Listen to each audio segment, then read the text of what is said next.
Hello, everybody, and welcome back to the Monday Soundout and Ryan Talk About Comic Book stream, featuring other Oops. news, I guess.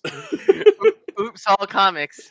There is we're in the season for Penguin Random House to be uploading collected editions to their catalog, so people can stores pre-order them. So we just have like a ton to talk about because over the last week, it's just like it's been almost every day. There's like 8 to 10 books that drop into the catalog. So we just have like a ton to talk about. We do have other news, and as you can see from the schedule, we will be talking about that first because yeah, there's a ton. I'm like, we just got to put it all at the end of the show. That way, when we do bitching earlier in the show, it works out.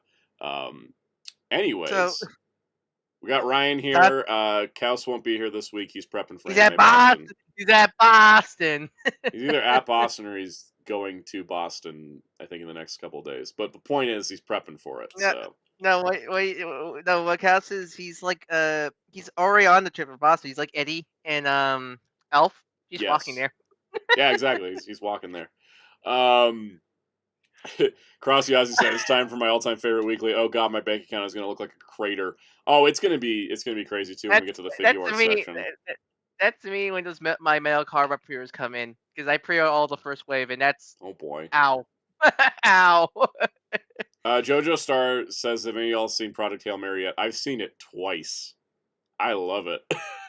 I'm kind of looking at I'm eyeing the Lego set right now, but I'm like, I need to get these figure arts. Project Hail Mary is great. I really enjoyed it. I went and saw it a second time, and I still really liked it. So that's a movie, right? Yeah, it's the Ryan Gosling movie. Okay, you know when we talked like there's figure arts for that film? No, there's not figure arts for it. I gotta buy figure arts. So I gotta buy because like there's 2 figure arts that are probably going up this week on P Bandai, so I can't be like back ordering a Lego set right now. That costs a certain amount of money. Yeah. Oh, there's a Lego set. Okay. Yeah, there's a Lego set for Project Hail Mary, which I do want. Any April Fool's videos plans? No. For 2 reasons. One. Oh yeah, that's Wednesday. It's a Wednesday. It was for 2 reasons. One, I'm kind of over April Fool's Day because I feel like we're running out funny ideas. Funny ideas that isn't every just, time I read a headline these days, I feel like I'm reading an April Fool's joke. So I don't know how I'm supposed to like. You can be like Japanese companies and make the most coolest thing, and like, what do you mean it's April Fool's joke? I want it to be real. Yeah, I think also we live in an age of misinformation, and I kind of just don't feel like contributing to it. We live in the day of AI dumbness. Oh god, it's gonna be really bad this year. Man, like I tell you how many there's many things where I had to double take going like, is this AI or not? So I've sort of lapsed into probably not the best mentality, but I'm just like, I don't know if it's AI. Someone tell me if it's AI. There's like, other people that are way more skilled at identifying AI stuff than me, and I just look at something and I'm like, seems a little off. Let me just wait an hour and somebody's gonna have an answer for me. But there's like, I can't trust like leaks anymore. I can't fully trust leaks unless like official official like sources come out. Like not like like if the Transformers leak, I need to wait to TW because I'm pretty sure TW is usually pretty good at not posting fake AI leaks. That's also why I've cut down on reporting on leaks on this channel because I just don't want to like screw up. Yeah, AI slop everywhere. Yeah. Also, yes, congratulations everybody. Sora AI is getting shut down. It's the first prick to burst that bubble.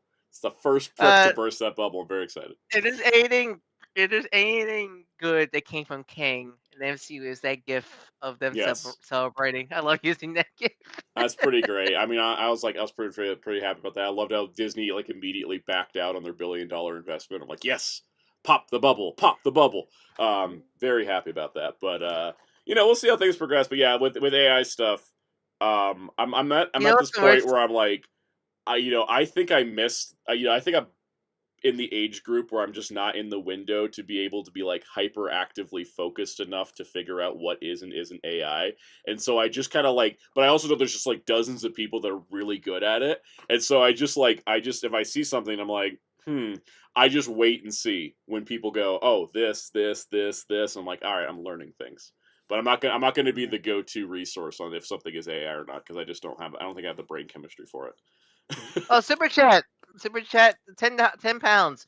Hey, from Jamie's World. Hey Sam, how are you regarding AI? How long before AI takes over completely over the internet industry? Plus thoughts on China humanoid robots AI take over. I mean, like The again, entertainment actually industry is talking. not going to get taken over by AI now, because if there was a chance of that happening, it was when Disney was pumping $1 billion into it. Now that they pulled out of that, nobody's pumping money into it at this point. And I think the reason why, if I'm correct, which again I'm going to just it's new territory and I feel like an old man, but if I'm correct, I believe the issue with the AI programs, which is why they're shutting down, is they have to spend so much money to build and operate data centers that they don't have that funding, and they don't have the time to build a data center to meet the demand of all these companies wanting to use the software. Therefore, it's all going to collapse in under itself. I hope that means prices go down. How you saw the stupidness of Sony last week? That's not even. That's funny because the prices on the Sony thing is happening because of oil. There's a war in the Middle East over oil right now, and that's going to cause the price of everything to go up because it still costs oil to move your boats and your planes and your trucks, and the shipping cost is going to go up for everybody, and so it all trickles down to the customer as always. Maybe that's why it's taking for a while my HLJ order to ship, because I paid for it. Yeah. I didn't ship yet. It's in a processing order. I'm like, when is it coming? Comic book publisher Fantagraphics said that they had a boat of books get blown up by a missile, so... What? Yeah, everything's kind of really screwy right now. Marvel's got an X-Men Omni coming out tomorrow, and a lot of people got notices from independent comic retailers saying, sorry, your pre-order's shipping in July. And everyone's like, what? Like, I pre-ordered day one. What do you mean it's shipping in July? And I don't think Marvel has admitted to maybe they also had those same books on that same boat that got blown up. So... Christ, man. Yeah. Anyone ever wonders why I'm depressed and tired? It's because I keep up with the news. Why? The 2020s, man. You know, the 2010s are not great. Yep. Oh, sure we're better. Sure we're better than the 2010. I know. I'm really looking fondly back on 2016, like that wasn't one of the worst years of my life. I know, right? I know. I love. Oh, like everybody gaslit themselves, saying 2016 wasn't bad. No, was it? No, 2016 was. Bad. No, it wasn't. Let's see. You ever get the cases old where it's like I Yeah. watch videos of like customizers going like, "Oh, here's my old custom toys, Star Wars figures I made back in the day." First one was Kylo Ren. I'm like, "Oh God, I aged right here. Here's toys. Here's Star Wars toys I customized as a kid. The first one was Kylo Ren. Like, ugh." I referred to Pokemon Fire Red as being 10 years ago. It was 20. It was 20. All right, so I think our technical check, our tech check on everything's good. Everyone can hear Ryan, right? I love Master Man. My Earthrise is the bottom of the ocean right now because the tank here capsized. Yep. We're just gonna get eventually like the Garfield phone story of people finding just like Garfield phones washing. It's gonna be Earthrise Prowl and Victory Saber and those damn cassettes and like all kinds of. There's gonna be just a shipment of Dawn of X omnibus that just washes ashore and everyone's like, "What was this?" It would actually look like it's gonna be like water soaking up. But we actually look like an ancient tome at that point, so I find it. Yep. But on that note, what happened last week on the channel? It's right behind you. Yeah, it's right behind me. So it's there was of course a Discotek Blu-ray video, but there also was the big collection update video / tour video. Oh, wow, that did well. Did very well. Did surprisingly well. Usually when I do like personal videos like that, they don't do super well, so I was very happy to see that do very well.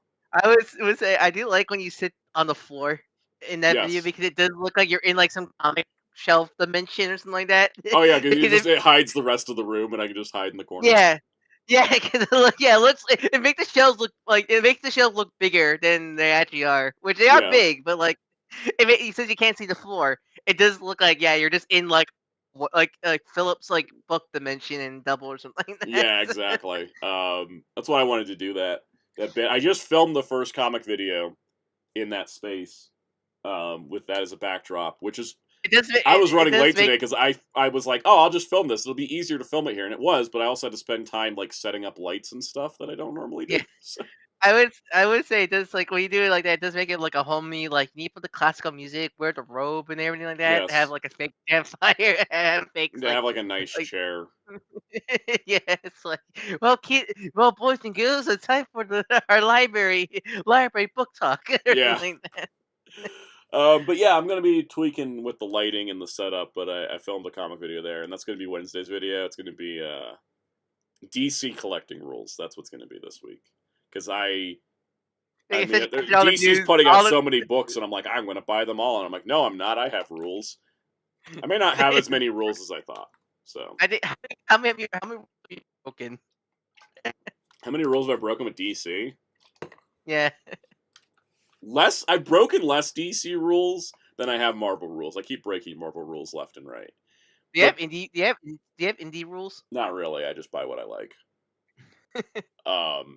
But no, the thing is that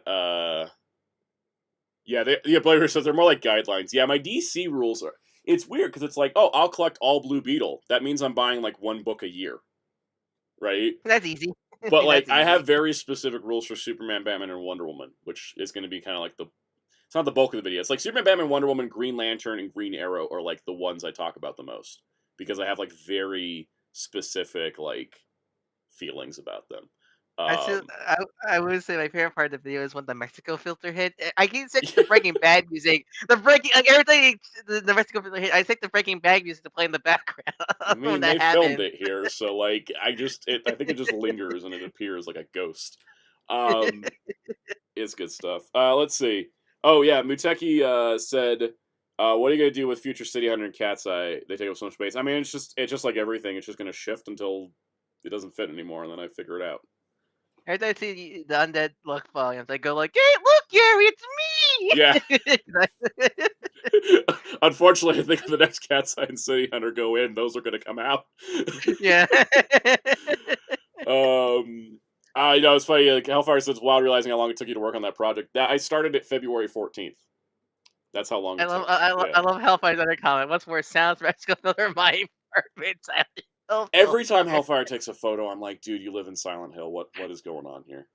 It's so foggy. Speaking of foggy, wait, we're talking about Daredevil later. Shorts last week. Couple more Block, blocky shorts. we got more Blockies news today We did. alongside them. I'm trying to figure out how to cover Blockies news because they do a lot of sporadic announcements, but I'm just gonna start using whatever they post to their social media. Yep. I mean, and they post a lot. Yeah, they post quite frequently. So that's currently, for anyone wondering, those 5 shorts are the current end of this collab with me and Blockies in terms of here they sent me Naruto stuff to review, and I reviewed But everything they sent me. So Blockies, if you like, you sound can review all your other brands. brands. I do a Wink, lot of wink. other things. So I like You like Marvel. I do like Wink, Marvel. wink. I also am a Beast Wars nut, as we'll talk about. So there's a lot they can do. I will say, Mutegi says their legal site to buy Blockies. Yeah, there is a on their main Yeah. their website. Yeah, So they sell directly, yeah. and then Like Big other Bad carries sites, stuff. yeah, Big Red will carry some stuff they can't legally sell here, like the Pokemon stuff, because those are just imports at that point. But like, everything on the site is what they legally can release here into like license approval. Because Mm, the thing about like Blockies is you might see, oh, they're doing DC, oh, they're doing, and other brands. But the thing is, a lot of time is especially with those Naruto kids are actually not all like the Kurama's new, but I think like those Galaxy version sets, those are old yeah, because they just got the license approval to release them here in America. Is the thing? that's why they sent them to Yeah, me to promote and advertise. yeah, So because that's the thing about because I think sadly I don't think any of the DC stuff is available yet to release in America. Sadly, I hope that will change eventually. I think that absolute Batman's going to be the changer. I hope 'cause I would love to buy all their Yeah. DC stuff because they're cool. They're cool. They're I think also unique. it's weird because a lot of their DC stuff is very DCEU focused, and I wonder if Warner Brothers is just like, no, stop. It's either because they did announce. I think I'm not sure Well, they I got posted. some of it in the notes, Yeah, so yeah, we'll get to it. we'll talk about the ones. Yeah. Yeah, we'll cover that when we cover it and such like that. But yeah, Yep. So, I don't see it in the entertainment news, but thoughts on them just spoiling Fox McCloud's and gonna be in the Mario Galaxy movie? I left out in entertainment news because I really had nothing to add. I was like, he's in the movie. Cool. He's played by Glenn Powell. I do love that video they made with Glenn Powell. Yeah, that was fun. Him being voiced by Glenn Powell means he'll have like at least 2 scenes. Yeah. It just I love the meme now of like people like going like Mario Galaxy pacing. It's gonna be so. That movie's. I think at least that movie. I think everyone kind of agrees that movie's probably gonna be a mess, but it's gonna be fun at least. Yeah, like I mean, the nice part is it's not going to be boring. That's for sure. Yeah. But I do agree with the theory / leak that we are probably getting a new Star Fox game, and that's why he's in the movie, because they redesigned DK for the movie, and then suddenly in his new game he has the movie like influence design. So I'm like, yeah, I think I fully believe that Ocarina of Time remake. Because that is just the brand movie synergy game right there. oh totally. It's like, oh, like you like the new Zelda movie? Go play go buy Zelda Ocarina of Time on Switch 2, available now. Scenario like that. Yep. Because like, technically Wonder, I don't think Wonder was a tie-in to the movie, but like it was one of those I think Wonder. It was like Wonder and Princess Peach Showtime and Luigi's Mansion and Donkey Kong Bonanza and like Captain Toad got re-released. Like those were all movie synergy tie-ins, you know? Like even if they don't say it, like putting out that wide splash of every character that appeared in that movie getting a game like shortly after the movie was not a coincidence. Yep. So like, I think I mean, the fact I think we probably are gonna get a new Star Fox game because like they wouldn't make a big deal about Fox being in the movie if they weren't having some plans behind the scenes. Yeah, there's definitely something going on. All right, Brandon Bird, Glenn Powell for the hit movie Spike It's 3. Game Over. I did make the joke, and it's a little mean, but I think Glenn Powell would understand the joke if he heard it. They got the Top Gun actor they could afford. Yeah. It's just, I they may have desperately wanted Tom Cruise. I don't know. And they're like, well, we could get blonde Tom Cruise. I mean, they got one that can voice act. It's true. Have you seen all the great videos of Brie Larson at Brie the premiere? Larson is such a freaking Nintendo fangirl. I love it. She is like the savior. She is just the savior of the marketing for the movie alone. She really is. Like everybody else will like talk about stuff, and then she talks about it with passion, with fire, and I'm like, that's why she knows Mega Lake from description. Yeah, that's how you know she loves these games. The fact that she knows who Mega Leg is in Mario Galaxy 1. I'm so glad she's in the movie. All right, let's get to the Blu-ray news. So, Lupin the Third: The Immortal Bloodline is out on digital now, and it'll be coming on Blu-ray July 21st.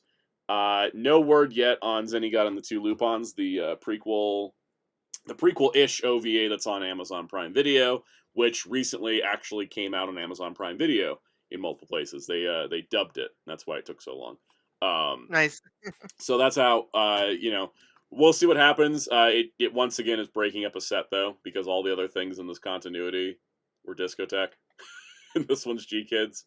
But that's just how it goes. It's fine. Discotek people don't have to worry about it now, so they can just enjoy it. It's just funny that Lupin is like one of those franchises that like one company had majority of it, but like every other, but sometimes it'll be like a weird like whoops and one fell through the cracks scenario like that. Yeah, Lupin the Third fans think Discotek gets Zenigata and the Two Lupins. I think so. I think they're just like, they got Cat's Eye. They'll probably get Jigen Daisuke next, and they'll probably get Zenigata and Two Lupins. It's just whatever that exclusive window Prime Video has. When that falls off, I think Discotek will be the ones to do it. You ever gonna do a Lupin viewing guide? Because I feel like that might be a useful viewing guide, honestly. It's very hard for me to do because I've not watched like 70% of it. I need to start binging some stuff, and then I could work with it. Play Raider about like it took so long because they actually dubbed it. So I saw. Know that Lupin their locally this movie and those Jigen specials are under G Kids and not Amazon themselves. It's just distributed on Amazon. Yeah, I feel like that's the problem with Amazon is like a lot of the dubs on Amazon are actually not done by Amazon. A lot of them are like by the parent company or something else, or another company that owns it. Not really Amazon themselves. It's why the AI dub was so confusing. The AI dubs were confusing 'cause those were Yeah, done by Amazon themselves. I'm pretty sure. they were, and Instead of like, then like without like license approval too. yeah, so that's the Yeah, thing. Like that's the thing about the weirdness with those AI dubs. So like I think yeah. So there's no need to worry about because I think like for example I don't think we had to worry about like AI dub for that the new Ghost. Pretty yeah. sure that's being.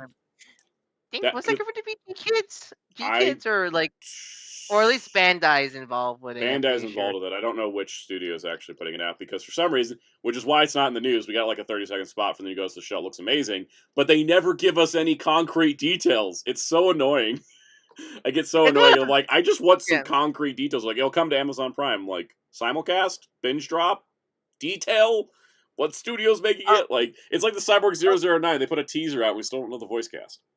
a lot of because I think a lot of people don't understand that sometimes a lot of these streaming platforms are not really in charge of it unless it said so. Because like I've even seen the shenanigans of the new JoJo JoJo part I release feel bad for nightmare. JoJo fans. You get one episode, have to Yeah, wait till the fall, and they yeah, didn't, and but they like didn't say that ahead of time, right? yeah, but like a lot of people blame Netflix, and that's because of how they handle Stone Ocean. But in that case, that was Netflix because that Because it they're in still charge of aired releasing. normally, right? It was Yeah, just Netflix held episodes like they did Shaman King and stuff. yeah. No, Yeah, no. Netflix had the whole complete streaming rights to part Stone Ocean, so they were in charge of when they release episodes, yeah, and they did batch releases. But in case of Steamboat Run, I don't think Netflix is really the fault. I think that's actually some production hell by the looks of it from State Productions. yeah. Because it's And it's not like Netflix is like, oh, we're not doing it weekly. We're gonna put them up in 12 episode batches or whatever. Because I've seen them do that before. But if it's not releasing anywhere else, that's not a Netflix problem. That's a production problem. yeah, because like Netflix, yeah, because even Netflix doesn't like if Netflix doesn't do, oh, you get one episode there and then 12 episodes next and another episode. They don't do that usually. They don't like again. That's yeah. Yeah. From everything we've seen, I think it's definitely production issues Because instead of if it Netflix. was like a case Screwing. like with Shaman King, it was airing on Tokyo MX in Japan weekly, and then it was on Netflix Japan weekly, and then it was on Netflix everywhere else in batches of 12. That's Netflix's choosing to do that, right? Whereas this has got to be a production issue because it's not airing anywhere else. So Why really? Why release it now just to wait to finish all episode one again? I think there's have to be some production issues where like, oh, maybe they thought they could get it done faster, but nope. They like yeah, there's a lot of I weird heard stuff happening in the anime industry right now. I heard apparently the production got very much downsized, from what I understand, from what I read up and such. So that probably the Hopefully, explanation. they're taking their time to work on it, and it's not going to come out looking like One Punch Man season 3. Yeah, I know, right? I can see people like fury for like that the what film One Piece thing, and like, yeah, I don't think that's. I mean, that's also production hell, probably, but that again, that's not Netflix's fault. I'm pretty sure that's with studios. Last we heard, they're Problem. having a dispute with Mayumi Tanaka over it. Really? She does not want to voice Luffy for the remake, and they're saying she has to voice Luffy for the remake. And like because she like I saw this interview clip that backed it up where she was like, someone was like, "Oh, do you want to keep voicing Luffy forever?" And she's like, "Eventually, I'm gonna die. Yeah. Somebody else should voice Luffy at some point. I will absolutely play the character forever, but at some point, I'm not going to be around. Someone needs to be able to take the reins." And I think maybe she thought, "All right, we're doing a remake. Someone else can be Luffy now, and then that way I can just finish off the Toei anime and the live action dub, and everything's good." But I think she's worried about her age. I think Masako Nozawa is also worried about that. She doesn't have an understudy for Goku, and she's like, Yeah, they're both in that's the one of the position of like, we're getting older. You have nobody to replace us if something happens. yeah, that's the thing about the Japanese side of voice acting. Where I do respect a lot of times they do get back the original voice actors to play like I think the Rama Netflix remake that has the original anime voice cast also. I do respect that, but also like yeah, especially with a lot of these older IPs, they bring back these actors are old, like they're getting up there in age, so like and such. So that like I definitely like I feel like it would be nicer to actually have like someone to a new a new generation of actors take over the character and stuff like that. Because I think with with stuff that's like ongoing, it's one thing, but it's like this Wit Studio One Piece remake is a fresh start. This is the time to put someone in. Like this is the Right. time to do somebody new. Like I'm pretty Yeah. sure if it does, I'm pretty sure they do dub it, and they will. I don't think they're gonna get the crunchy cast. I think they're probably gonna have a like an LA based voice cast for that. I think it's probably Honestly, I because can I see that. think the show's getting partially bankrolled by Netflix, so it's probably going to be a Netflix casting. Yeah, it's probably gonna and that's gonna be a union dub. Yeah.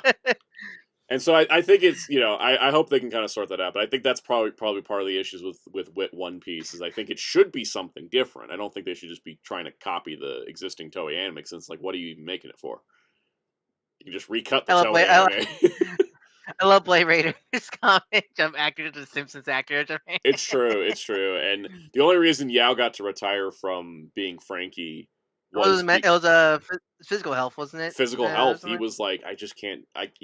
He was gonna cause the show's production to slow down because of his physical health. He could only because he's still doing voice acting, but he can only do these shorter sessions. He can't do the long sessions they need for a weekly show. He can only do these shorter sessions, and that's why he was allowed to step away from the role. Basically, was because he would slow down production. It's kind of like how Chris Ayres, when he was voicing Frieza, and he was when they're doing Dragon Ball Super, they had Damon Mills doing all the dialogue for Frieza in Super for the Toonami weekly broadcast, and then Chris Ayres came in and redubbed it for the Blu-ray release because he could only do 1 or 2 hour sessions, not 3 or 4 hour sessions, and so he couldn't keep up with the weekly schedule, but they could do it for the batches for the Blu-rays. So. That reminds. I mean, really, have you seen those sweet photos of the Powerpuff Girls voice cast with I thought that was Tom nice, Kane? Tom Kane, because he hasn't been doing well. Yeah, because he retired. He's also that's another thing. But he retired from voice because he had a stroke. Yeah. Stroke, so he had to retire, and it was so sweet to see them all together like that. Well, anyways, with this whole tangent aside, let's talk about Speed Racer because we went down a rabbit hole and we stopped talking about Lupin. All right, so Speed Racer's coming to 4K, which we've known for a while, but we got our official look at the beautiful steelbook, which I hope will have back art. I don't know why it's just a black cover at the moment, but there is that. They could have done something. They could have done like an X, put X over it. I'm sure there's going to be something there. It's just not finalized yet for some reason. But it is coming to 4K. There will be a standard edition, which has a standard edition cover. It looks pretty neat. I saw the Wachowskis. They were talking about the movie and promoting the 4K, which I thought was really cool. And there's going to be some brand new bonus features on here, I believe, as well, which is awesome. So. I haven't seen this film. I haven't seen this film since it came out. I really should rewatch it one day. It's so good. It's also like I think also because we've hit a grungy era of cinema in terms of color palettes. Like this movie might accidentally if you're epileptic, don't watch this movie in a dark room close to the TV. I know, right? It will get you. It's just it's a color explosion. God, it is so sad, but also funny that live action One Piece is more colorful and fun than Moana remake. Yeah, and they have exactly half the budget, and they had half the budget. I don't even think they had. I think it was like a third of the budget because it's like that Moana movie is stupidly expensive. It also looks awful. All right, Shout Factory revealed their June releases today, which we've got like a stack here. So first of all, we've got Day of the Dead on 4K, which is the classic George Romero movie, Day of the Dead. We got Tom Hanks in The Burbs on 4K. Got The Money Pit. We got Them. Them is that classic movie about the giant ants. All right. Yep. You guys ever want to get into classic B cinema? Love that poster. Just them. Love it. What Dreams May Come is also releasing. There's going to be a 4K steelbook for Slither. There's going to be a 4K release for Bowfinger with Steve Martin and Eddie Murphy. The Deathstalker trilogy is getting a steelbook collection. Arcane League of Legends Season 2. A Miku Who Can't Sing on Blu-ray. Perfect Blue. Liam Neeson in the Gray on 4K. Cloud Atlas on steelbook. Bubba Hotep on steelbook. And the most important one, I think, of this entire thing. The first ever Stone book. The Flintstones. The Flintstones on a 4K steelbook that they're calling a Stone book. because they love Yeah. leading into the bit, and I appreciate that.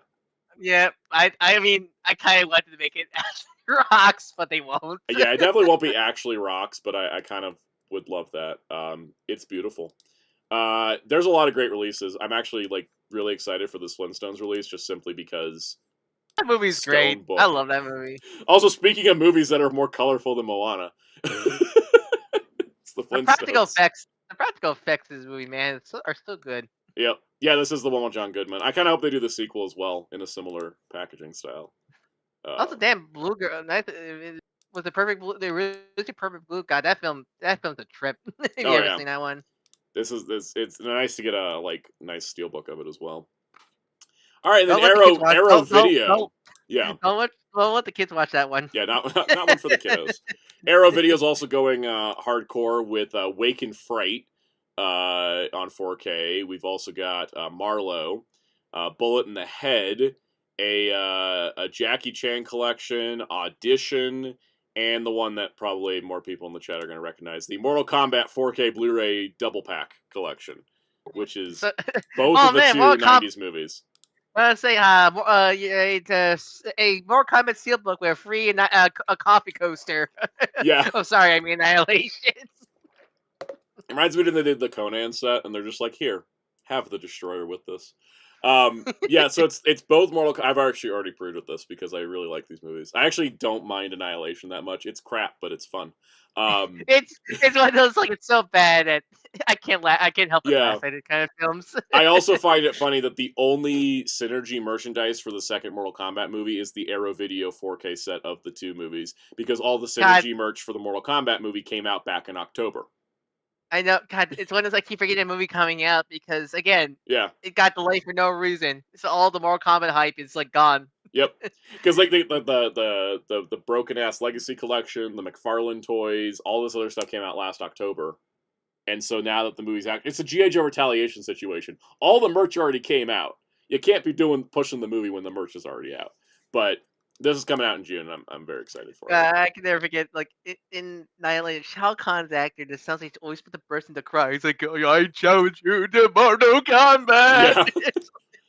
Also, this Jackie Chan collection's pretty cool, because it's all early Jackie Chan stuff.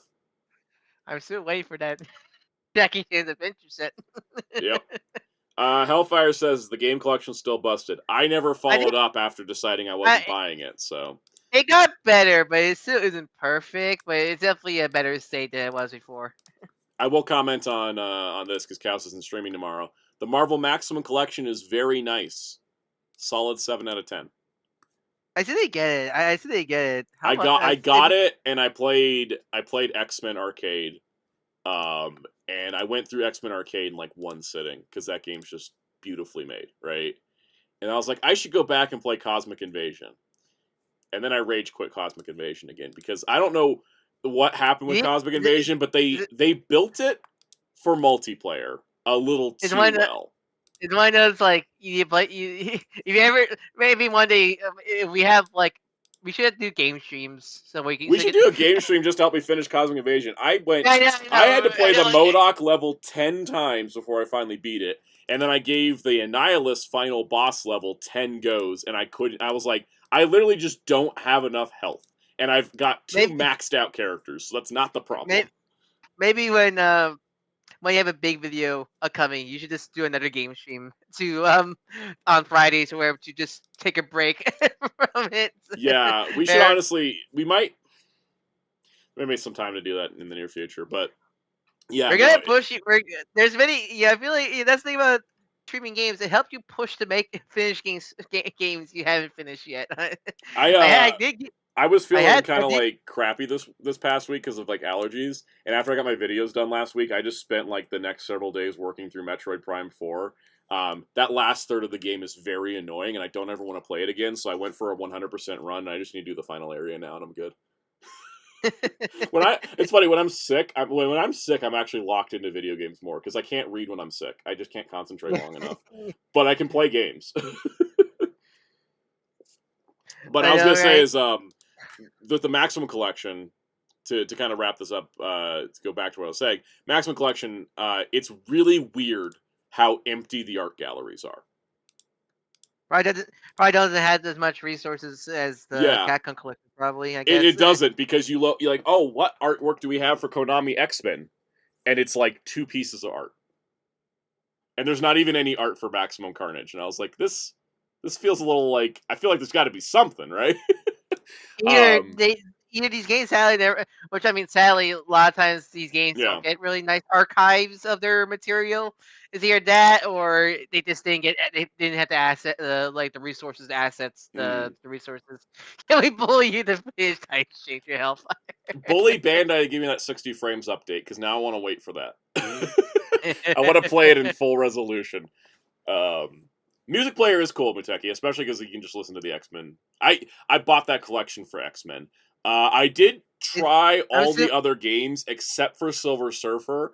When we have a lighter news week, I'm gonna bust out Silver Surfer on stream and play it for the first time because I've never we played could it jam before. we could jam out the Tin Fallen soundtrack. Exactly. I've had that soundtrack in my music library for like years now because it's so good. But I've never played the Silver Surfer game. I know how infamous it is, and so I'm going to save it. I'm not going to touch it until I get a chance to stream the Silver Surfer game and to see how it goes. Also, the only game with online multiplayer is X-Men Arcade, which is a little weird, but Wait, understandable. really? Because yeah, Really? It's only one art. Not even I thought Captain America and Captain the America and Avengers. the Avengers would have it, but it doesn't. Okay. Also, I'm assuming is it the redub? Is it like the based off the newer the port during the It's Xbox PS3? visually it looks like the original straight up, and it even has it's cool. It has the 2-player and 4-player cabinet version where it's in 4x3, but it also has the anamorphic widescreen 6-player cabinet version of the game in it, which I thought was really cool. And it has the US, EU, and Japan versions, so you can have like the only difference between the US and EU versions is that the US version has the drug PSA, whereas the EU version doesn't, and the Japanese version's built different because like the US version of the game, your super moves are restricted to like items you pick up, and you have like a certain number of them. And when you run out, you run out. But in the Japanese version, like a lot of Japanese beat 'em ups, when you run out of super move meter, you can start eating your health to do supers. So there's like a difference between the two there. But they do have I the like 6-player version where it's got the super wide screen, like, and it's like it is it, looks but really nice. But I was listening to is the it audio, and I feel like Magneto's David Hayter. it's not Kyle Aber? Because I think it was Kyle Aber who did the Oh, Kyle makeup. Haber, that's what I was thinking of. Sorry. Yeah. David Hayter did something else with Marvel. Oh, right, he wrote the first X-Men movie. But no, the thing is, I need to check because I'm not 100% certain because it sounds so not the original, but it also sounds so the original because Kyle Haber did a really good job. So I don't know. I'd have to. Somebody else had to check. I won't be surprised it is the HD port because that's just the recent Because port like the they have. visuals are definitely not the HD port. Like they're definitely the original visuals, but I'm not sure if the audio wasn't pulled from the HD port. Might be like it might be a rights issue with the actors Yeah. for the the original version. Hence why they just Also, I used keep the forgetting that in that game, Storm has a wand because they took Weather Witch a little too literally. yeah. And Well, no, my yeah, favorite is but my thing about the extra arcade game is closet. So like wait this chart when he transforms and he yes. yells. I love that his super move is just stripping. Yeah. Yeah, I I fight better naked. exactly. No, it's funny. I play Nightcrawler primarily in that game because it's Of like one of the course. few. It's of course, but also it's one of the few X-Men. It's one of the few Marvel games in general you can actually play as Nightcrawler. Hold on. I need let me double check now. I need to see how many X Men game or just Marvel games is he playable actually. Ultimate Like Alliance 3. This one. I think he's in so the let other me two Ultimate Alliances, right? yeah let me double check. Muteki So says Kitty Pryde looks so different in game. That's because she's using that whole game uses assets from Pride of the X-Men. right for the X Men. So yeah, he was Yeah. playable in Ultra Alliance 3. He was playable was he no, I think it was an NPC character in X Men Destiny. So he was playable Yeah. in Ultra Alliance 3, playable in the Superhero Squad game, playable in X Men the X Men X3 game tying Oh game. yeah. He was playable in X Men Legends 2 and 1. He was in Next Dimensions. So that's it That's for it. playable video game. and in Xbox Arcade. Because in Ultra Alliance, he was only a cutscene in Ultra Alliance 1. But then he was I loved him playing. I loved in Ultimate Alliance 3 playing Nightcrawler because they just gave him the swords. I was like, this is great. And It's perfect. you can just bamf, and you can bamf everywhere. Yeah, you can bamf everywhere. I love Nightcrawler. If you guys didn't see the comic haul, I did not ever show off on stream or video my Mondo X-Men purchases. I just kind of forgot, and then I was like, oh yeah, these are my collection. I should show them off real quick. Do you have enough Nightcrawlers to do every Nightcrawler in my collection? I can, and I'm going to. It's on the docket for X-Men 97. Because I just gotta go nuts with X-Men videos during X-Men 97 season 2, and that's one of them. Actually, wait. When's X-Men 97 coming? We don't have again? a date, but it's summer 2026. All right, poll. Let's do a poll. Will you guys want to see Santa do Marvel gaming streams during summer season? Because of 97? I will play all the X-Men games. let me run the poll here. I'll just start a poll. Let's see. Summer game streams. Now, in terms of this, game streams will not replace main streams. They'd be like, what? They'd be additional streams. Like, I would still do the Monday show as we do it. I would just be like, all right, it's Wednesday and we're going to stream or something. You know what I mean? Like, it's... Yeah. We'd figure out a day. It'd be another day of the week. It would replace a video and we'd just do a stream instead.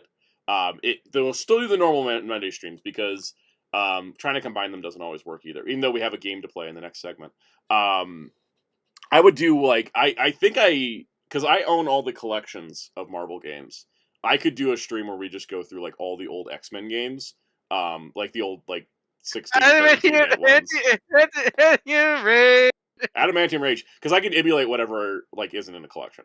Like, they're pretty easy to emulate. So any of that old stuff, I can go for it.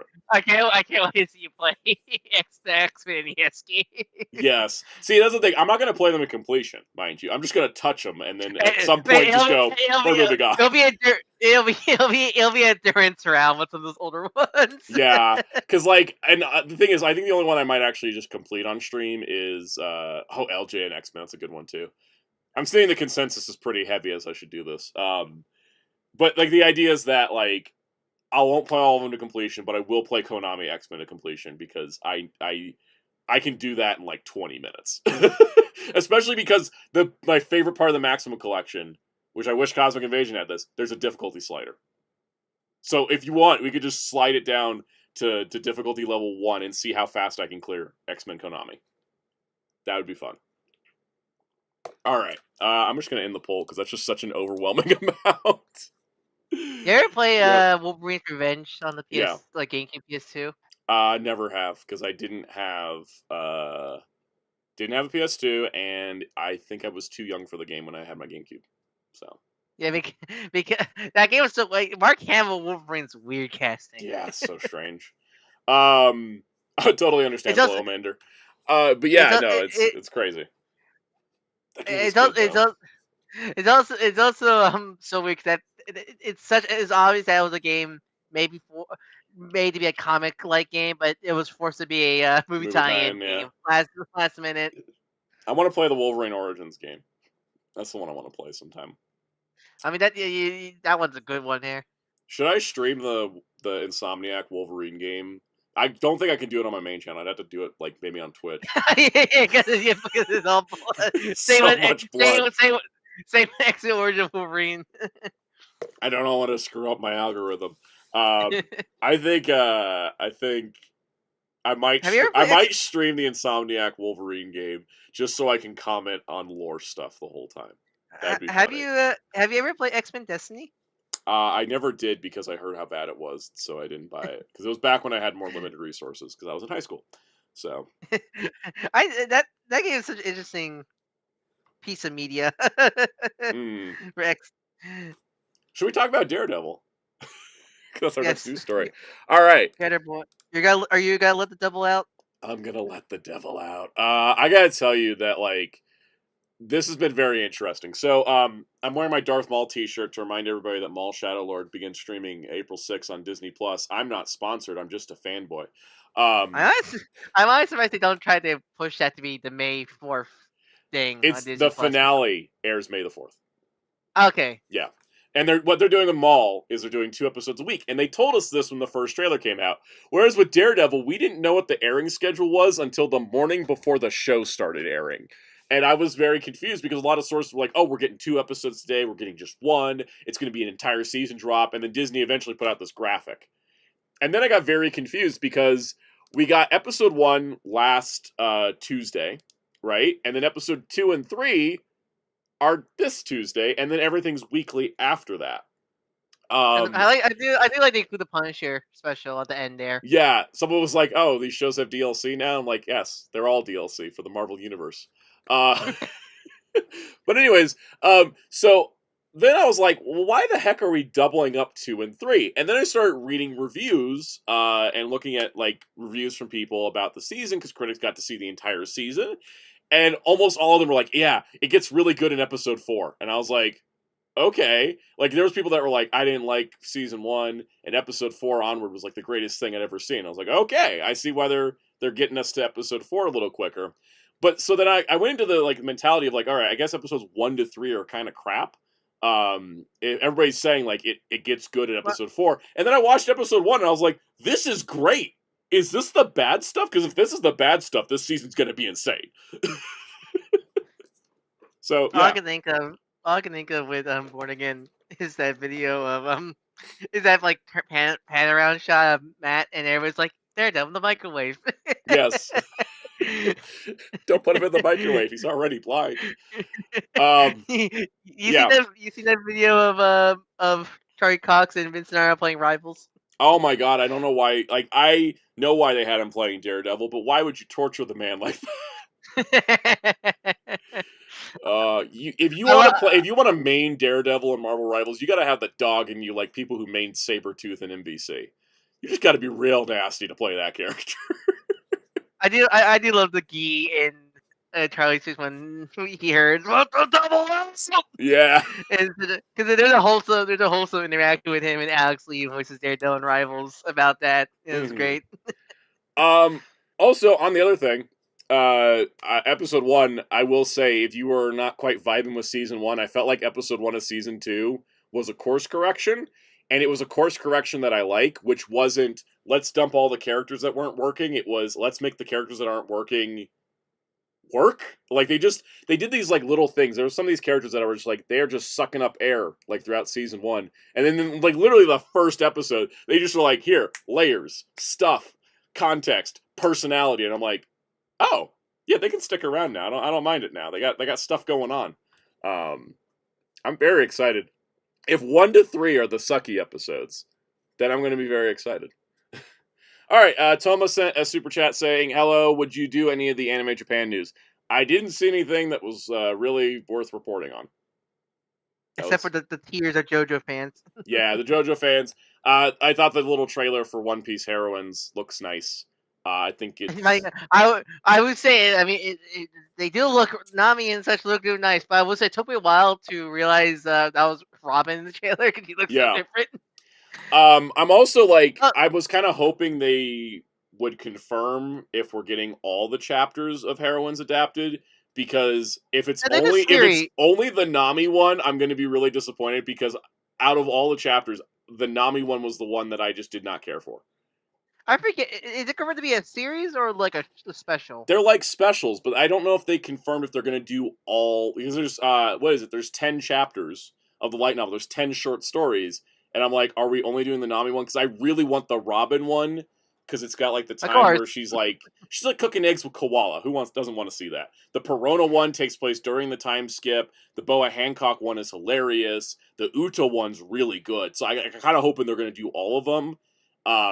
But I saw this report that they're only doing the Nami story, and that'd be really sad, because like Nami shopping for shoes is not as interesting as like, here's Tashigi chasing her dream, because I think we all could use Tashigi chasing her dream.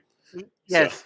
So. Also, am I crazy? But like in the Alpaf clips I saw, did Robin get some Meldon? Did Robin get some Meldon back? She got a little bit of Melanin back. She got a little bit. We'll see if it lasts. She looked. I was like, wait, is that Robin? Did she get the color skin back? What's going on here? Because there's this thing where she cuts her hair back to how it was pre-time skip. It's a big moment in Elbath, and so I'm like, did she also get a little bit of her pre-time skip coloring back? Because I think that'd be pretty cool. Thomas says, I think it's been reported they're doing a number of heroines, even Perona. I hope so. I'm glad to hear that, because I really, everything after the Nami one's great. It's so funny for me to say that, like, everything about Film Red is like canon, except but because of Big Mom. It's like because of Big Mom, right? Yeah. If Big Mom's bitch ass hadn't shown up in that movie, I would have called that thing canon and moved on with the day. Because everything I've seen, it might as well be canon, because it's like, because I never seen any other. It would totally fit post Wano, before Egghead, if Big Mom was not there. I would say, I actually, because I was interested in watching. I actually did watch Film Gold. I really like Film Gold a lot. So good. I really like Film Gold a lot. Film Gold's great. That one doesn't have any way to fit because of all the Straw Hats splitting up during like Dressrosa shit. So it's like, but I just love it. It's just fun to watch it. But Film Red's frustrating because it's like, if Big Mom wasn't there, the whole thing could be canon. The whole thing. Because like Uta's the most canon, non-canon character of all time from what I've seen of everything from her. Legitimately. It's just because at the time they did not know how Wano was going to end, because Oda wasn't sure how was going to happen with Big Mom and Wano and stuff. If Oda wants to do me a solid, just say that Big Mom's alive and she survived, and then guess what? Movie's canon. We're good. Like, joke. Just have her pop up in a chapter cover. It's like, I'm okay. Like, he's done that so many times. Why not? Yeah. Just give me Film Red to be canon. Speaking of Red, he's not in this because it's a Punisher. One Last Kill, which is premiering May 12th. There's going to be a lot of red in it. I'm pretty sure. It's going to be the blood. I was just referring to the red being Daredevil. Oh yeah, Yuichi Nakamura's playing Loki for One Piece, which is great. The only thing that can distract you from Daredevil is One Piece. You guys notice that? Sir, can you move away from the close-up, please? You're making me feel uncomfortable. The description they put out of like Frank Castle is like retired and he has to come back to being Punisher. I'm like, bitch, we did this for 2 whole seasons of your show that never went anywhere. And we know he's in Spider-Man. So I'm very curious. 8-Bit Latin Gator says, so stoked for One Piece back. Did you see the episode? I did. It looks great. Can't wait for it to be English dub, because I am not listening to Saburo Kimura's Frankie ever again in my life. It kills me every time I hear it. But it looks really good. Also, I did see the clip of Erica Schroeder voicing Joy Boy, and I cried a little bit. I've seen that clip. Like, it was so, like, I know you know the content, but it's like, oh, it's such a heartwarming scene. It's just nice for Erica Schroeder to be back as in One Piece as a Luffy adjacent character. It was just really nice. Mm-hmm. All right, so I have a fun scheduling issue in May now. It is funny because like not seeing the whiskey. What was the town? Whiskey? Was it Whiskey Peak arc in the Netflix series? Then realize going back to realize that the infamous mean clip is from Whiskey Peak. Maybe go like, wait, why did Zoro and Luffy fight? That was because the Jump editors told Oda that the 2 characters need to fight. Yeah, I have a feeling. That's why they cut it from the live action, because Oda never wanted that. I had a feeling, because like, what was the point? It comes out of nowhere, and I hate it. That's why Whiskey Peak was one of my least favorite arcs. That's why I love the live action version, because it fixed all my problems. I mean, the only good thing that came from it is just that the delivery, that scream of terror. All right, well, moving on to the anime news that did come out that I thought was worth reporting on, which was that Mobile Suit Gundam Hathaway, the Sorcery of Nymph Circe, I hate the title, is coming out in U.S. theaters nationwide May 15th. It's not listed as a Fathom event. It should be a wide release. I don't know if it's going to get IMAX screens. Also, I'm assuming not done by Crunchyroll. The fact that I only thought in Crunchy, I guess it's going to be, I'm assuming Bandai themselves, or the Gundam double feature with IBO and Wing was Bandai themselves. So okay, so it's I guess Bandai's not publishing their stuff now. I guess, but this is the first time a Gundam movie is going to be not a Fathom event. They've always been a Fathom event. Prior, this is the only one that's not been listed as a Fathom.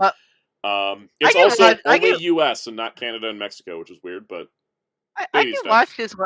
I can watch this while the rest of Universe Century, right? Because I only seen up to the Charge Counterattack. If you watch Charge Counterattack, then you're good, because the first Hathaway, the last Hathaway movie was a Netflix because COVID happened, so they couldn't distribute it anywhere else. Yeah. So Netflix picked it up. But if you've seen Char's Counterattack, you can just jump straight into Hathaway, because Hathaway is ostensibly just a Char's Counterattack sequel. It kind of ignores everything else going on. So, but does it take place before Unicorn, or does it ignore Unicorn? It's after Unicorn, but it never reference. Well, it does No, wait, that's narrative. Never mind. I just got mixed up like two different scenes in two different movies, but Hathaway does not worry about Unicorn because it's based on novels that were written before Unicorn existed. Okay. So you can go Char's Counterattack, Hathaway 1, Hathaway 2 is like a pretty easy storyline. So it does take place after Unicorn, but Unicorn doesn't affect it. So you're good. Okay. Also, my scheduling conflict was I was going to go see Mortal Kombat this weekend, the weekend after it comes out, because my mom really wants to see the Sheep Detectives for Mother's Day, which makes total sense to me. Wait, is Mortal Kombat this weekend? No, Mortal Kombat is May 8th. Oh, May 8th. I first saw it like Jerusalem next to the Mario movie. Mario's this weekend. But so the thing is, Okay. I was like, all right, May 8th is Sheep Detectives and Mortal Kombat, so I'll do Sheep Detectives because it's Mother's Day. And it's like, yeah, I'm not going to go... Like, my family's not going to go see Mortal Kombat for Mother's Day. I just feel weird. It's not my mom's type of movie. My mom's going to go see My mom wants to see Mortal Kombat, but not for Mother's Day. You know what I mean? That is a funny-ass Mother's Day film. Yeah. So we're going to go see Sheep Detectives. And then I was like, all right, cool. The following Sunday, we'll go see Mortal Kombat because nothing comes out that weekend. Here comes Hathaway. So I'm like, now I'm trying to figure out, like, I gotta wait for show times, but I'm like, maybe I'll have to go catch it on like a Friday. Because unlike the other Gundam stuff where I just go on my own, like I went to the Seed movie on my own, my parents have actually watched Char's Counterattack and Unicorn and Narrative and the first Hathaway. So they're kind of caught up in this little era. So, yeah, good question, Blade Raider. Where is the Mortal Kombat marketing? Because it's out like insanely soon. We're getting a lot of trailers tomorrow. Like, man, did they not know we stream Monday? It's because Mario comes out Wednesday. Yeah. Those jerks. It's okay. We'll talk about it next week. We got comics to get to. Anyways, I'm excited that this is coming out in theaters, and hopefully it'll be a wide enough release that people can see it. All right, next piece of news, which I did put in here, thinking Cass was going to be here, so he's here in spirit. City Hunter 2, the second live-action film for Netflix, is coming, confirmed, 2027, which is exciting because the first one was well-received, and I forgot to watch it. I didn't read my manga.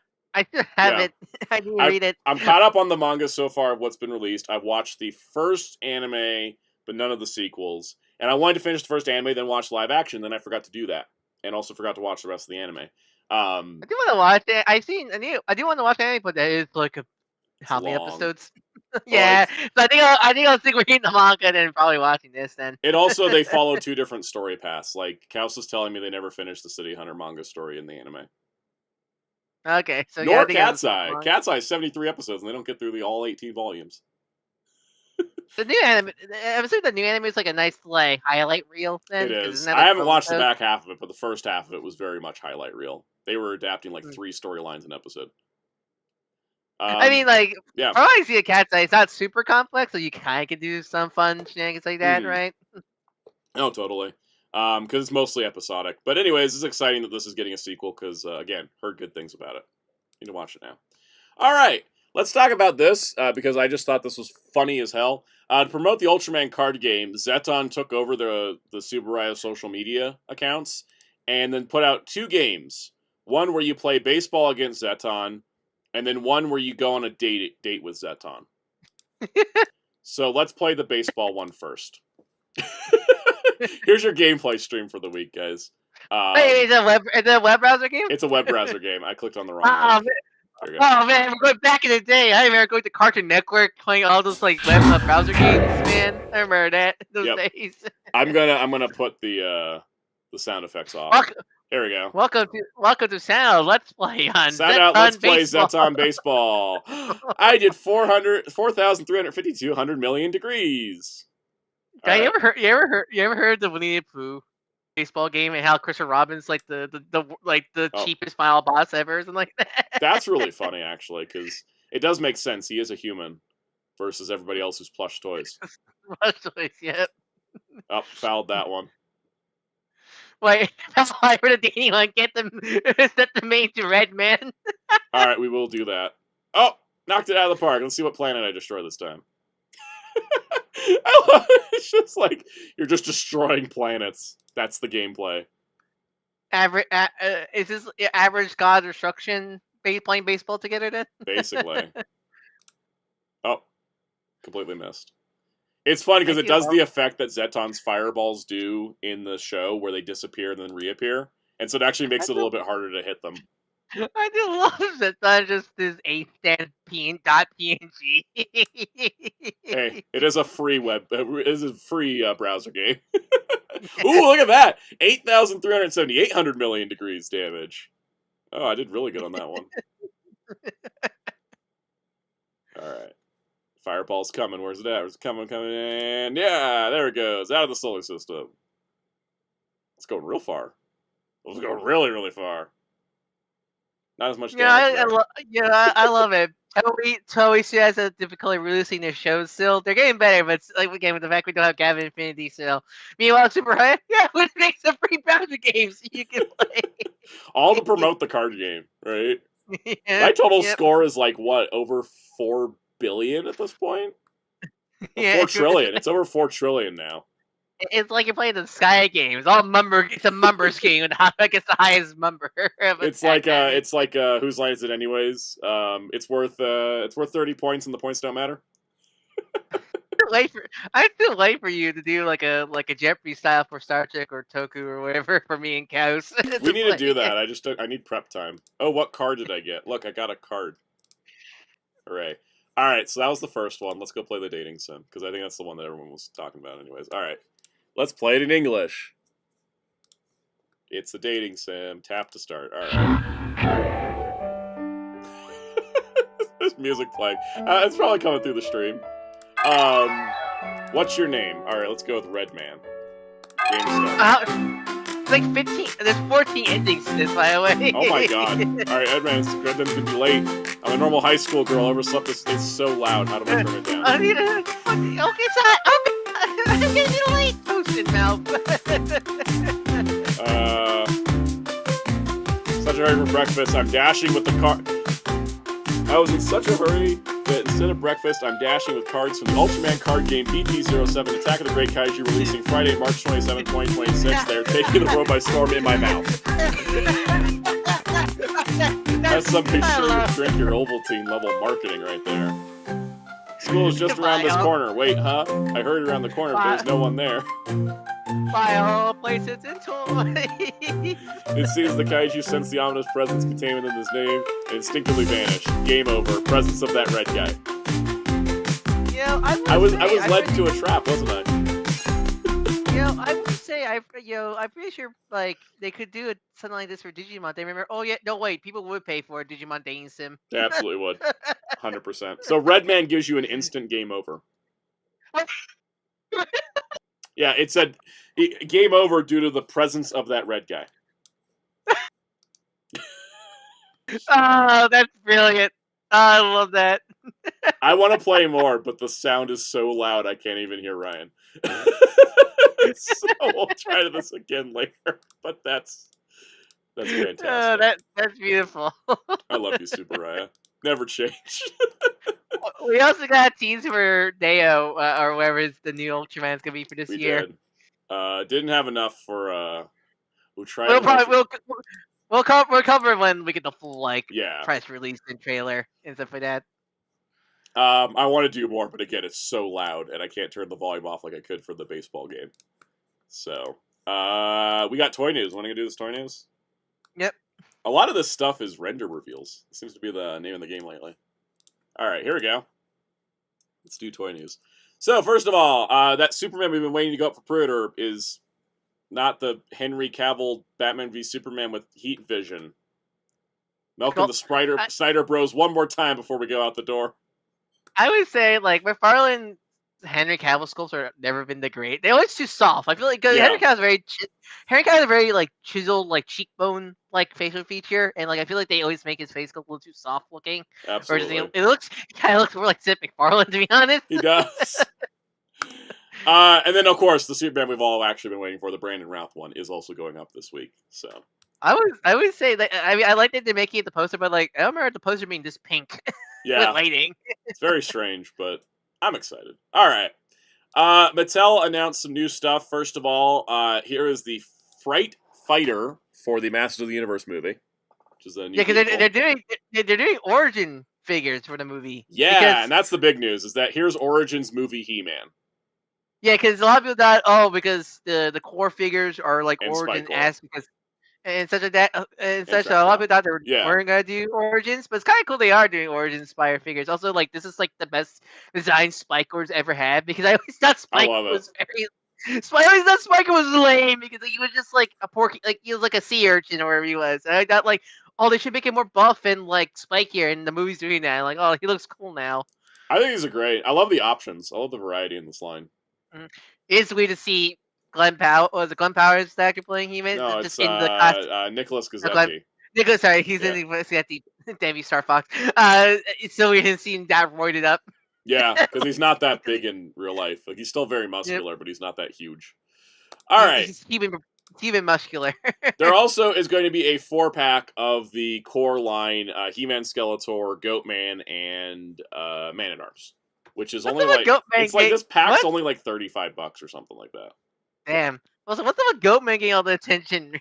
No idea. He's from like a children's book. I understand, right? I have a weird feeling he's in it like one scene as a cameo, and this is like his like Revelation. Yeah. Yeah. No, I guess because I imagine they picked him because he's the Duke. He's just the generic Satan man. Yep. I think so. They also, you don't have it. There's also they revealed 2 more Chronicle figures. I can grab the link for you. Yeah, I somehow missed those because I think Praeternia didn't actually post them. I saw it on the Blue Sky, but I'm not sure he posted on Twitter. I'll go find. The reason I end up using Twitter links for Praeternia is because sometimes doesn't post on both sites. Yeah. Sometimes. But I would love if Blue Sky had post notifications because that's why I still use Twitter sometimes, like for Praeternia. I get like the notifications when he posts, and I'm like, so I can keep up with stuff. So all right, here we go. I put in screen chat. This confirms to me something. Have you seen this press? Fisto and Ram Man are in a 2-pack, I think, because they're both extended cameos. But also, look at them; they're great. They have this post doesn't have the other photos, but like Ram Man, you can see he has the content spring legs again. Yeah, those are like effect parts you can attach to him and stuff to that. I still never because I understand the spring legs because because the original toy you have to like push him down so you can like battery ram people. He doesn't actually have spring legs. Yeah, no, in Filmation he does have actual spring legs, but I always thought it was stupid. Yeah, it was because I prefer it in Revelation he had the goddamn spring legs again because I always prefer in 2000X where he's Ram Man because he's a battery, he's literally a wall, a human wall and such like that. There's actually he should be built like the Juggernaut. Yeah. I mean, he does his helmet's practically the Juggernaut. Yeah. Yeah. Have you seen? There's some press photos of the movie cast. Mecha Neck, he looks great. It's great. He looks so wholesome. I love it. He does. And Marina Baccarin looks so good as Sorceress. I really like the Sega Source. I like it's Filmation inspired, not 1-to-1 and such like that. Yep, we're getting a new trailer for this as well tomorrow. Yep. Very excited about it. New Supergirl trailer too. So exciting. All right, G.I. Joe had something I actually have been wanting a long time. Iron Grenadier Destro is finally coming, and he comes with a vehicle. He looks cool. I like it. Like they go full like swashbuckler. I'm assuming with this look. And we've been getting Iron Grenadiers for a little while now, so it's nice to finally get the leader of them. I love this version of Destro. I'm very excited. This is like I think my only thing left on my top 10 is like Globulus. Is he is that does Joe usually do soft goods? Because I see he has a soft goods cape. Yeah, he does, and Joe's been doing them. If a character can have soft goods, they will. Like any cape has been soft so far. Mindbender, Serpentor, the not Prophet Director Destro. It was the World Domination Destro had soft goods. A couple Cobra Commanders have had soft good capes. They've been doing more of it lately, but very happy with it. Very happy with it. We also got a retro Grunt. I guess I could get this to replace Grunt's neck with an actual Grunt neck and not just a. I have a Mutt neck that I replaced my Grunt's neck with because my Grunt broke. Grunt, like, is Grunt like an actual character? Is Grunt literally just a mook? Oh no, Like he's an in actual Army of the Dead? character. He's one of the original 12 Joes of the line. Okay, because with that name and how he looks, Yeah. he just looks like generic. He just looks like generic army guy. Yep. We also got the Techno Viper, and honestly, I can't tell you how this is any different than the regular one we got. I think because the one we got was more modernized. I remember he came with that cool like hologram thing on his wrist Yeah, and he such doesn't have like the that. hologram thing. I know the retro line is for the retro collectors, but I always look at them as like, that's the lamer version of what we already got. I know, right? Because I like when Joe has more sci-fi designs. And then for everybody that was waiting for Wild Bill to get a single, he's finally getting a single release. So Because he was Firefly, Dragonfly, right? yeah, he was the Dragonfly pack in. He is different than the one with the Dragonfly. There's some different paint jobs. But he's like the one where I don't mind. Yeah, the repeat is not a lot Well, of those makes people total sense because it's like Wild Bill's too important of a character to be locked to a Haslab. It's not like he's only a pilot of that. He's a pilot of a lot of things. So. Oh boy, it's our favorite Transformers. Oh, we got to talk about Transformers. It's our favorite brand that we're constantly fighting with. Are we not in a war with the brand of Transformers? Right? I'm with the war with Hasbro because it's not the brand because Blokees shows that if you. It's true. I'm also at a war with Takara. I think we can go two ways with this, right? Yeah. I think it's Hasbro and Takara. Let's get through the Hasbro Takara side of Transformers first. Great RC. Yeah. So my favorite. Oh, hold on. I froze OBS. My new favorite color scheme of RC is lesbian flag color RC, and I've dubbed her Great Aunt RC from the Missing Link one, and then so we're getting Masterpiece RC in the colors, and they're calling her Secret Agent RC, which is not as fun as Lesbian Aunt RC or Great Aunt RC. Yeah. Also, not as fun because they didn't change her head. It's just the cartoon head. I wish they would have given her a more toy-inspired head. Yeah, the weird toy, flattened toy head, yeah. Yeah, it would have really sealed the deal because the Missing Link RCs, which I'm not going to get up and get them, they have two different head sculpts. The toy one is very much the toy face, and that's why I can just be like, it's like another character to me. And then the cartoon-colored one has a different head that looks more like the cartoon look, so. Now has been time. It sounds has been enough time. I feel like I could say it. I do like RC Mag's design, but my problem with her and the other one, how do they transform? No idea. That's the thing. I think their designs are cool as robots, but like I always nitpick with a lot of female Transformers.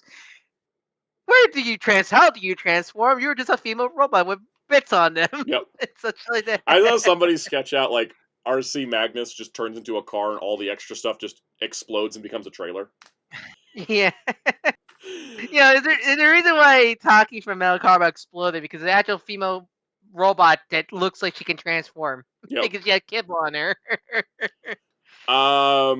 Anyways, I think if they had put the toy head on this, I might have been tempted to get it, but I'm good. It just kind of looks like RC Mango Edition. Yeah. Honest to me.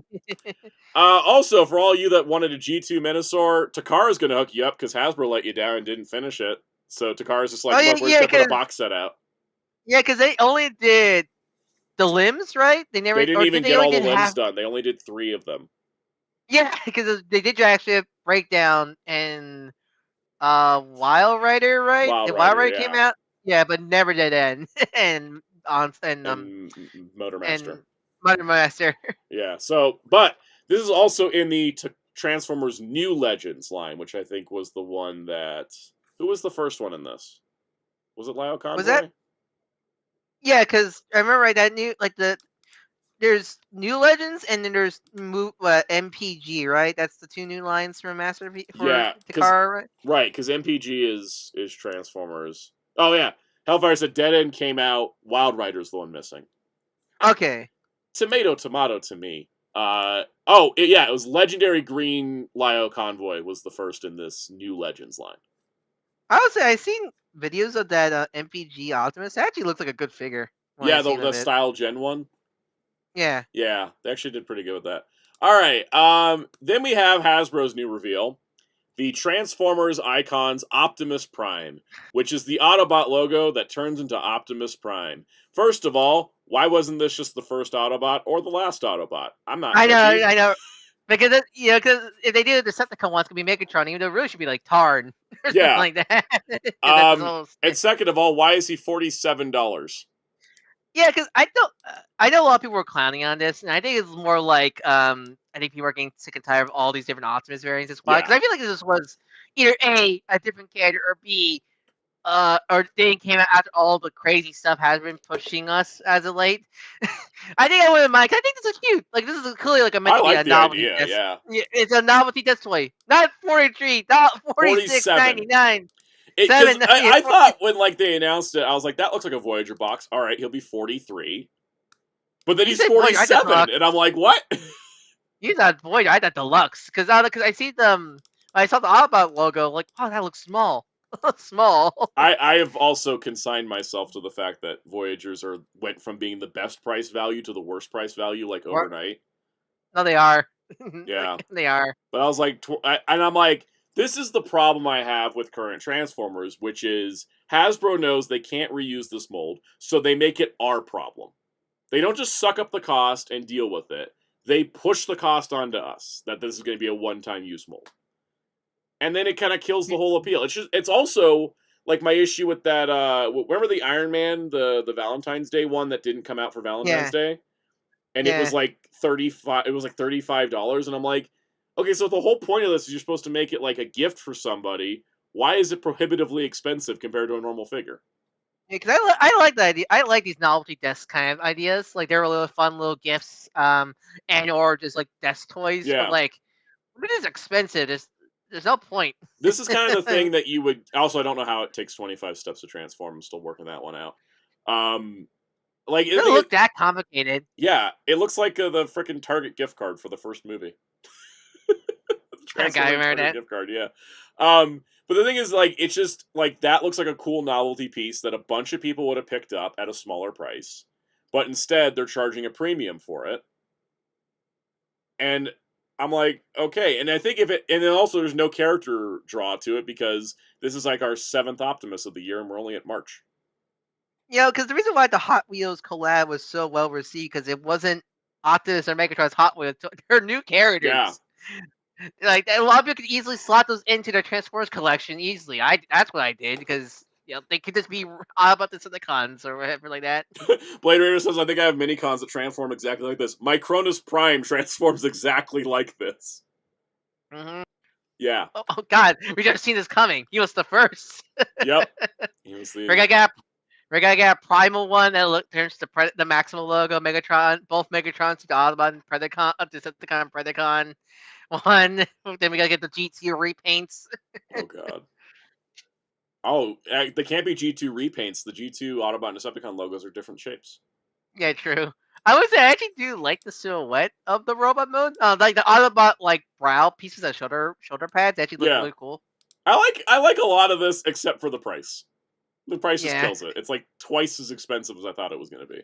Out of all the novelty things they released recently, this is the best. Like, look, everything's better than that stupid American one. Yeah. Can't believe they're doing a joke. Like, I know the Joe one typically makes more sense, but still, I can't believe there's two. I can't believe they're sold out.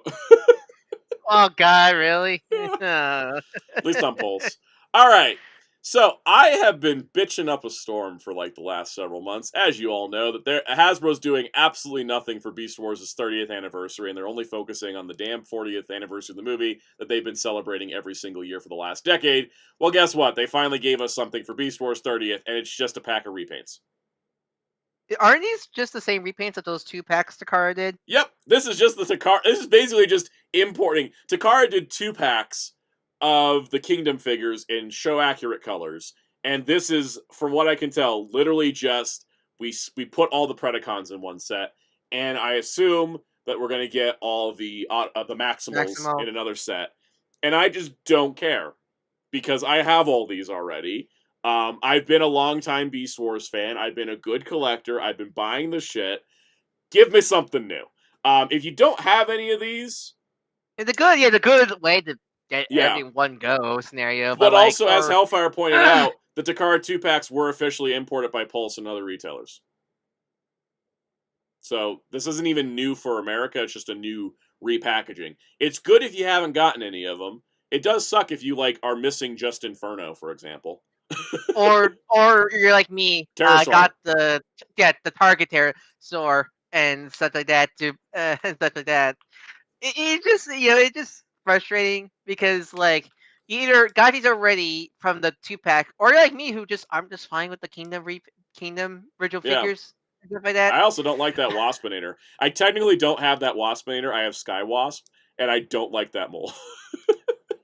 Yeah, I don't like how the legs were handled. I think everything else is fine, but the legs are too cumbersome. I much prefer the Thrilling 30 overall.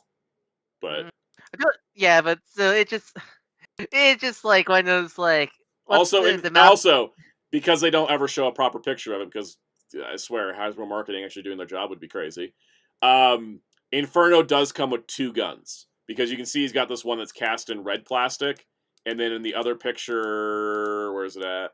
Here you can see one in cast in blue plastic. That's because in the show he had different guns. Instead of doing that, Takara made the solution that, all right, one will be the thruster and then one will be the handgun.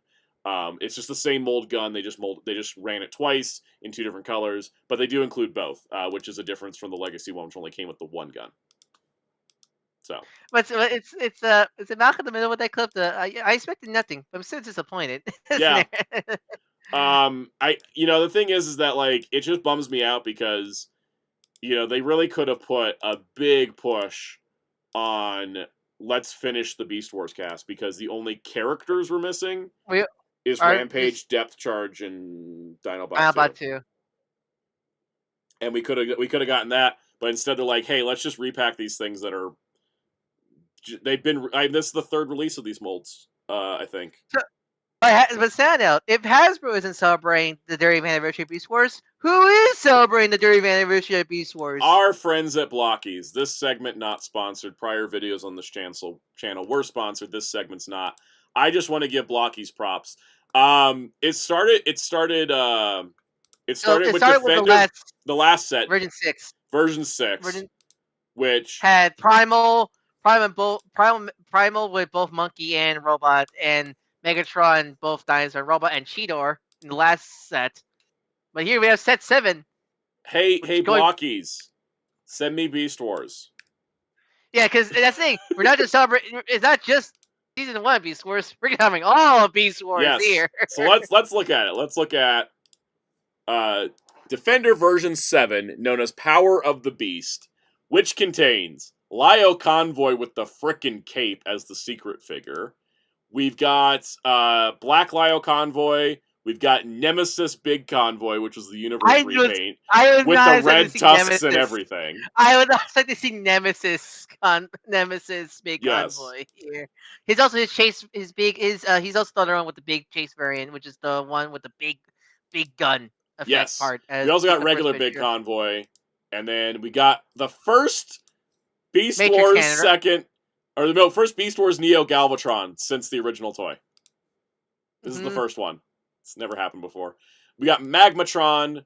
We've got it's Beast Wars 2nd for Galvatron. We got Gigastorm, which is what I still wanted that other. I know, just check the guy, but it's actually supposed to be Gigastorm. It is Gigastorm. Okay. It's got the orange horn. Oh, that's cool. That's even cooler. And then to throw in for extras, we've got, which Grimlock is this? Shattered Glass. I did love the cool Shattered Glass Grill alongside Gigastorm, because Shattered Glass Grimlock is Trypticon colors. Trypticon colors, yeah. We got my boy Ratchet. I love Ratchet. We got normal Ratchet. I think series 1 or 2 had Shattered Glass Ratchet for the longest time. Yeah. So we got normal Ratchet's vehicle mode, Cliff Jumper, what do they always call that? Reformatting Galvatron? Yeah, reformatting Galvatron, yep. And then Sludge, yeah. Sludge. And then Log, and then regular Lyle Convoy. The regular Lyle Convoy. He has effect part. He comes with effect parts. Oh no! Wait, because he also has his Lion mode. You can take his Lion mode, head, and place it on the regular. So you can get robot the mode. spinning shield. Oh, that's so cool. I love it. And then there's the big convoy with the cannon. I want them to send me a box. That's what I'm publicly saying. I have collected all of the Defender versions up to Series 5. I pre-ordered Series 6 alongside the Blokees. I love the Defender version.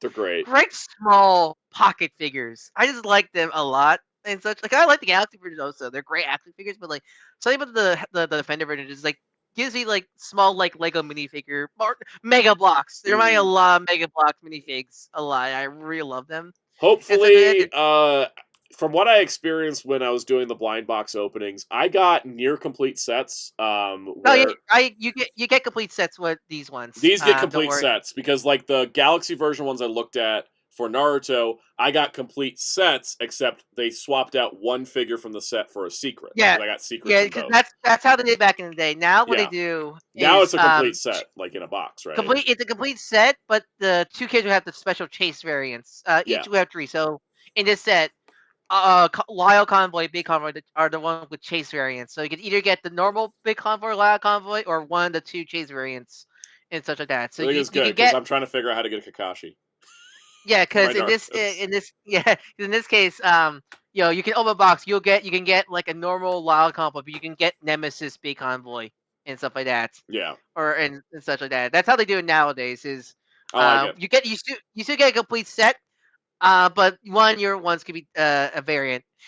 In this case, though, I kind of hope I don't get Nemesis Lyle Convoy, and I get regular Lyle Convoy. Yeah. No offense to Nemesis, but I kind of want the regular one. Same with Big Convoy because I like the Nemesis Big Convoy, but I kind of want the My regular comic color shop is one. carrying Blokees now, and they have a blind box section, and they have a cool policy where if you don't get what you want, they put out a display, like they have a box of displays, and they put out a couple display figures to show like what they're like. And if you don't like what you got in the blind box, you can swap it for the display figure. And I'm like, Oh, that's cool. I'm probably gonna like Blokees, please send me these. But if I don't get sent any of these, I'm probably gonna buy a box and then go talk to my comic shop and be like, "Are you guys gonna order some?" Or actually, I should just talk to my comic shop and be like, "Hey, just buy me a box. I'll buy an entire case and then see if I can get some of the chases because I really want like all. I don't care about the G1 guys as much. I do want Ratchet because I love Ratchet, but I want all the Beast Wars stuff. Yeah, the fact that because the fact that they're doing the Beast Wars stuff Yeah. this soon. I mean, it still feels weird because like I say this soon, but like this is Series 7. But like the fact that Block is doing again. The How fact we're long getting did it this one, take for us to get Beast Wars in Generations? Like 12 years. yeah. So this is fine. Mhm. And I also like between the previous set and this set, you have all the Beast Wars Maximum Predacon leaders. Yep. So I'm in on these. All right. On the other company that's dunking on Hasbro for Beast War representation. Yolopark, the other company that sent me stuff to review. Please send me Beast Wars if you're hearing me. I like how this section is just me pitching companies to send me stuff to review. I love Beast Wars. Yeah, so love Beast Wars, would love to review Optimus Primal and Dinobot. These are the man, AMK series. Oh my god, these are beautiful. I seen video reviews on the Primal. Oh man, he's such a good toy. I saw the Like video he can, previews. I'm like, I need these. I like really want that these. Primal can crunch really damn good. Mhm. Like, and he has spring load gimmicks and everything like that with his arm cannon and his back shoulders, and he can like superhero land. Like he's so poseable and Multiple such like that. expressions. Dinobot has the laser eyes. I like They're so these. nice. They're so They're nice. so nice, and they're so accurate. Also, We're gonna go through they the don't have to. entire gallery because I'm very excited. Yeah, because since they don't have to transform, I mean, he Primal, you still show accurate. Primal's like the most. Primal's one of those designs that, like, no matter what, he's always show accurate because his transformation is so simple. Yeah, but But Dinobot always Dinobot, suffers. Always suffers. it's just that chest. It's always Yep. that chest because it's mad. I always love seeing videos of Dinobot transforming because that chest just flies out of nowhere, like Yep. transforms and such. But like Dinobot looks so good, and they're properly scaled also. They are. Because I keep forgetting how big Dinobot is. Yeah, he's supposed to be huge. Like I always thought that the Kingdom Dinobot should have been a leader, because he is gigantic. I am very much looking forward to these. I hope they do the entire cast. I will buy everybody in this style because Yeah. it's Beast Wars. Yeah. Oh, yeah. Velquence, we will talk about the Goku. when I'm done yapping about Beast Wars. Still pictures to go through. It's so all right. It's great. That's good. We got it. All right, Blokees. You want? What? Oh, no, you want to do the Goku now? Or No, we'll do it in a after minute because I want to go through the Blokees stuff. Because Blokees also, Blader, yeah, they didn't paint the inside of Dinobot's tail because in the show it's not like painted. There's no like color to the inside of it. All right, so Blokees had some cool stuff on display, and I just wanted to show off their Ultraman. Their global. Oh, they're Ultraman. I hope these are because this is the rebooted version of the Galaxy series. Because like Naruto is one of their older licenses, so they're kind of the Ultraman Galaxy stuff where still that Lego style. They've got to figure a Daigo. I mean Guts Man. No, Guts, yeah, Guts. You can't say Daigo because the ghost of Johnny's is still here. Yeah. But like this is the rebooted Galaxy version S, where they're more like the Marvel style Blokees, where they had the really the improve articulation and body proportions and stuff like that, and it looks so good in the character, right? Because the only problem I have with Ultraman spoilers is like I like the Ultras, but I also like the Kaijus, and they do both in these series sets. And the Kaijus aren't like 4 times the price of the Ultras. Yep. Figure arts. Yeah. So we got those. We got some more Transformers for this is Galaxy series. Yeah, this is the next Galaxy version, which they got 86 movie done in 3 waves versus the 5 years of Hasbro. I also love Optimus' deathbed back there. And a Quintesson. Don't get enough Quintessons. I love the Rodimus. The Rodimus very much Studio Ox style, which I like. Is next up, we have the Combiners, which also shows Lio Convoy and Galvatron on display as well, which is nice because I like them. Fire Fury says, "Well, wish Hasbro would allow the Sentai Blokees come over repackaged Power Rangers." I wish so too, but it's just not going to happen. I mean, it's just being realistic. It's not going to happen. Hasbro is pretty much like, if we did not approve of the license, then we're not releasing it over here. Because it's not like Hasbro won't refuse to give out the power license, but it has to be them themselves getting the license, not Toei getting out the license. Is the frustrating thing. And I think they just don't. I don't want to say they don't care enough, but they really just don't care enough. They're very stingy. Where it's a very stingy thing. Where it's like we want to be able to want the approval, not the other company. Coming off the Star Force collection, Mega Man Shooting Star Rockman is now been shown along with Mega Man Zero. And coming soon, Mega Man X. I can't wait for these. Look great, man. Essentially, these 2 versions never get much merch. Like the last time we got Star Force figures was the Sentinel figure back in 2015, and nothing since. Nothing since. So like, nice to great. Same with Zero. Just don't get much merch compared to other parts of the franchise. And then we got new champion Naruto. Yeah, we got Sakura looking really nice. You can really tell because the Naruto and Boruto ones you review again, they're good, but they definitely are older. I think they came out a long time. They're like 1 and 2, 3 and 4 just came out, which is like Sasuke and Minato, and then this is 5 and 6. So. Yeah, because I know there's Sakura and Kakashi are 5 and 6, I should say. Isn't Murata? I forget. Is Murata releasing before them or after them? I don't know where Madara is because I think might be after. I was looking on their social media and I couldn't figure it out. I know they showed Madara a prototype before because you actually can see him behind Kakashi. Yeah. But I think he's coming later. I think he's not. Yeah. But Kakashi comes with the actual effect part. Bandai not giving him an effect part. Then we have Nightwing and Harley Quinn in their DC line, which currently isn't distributed over here, sadly. I hope they do because I do like because their DC line is cool because it's their own take on these characters and like. I know some people are mixed on like Harley designs, and I am too. But like, that's a cool, like, unique, original, like mechanized design. I'll take it over Suicide Squad Light. Yep. Yeah. All right. Next up, for Transformers, we've got some more Movieverse figures, or Movieverse model kits, like Blitzwing. Yeah, because we got the beat. Because the Blitzwing and Set are up for pre-order now on both Blocky's side and Big Bad. And then we got behind them, we're getting. From Bumblebee specifically. Yeah. And they look great. Then we have Prime. Oh, sorry. Look at him. Is there anything else on the movie ones? I know, I was talking about with the Optimus, the Prime Optimus. I just saw people go nuts. Prime looks amazing. Prime looks so good. Like he looks so good. And And then we got a version 2, a new version of the Digimon Optimus. Yeah. But like, because these are the Action Edition, which are the bigger model kits. I like that Prime comes with the Star Saber. Yeah, looks cool. And like essentially with I like the Digimon Optimus because like I really love the first. I have the first Blokees Action Edition Optimus kit. He's great. He was super stylized. And what I love about here is he's still like he's stylized still. He's like cartoon accurate or anything like that. He's like so unique stylized. And also I think the middle there is teasing IW Megatron. That's what it looks like. Edition. That's what it looks like, which is exciting. Which is cool. Again, Blokees giving what Hasbro won't give us. And then we got Flash and Absolute Batman. Yeah, because the Flash is part of the Legends series, which is like a mechanized. Yeah. Like it looks like they're making like a robot mechanized version of Flash, which looks cool. But God, how is all companies Blokees? Blokees, and I think InArt this same weekend also showed like an Absolute Batman. I'm like, why did none of the big companies jump on the hype? I'm surprised McFarlane didn't. He hasn't done one yet. They turn around figures so quick that it's like, what the hell happened? Like how but Blokees Absolute Batman looks incredible.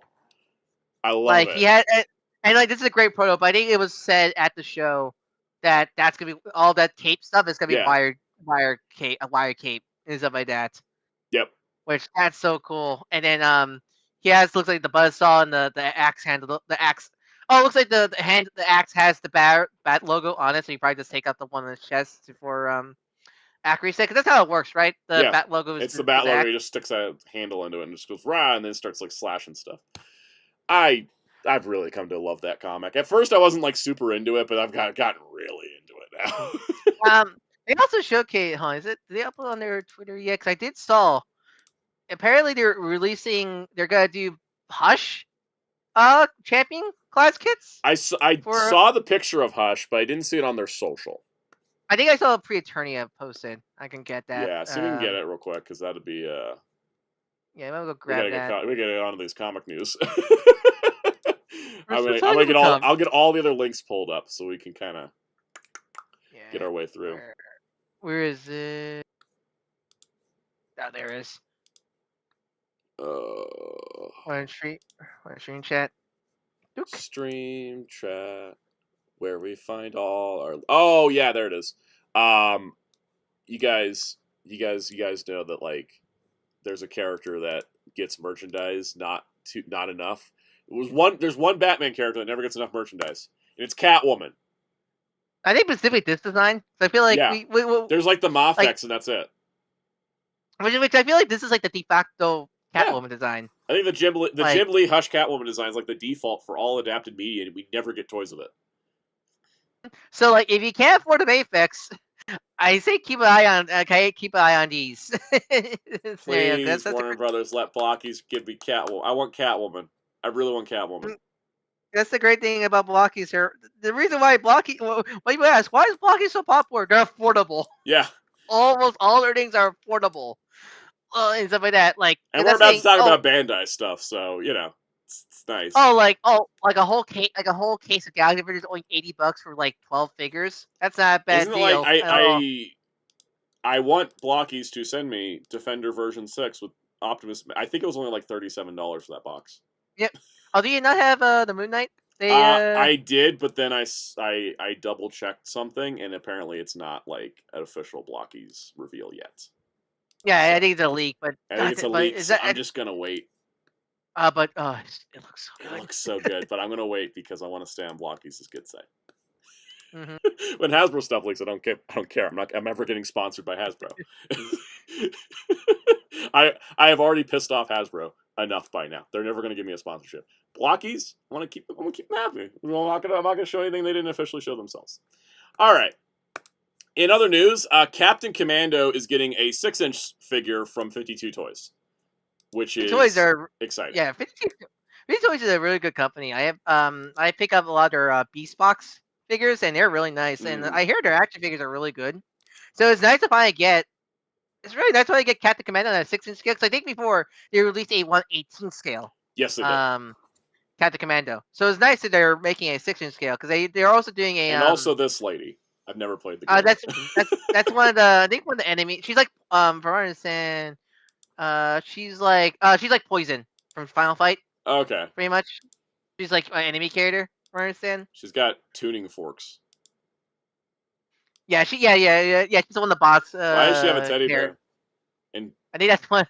she's got shrimp tempura. I will fight her for the shrimp tempura. Anyways, those are coming out at some point. Yeah, keep third, an eye third out. quarter of the release, price $35 to $40, will be available in China, Asia, including Japan and North America. So yeah, keep an eye out. 'Cause I know 52 Toys Yeah. Viabilities is like Blokees, where they are a Chinese company. I think they wait for approval. So keep an Yep. eye out on like your retail stores, because sometimes they might carry them, sometimes they don't. So keep an eye I out. definitely want Captain Commando for my Marvel vs. Capcom stuff. So Mhm. we shall see. All right, next up, Bandai. So just like when they did the King Stone for Commander Black, where they actually just kind of recreated the original toy instead of doing like a CSM, they've come back and done that again for the Sunriser for Black RX. What's interesting is they managed to make a plastic and paint combination that the front panel is transparent enough that the lights shine through the panel, and yet Cool. it still looks like solid gold when the lights are off. So you too can go Ecto-Face, activate. Yeah.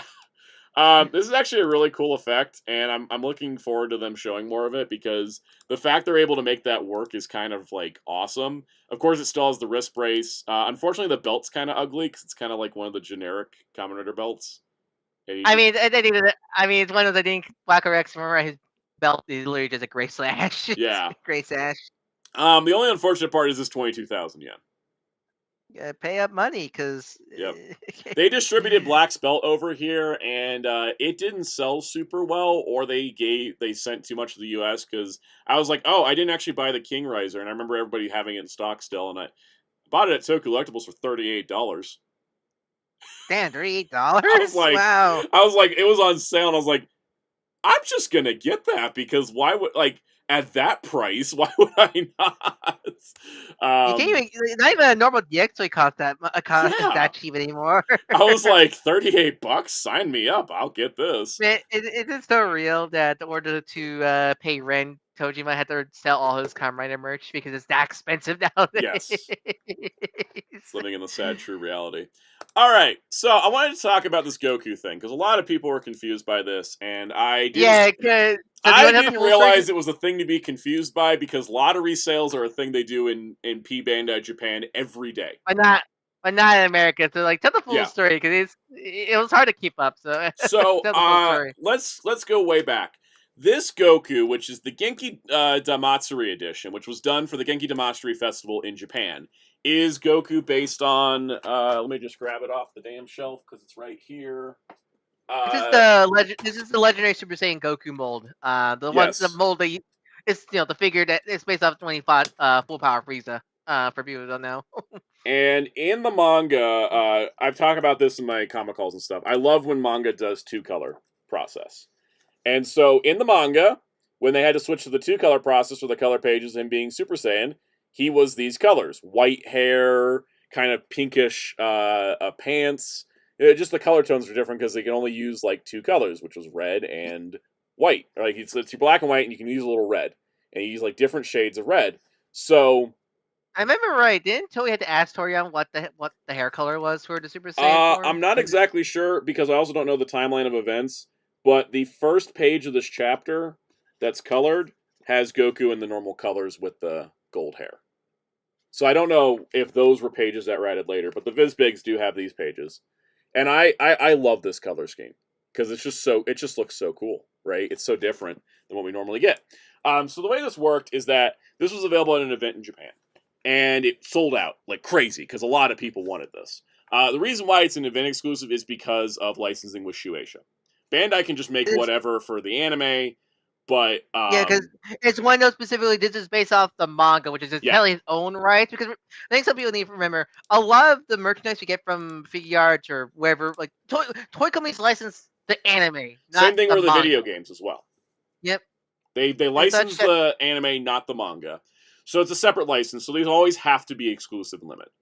So what they did, yeah, it's like why like the Xenoverse or Android 21 always has that game specific branding and not just generic Dragon Ball branding, because that they're totally licensing those characters from those specific games and stuff like that. And that's why like Moro's not in Sparking Zero and stuff, because he's not appeared in the anime.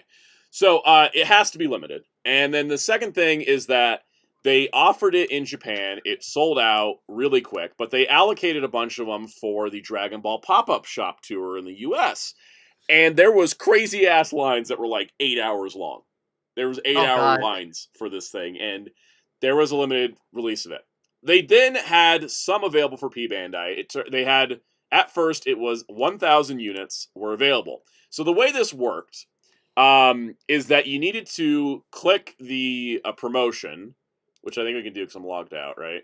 Don't log me in. You have to log in to do it. Anyways, when you're logged out, you click to check the applicable promotion. Then you click a thing and it says enter for a chance to win, and then it would tell. Actually, let me sign into my page, and I can show you. Make sure you don't dock. I just switched screens. Luckily, on the other screen, it's all blacked out because I'm probably just gonna. It's my normal email. It's associated with the YouTube channel, so whatever. I'm gonna get over to the chance to buy drawing application page because it doesn't actually tell you any information. Aside from the fact I purchased one. Anyways, so what it would do here is it pop up and say you entered this chance to buy. Let me just double check something real quick. Let me zoom in actually. Yeah, that doesn't say anything. Cool. I love P Bandai's website. It's very generic. So it has it says chance to buy, and it showed that I put in an application on March 15th, and then they did the announcement date on March 19th that said, all right, here's who gets to buy this. And as you can see, mine says losing draws because I did not get picked. They picked 1,000. Then they had another one that went up on the 24th, and then they were supposed to pull it on the 30th. Oh, they were supposed to pull it on the 28th. And then they put an announcement out and they said, oh, we've encountered an error with the system. We'll have to do it again next week. And so then today they put it out. And so for me, I got a winning draw pick, which means I was allowed to drop my $96.41 after taxes and shipping and purchase the Goku. Because they had 1,000 of each for each promotion run.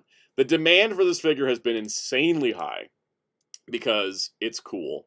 And people want it, and so if I am grateful that it's at least a repaint, not a new character. God, yes. That was a new character.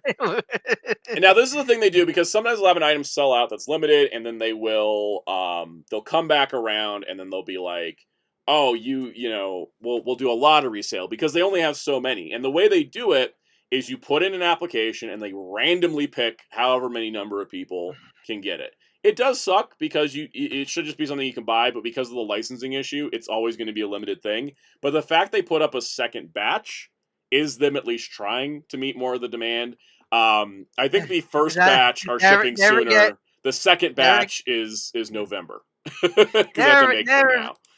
Never forget Once a Man Cobra Commander, Soundout. Exactly. I would have loved something like this for Once a Man Cobra Commander instead of whatever the hell the rest of that was, Never forget.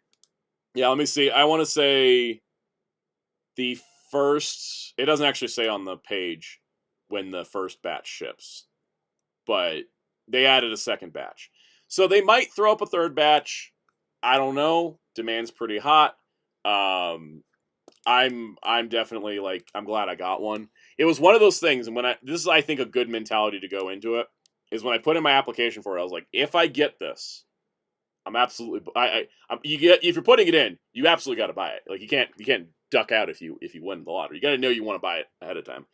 My thought was, if I get it, awesome. If I don't get it, it is a Goku variant. I'll be okay. Saves you $80. Exactly.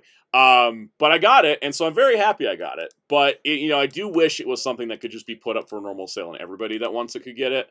There's a reason. There's at least a reason why. There's at least a reason why, unlike some other stuff that Bandai does, where it's why is Geats 9 sold out in 3 hours, and they just didn't put any more up, and it's why not?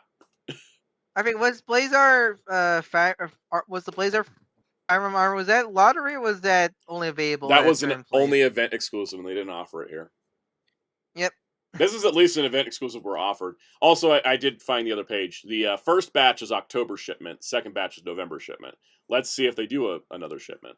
But Bandai's done this before, where in Japan, they'll put up a second batch if something sells out. or they'll put it up for lottery sale. Like Geats 9, if you missed Geats 9, they put up a lottery sale in Japan. They didn't offer us a second shot at all over here.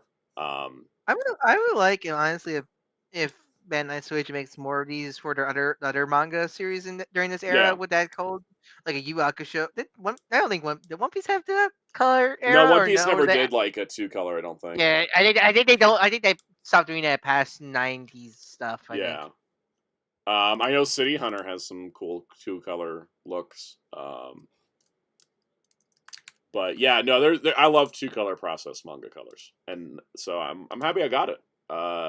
Throws It's my one of budget into chaos, but I'm happy I got it. yeah, because when it comes to cell shaded figures, I like when it's something like that, like a fun repaint variant, not like Yeah. an always on scenario like that.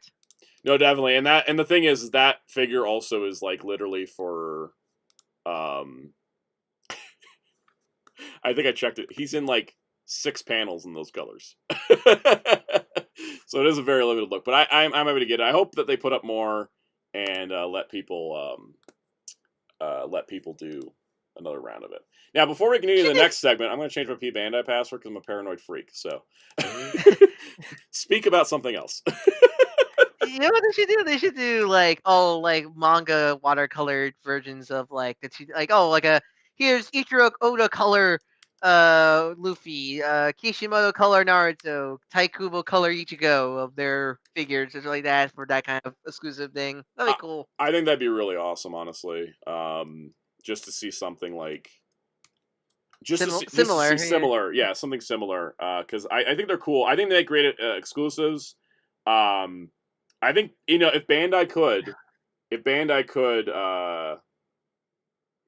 This is a better exclusive than the Chala Hedgehog Goku beat with a Nimbus and Keiko. That was a bad exclusive. That was people a bad. Because people want that. People Yeah, exactly. Like this at least is something where it's like, yeah, people do want it, so it has demand, but you're not missing on something essential. They are re-releasing that mold already, so it's not. You really want it. If you really want the mold, you could just buy it on its own scenario like that. Yeah, it's definitely one of those things. So which Shonen Jump cop guy, Mitseki? There's many. There's many. I didn't mean it. There is many. About these all Big Bad put the Lakers Luffy's on Big Bad They alongside Battle did? Report. Yep, and they're nightmare prices.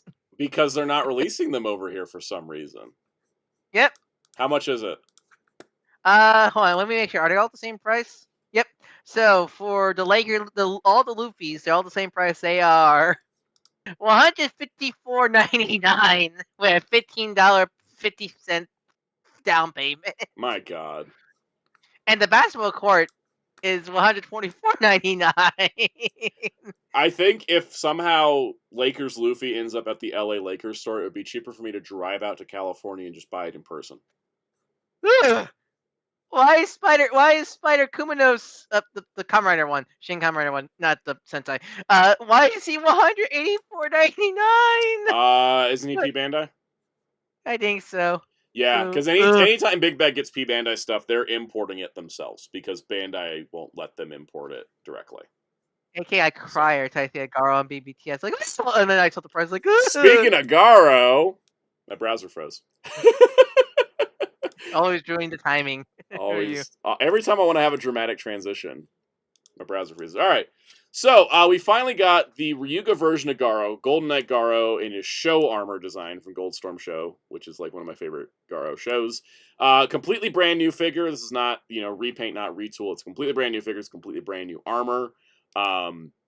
Looks absolutely gorgeous. But that being said, the plating is bringing the price up to 17,600 yen.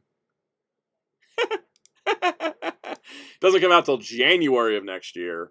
$110. Yeah, it's gorgeous though. The interesting part is this. It's getting a US release. For the first ever time, a Tamashii Nation's Garo product is getting a US release. It has not gone up on P Bandai US, I think because they're waiting for the current free shipping coupon to end. But I think because it was a US release, that means all the major retailers will get it pretty much. Well, here's the thing: if it's a US release, it still could be a P Bandai US exclusive because Really? it's a P Bandai exclusive in Japan. Oh, okay. Right? Here's the thing, it's weird about Bandai, right? When you click the US tab on the P Bandai website, it will give you the link to let me see if I can find an example.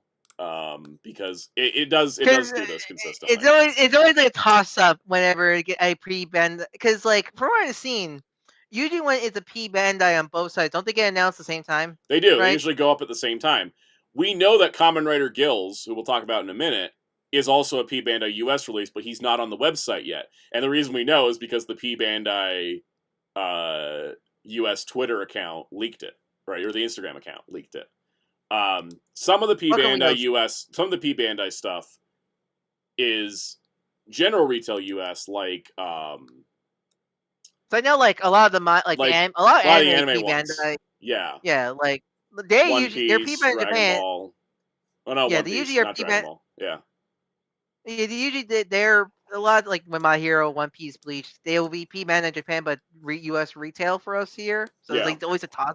And I think and when also those, the website's inconsistent because here's V3, who I ordered on P Bandai US last week, and yet you click how to purchase and you click US and it doesn't give you the link.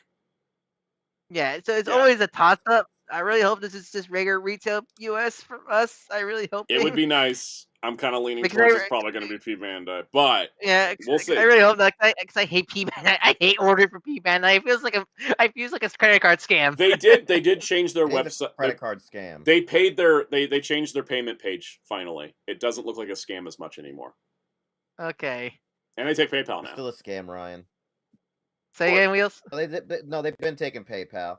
They've been P Bandai as a concept is a scam that we just have to live with because it's the way that Bandai works, right? Hey man, put down a full payment on a figure you don't get for like a year, 8 whole months. Yeah, because at least it had Repulse, so usually that comes out the year. It puts on the like this doesn't come out honestly, for 10 months. That's what I mean. I hope you. P Bandai should be like making it be like. Put down like a $25 deposit for a $100 figure, and then we'll charge you the rest when it's in stock. Versus that's what I never like about. I never like paying far advance in a year for a product. I never like that. Exactly. I never feel comfortable doing that. I only like doing it for like Kickstarters and like crowdfund stuff. Yeah, because that one you're funding them to make the thing. Where here, like this could be ready to go any moment now. Yep. Like that. Anyways, in the world of retail figure arts, Project Red is continuing to prove it's not Sentai by the fact that we have Gavin Bushido not only existing as a figure art, but at mass retail. Which is actually surprising because Kamen Rider can't even get its secondary writers at retail anymore. So what you're saying is Sentai should have stuck doing the three-man teams. No, because even then they didn't get figure arts.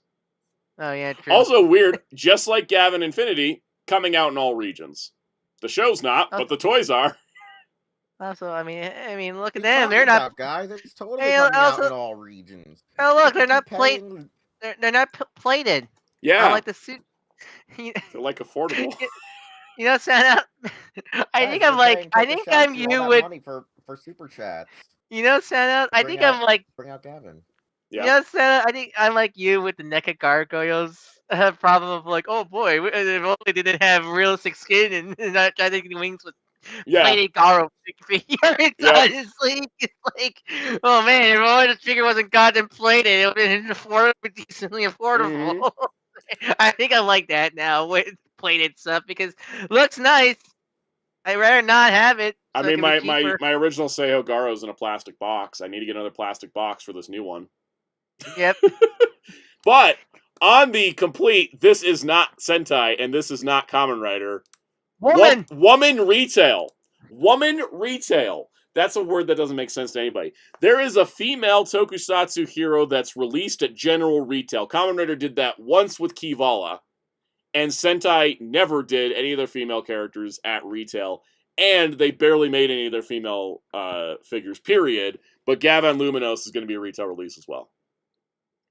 I'm glad somebody's giving this show love, and it's Tamashi. I'm all in for it. Bring on Death Gavin. Bring on what was it? Gavin Raya. Is that the Jiraiya? The Jiraiya one. No, I want all of them. Gavin Raya. Gavin Raya. So that way he's G Raya. Oh, okay, I like that. And I this like is the that thing. one. I love how no one. I love how Oh no yeah, one that's knew right. this 'cause Psycho O's. not I many forgot. people watch. I forgot. Akiba Blue and Yellow did come out at retail. Anyways, They don't count. They're not official. They're not official. there you go. They'll never count. I'm They're still unofficial. correct. So when's Figuarts Gavin Ant? But the thing is, I love how Gav no one Ant has except to like come me with and like Metal, Death Gavin, right? me and Metal were the only few people who recognized the joke though with Gavin Raya is because there's an episode of Jiraiya where Kenji Oba steals the suit Yeah. and is running around as Jiraiya. Yep. That's the reason why they're doing a Jiraiya in the Gavin show. I like that everybody references I'm something pretty else. sure that's one of the reasons. Like Gavin Luminos is very like what was her name from Spielbahn? She's very coded, like her suit design kind of You reminds mean me. Lady Diane and the sister? Yeah. The one that was actually Yeah. It's sort of like that, but they don't switch. They Was don't that the one switch if using? the other one isn't also mentioning. Right. Didn't they use that one in VR Trooper Trade? Yeah, that was the Wait, one Yeah, that Caitlyn yeah, in was. VR Troopers, Yeah. what happened was they took the two characters and made it that it was actually just Caitlyn the entire time, versus it being two different characters. Because the interesting part with Gavin Luminos is that like the big fight one is not the one with the armor; it's the scientist. And I was wondering if they'd switch at some point, but they haven't. Which is really cool. I like it. Trend breaking. All right, next up, It's your boy. it's my boy. Not the actor, because screw that guy. But Kamen Rider Gills is we finally have a second Agito character in Shinkocho Seiho after 12 years. And his eyes are normal. He isn't horribly destroyed. He is, and they didn't do some weird shit like, Rubber. oh, he's got actual rubber because the suit. And I'm like, no, he's just a normal plastic figure, thank God. And sign me the hell up. He's even got the tendril, which probably is bendy wire from how it looks at it. I think the tendril's bendy wire. And he's got 4 different configurations for his helmet. Short ears, long ears, open mouth, closed mouth. He can kick the shit out of Agito. And he's a P Bandai exclusive, probably going up. Well, pre-order's open today in Japan, so he's probably going up once that coupon goes away, I think. And sign me up. I'm in. I do like the subtle shading in his green armor parts. Mm-hmm. He looks fantastic, and I'm very excited because with Gills coming out and the movie coming out, we're probably getting the G3 figure art. We'll probably get G7 first because Bandai's funky like that. But I'm finally getting my Agito figures. All right, Star Trek boy, talk. All right, Star Trek boy, talk should just be the name of the show. All right, Nacelle Toys is the craziest mofo's on the planet right now. So at WonderCon, Stuff ever come out? Wave 1 is officially out now. Yes. Yes? I don't have them yet because they ship the ones from the people that ordered directly through their website first, and then the other retailers are getting it next, and I ordered mine from Big Bad, so I'm waiting for them. So okay, similar to Agabus. But they are officially out. Me and Rye were both like, "Wait, they're actually out?" They are, yes. We're like, "Huh." It's just the normal toy collector. The normal toy reviewers don't collect Star Trek, so normal. I can make you guys feel like freaks. Yeah, no, because Star Trek fans are freaks. There's people that collect Star Trek and nothing else. So, like, yeah. Anyways, so we got some sneak peeks of Wave 3, which we'd already seen before, but the big reveal out of WonderCon was the accessories for Dr. McCoy. When I saw the picture, I was like, cool, extra head, phaser tricorder, medical shit, great. Oh, that's neat. He comes with a little tiny bio bed. Nope. He comes with a full-scale 8.2 inches tall by 9 inches wide bio bed. It does say not to scale on the accessory sheet. And then looking at this, it is a full-scale bio bed for any figure. I do love the cells, like, Fear includes bonus playset. Yeah. half the time. Because the thing was, I was listening to Trek Core's podcast episode. They interviewed Brian Volkweiss, which you guys should listen to if you're excited about the line. And he said, like, oh, I had an accessory plan for Wave 3, and depending on the sales I like Boy Raiders comment. Normal toy collectors did collect Trek in the 90s. Yes. So the thing is that he said in that interview that Wave 1 sold well enough, he decided to include a crazy accessory with Wave 3. And I was trying to figure out what would that crazy accessory be. I did not guess BioBed. I can't believe it, but like, this is a line where you get Genesis device, horse, and now Biobed. Every wave has a giant, crazy accessory. I think at this point we're gonna have enough accessories to build a goddamn enterprise inside the Enterprise at this point. I mean, at this point, on top of the fact we are getting the bridge as well, which apparently Brian's looking at a $50 price per section of bridge, which is not bad whatsoever, considering they all have lights and sounds. And the turbo lift door has 4 different dedication plaques. So if you want this to be the Enterprise, or the Defiant, or the Yorktown, or a Constellation class ship in a generic sense. These are they're taller than 112. They're not. I have a better They're option. 112 or bigger than 112, right? They're closer to 110 because they're like 7 inches tall. Oh god, yeah. What were you saying, Wills? I was gonna say just give me down payments. And just make it just one whole bridge. Because the way this works is that there's going to be, I think, 12 sections to the bridge, 1 a month. I believe $50 is the price. A month, that's a good release schedule. So you can just do 1 a month, and then that way you can space out the budgeting, and I think that's smart. And he said the reason he can do that is because they're definitely going to sell more captain's chairs and helm sections than they will the rest of it. So it'll all balance out eventually. It's very exciting. Also, the pictures aren't here, but there is going to be the clips. The way the clips work is that on the inside, you turn the clips. So you can disassemble it whenever you want to. It's not a one-time plug together. You go underneath, and you can twist the clips into place to lock and unlock. So, man, yeah. The cell's insane. They're nuts. I can't wait. I'm in for all of this. All right, I think that was it for the toys. I think it's time to talk about the comic books. Oh boy, here we go, the flood. And this fun part too about the comic news. We have 2 pieces of news that aren't related to the catalog. Yeah, that just cut sound out off. Thought I heard him say, "Now it's time to talk about the condoms," and I'm like, that's a weird way to say comics. No. That's later. Like when you go to San Diego Comic-Con, you need the condoms for that. I mean, they're pretty sure there is official rebranded DC condoms out there, probably back in the 90s, back in the 70s. It probably is. Also, they definitely need them because you know who needs the condoms is Marvel. Everybody's got too many kids now. And yet Lois and Clark only sell one blood kid. Yep.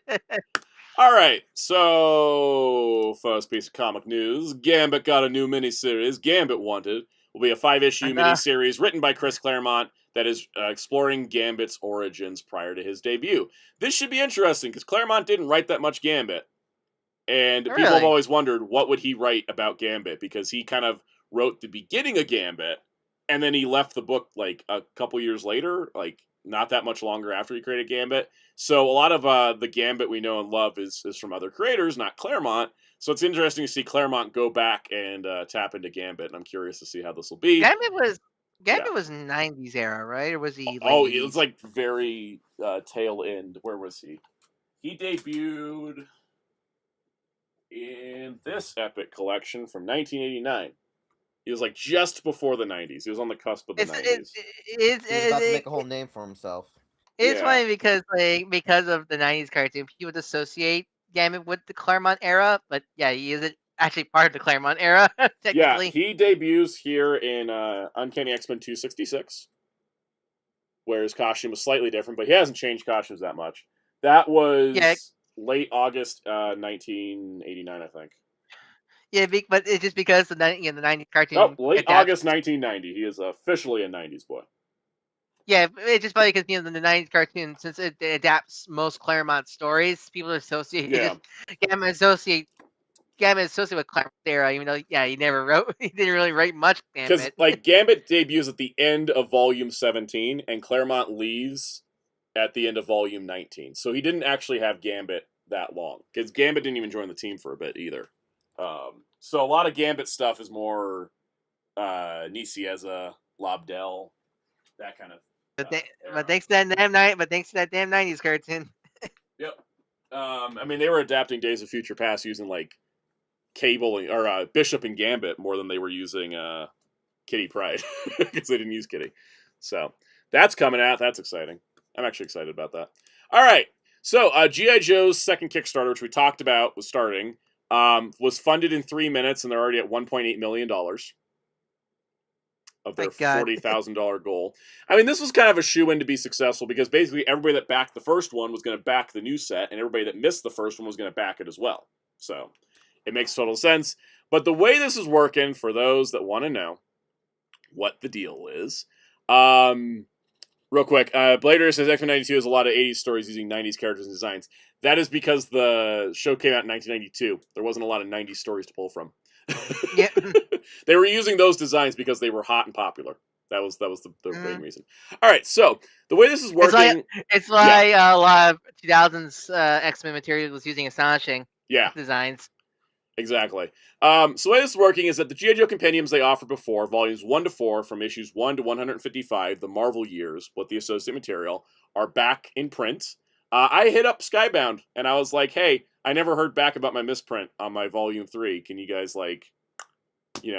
hook me up? And they're apparently sending me a package, so That's we'll nice. see how that works out. I'll see what I end up getting. Probably just got lost in the shuffle, I imagine. What happened Probably, because they were having a lot of chaos when it was shipping, and I was like, look, if you're going back for reprints, you can send me a book, right? So anyways, and then the second set, which is now coming out, is going to be volumes 5 through 8, covering 155.5 to 300 plus side material. I love the back half of this series. I love the Marvel years. I think the Marvel years are fantastic. Larry Hama is a genius on this book. But the fun part about the IDW years is there's no toy involvement whatsoever. Yeah, Hasbro really got, you must include Megatron and include all these especially when you get late in Hama's original Marvel years, he has to put Eco Warriors in, and he doesn't want to. He has to put Megatron in, and he doesn't want to. Everything in the IDW years and into the Skybound years is 100% what he wants to do.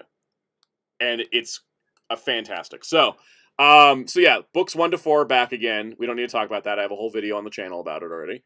But box set 2, here we go, is the next era where we got new covers, we got new contents. So Compendium 5 will contain Real American Hero 155.5 to 190, plus the Real American Hero Annual 2012. Compendium 6 will contain 191 to 235, plus the Cobra World Order Prelude one-shot. Compendium 7 will contain 236 to 273, the Synergy, a Hasbro Creators Showcase, which is a very obscure comic that was basically showing all the Hasbro brands at the time and what they were doing, so that companies could look and see what was Hasbro doing. It was that time they're trying to unify all their brands into one universe. So what you're saying now, there'll be Hellfire. Yes. And then we got Yearbook 2019, the Silent Option miniseries, and the Silent Option codename Helix one-shot. And then Compendium 8, this got very interesting. So we have 274 to 300 plus the 40th anniversary special. That's all expected. They tossed in the Real American Hero anniversary comic pack-ins, which is 22.5, 32.5, 36.5, and 4 through 12, which are all written by Larry Hama. As you can see, the first 3 are meant to be 0.5 issues to the original run. And because Larry Hama wrote the G.I. Joe Resolute comics, they said, screw it, let's throw those in too. Cool. It's not even the same continuity, but they're like, it's Larry Hama, let's put it in. Because Resolute was the late it was 2000s, that adult, it was that quote unquote adult aimed animated series. The one before Renegades, right? Yeah, it was one before Renegades. It was kind of more mature, and they had a comic pack-in. There was actually 6 of them, but apparently 5 and 6 were only printed digitally, and they don't have the files to put them in. But I think that's just fantastic that they threw them in just because Larry Hama wrote them, and they had access to them. And I don't think they've ever been reprinted before. All those comic pack-ins are new. Eloquent says this is literally everything Joe. No, this is pretty much just all the Larry Hama Joe. Because there's also some other stuff that Larry Hama even wrote that are in different universes for Devil's Due, and for IDW had their own separate continuity. But this is all of G.I. Joe, A Real American Hero by Larry Hama, with the numbered sequential issues, picking up the Marvel years at IDW.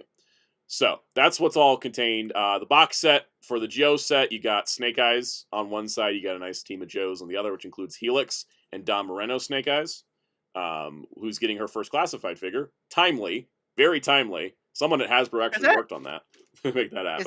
Is that her first figure ever? Yeah. I think the only thing she had before that was a Blokees statue. Oh, I was more surprised the Kobuki made a figure. Yeah, because Kotobukiya was doing a lot of gender flipped horror icons, and they're like, what if we do Snake Eyes, but it's Dawn? But yeah, because there's already the official gender bit. Yeah. The Snake Eyes. And then they did, and then the classified, because at the time that she debuted was after the 3 3/4-inch line died. Oh yeah, I was during the dark Yeah. era. Jorge's card says, "Do you read the current Real American Hero?" I do. I think it's great. They're putting that out in deluxe edition. It's going to take a long time before they'd have a compendium box set, if ever. I don't know if Larry's going to write 155 more issues. Aren't they're doing like what they're doing with the Skybound, right? Where the Alien Universe, where it's like deluxe hardcovers, right? Yeah, deluxe hardcovers. It's like 10 issues in one hardcover. I'm going to get those because I guess I'm taking those as these are the companions to these. That makes sense. The Cobra set, we got Baroness on one side and a nice Cobra lineup on the other. Also, each box set is going to come with a brand new edition of G.I. Joe Order of Battle. Order of Battle was, in the Marvel days, it was bio pages. They're doing new bio pages for the Kickstarter. And so we're going to get bio pages for Dawn and the Mobat. And we got some new bio pages for Duke and Scarlet. And they're going to have new characters, and they're doing a fan vote for what's going to be included. I think they're doing this instead of doing the trading cards like they did last time. They're doing this Cool. 2-issue comic thing instead, which I think is awesome. You also, if you sign up for the mailing list, you get a G.I. Joe Real American Hero 244, the Don Moreno debut with a brand new Chris Mooneyham cover. There was limited edition bookplates, but I think they're all sold out. There also was you can get yourself drawn into the comic, but that's sold out. So here's the tiers. We're not gonna see Comic Santa real. We're not gonna see Santa because it was like $1,500. I don't got that kind of change. One day. So the tiers. They do it. They draw what size was it? The cost of my figure. Mainframe? Right. Yeah, straw mainframe. All right. So if you want the digital PDFs for volumes 5 to 8, it's $120. Digital PDFs for volumes 1 to 8 is $240. The physical box set for box set 1 is $300. Either G.I. Joe or Cobra. The covers are the only difference. The contents is the same between the G.I. Joe and Cobra editions. The covers are different. If you want the new set, it's also $300 for the Joe or Cobra colors. Then if you want, well, that was a sign that's not available anymore. Let's not even bother with that. If you want both covers of the new set, it's the Serpentor tier at $600, which will include all of the stretch goals. If you only get the old box sets, you don't get the stretch goals. That's just the original. You don't get any additional stretch goals with the older box sets. Yeah, that makes sense. Figure there's gotta be some exclusivity of the original Kickstarter. And so, but they have an add-on. If you missed the previous, you can add on. You have to pay extra for it, but you can pay extra and get the stretch goals from the first one. You just don't get them free included. So I think it's pretty nice. Okay. That's a nice compromise. I think that's a nice compromise. Yeah. So then there's there's the Serpentor, and then there's the signed Serpentor. There's the Scarlet, which is $600, and that gets you 1 to 8 in G.I. Joe, and the Baroness, which gets you 1 to 8 in Cobra. Those are the signed ones. Then there's the Dawn tier, which is $1,200 if you want 1 to 8 in G.I. Joe and Cobra. So there's that. And then the Mobat, which was, I think, the one where you get drawn into it or something. No, the Night Raven's the one where you get drawn in. That's $3,500. Yeah, no. So, all of that. Now, that's to be said. Of course, there are stretch goals. They have already cleared spot gloss added to box sets, satin ribbons added to all books. Here's where it gets slightly confusing. There's 3 stretch goal things. Night Force, Dreadnought, and Arashikage. If you buy a G.I. Joe set, you get Night Force included for free, and you can add Dreadnought and Arashikage as extras. Dreadnought, if you buy a Cobra set, you get Dreadnought bonuses, and you can add on Night Force and Arashikage. And if you buy both sets, you get Night Force, Dreadnought, and Arashikage included with your purchase. Does that make sense? I think I made that clear. Mm-hmm. All right, so Night Force sticker, Dreadnought sticker, and a Arashikage sticker. Then we got a Snake Eyes poster added to Compendium 5, a Baroness poster added to Compendium 6, a Joe and Cobra double-sided challenge coin added to all physical pledge tiers. They added foil to all books, covers, and spines, and foil added to the Order of Battle one-shots. We got a Cobra fold-out poster, Cobra team for Compendium 7, Joe team poster for Compendium 8, and the next goal, which they've already cleared, there's an update yet, is a Night Force patch, a Dreadnought patch, and a Arashikage patches, plus many more to come. So here's what's currently been done. The books have been upgraded, we get coins, we get all kinds of cool bonuses. like I said, if you want to add add-ons, you totally can. Where you can add on any of the extra box sets, the comics. You can get a bundle of all the previous Joe add-ons for $75, all the original Cobra add-ons for $75. You can get just the comic bundle from the previous. So anything you missed from the previous one, you can get again. And then, yeah, creator focus, and then there's shipping rates, which are, as you can imagine, kind of high because these are big-ass heavy books.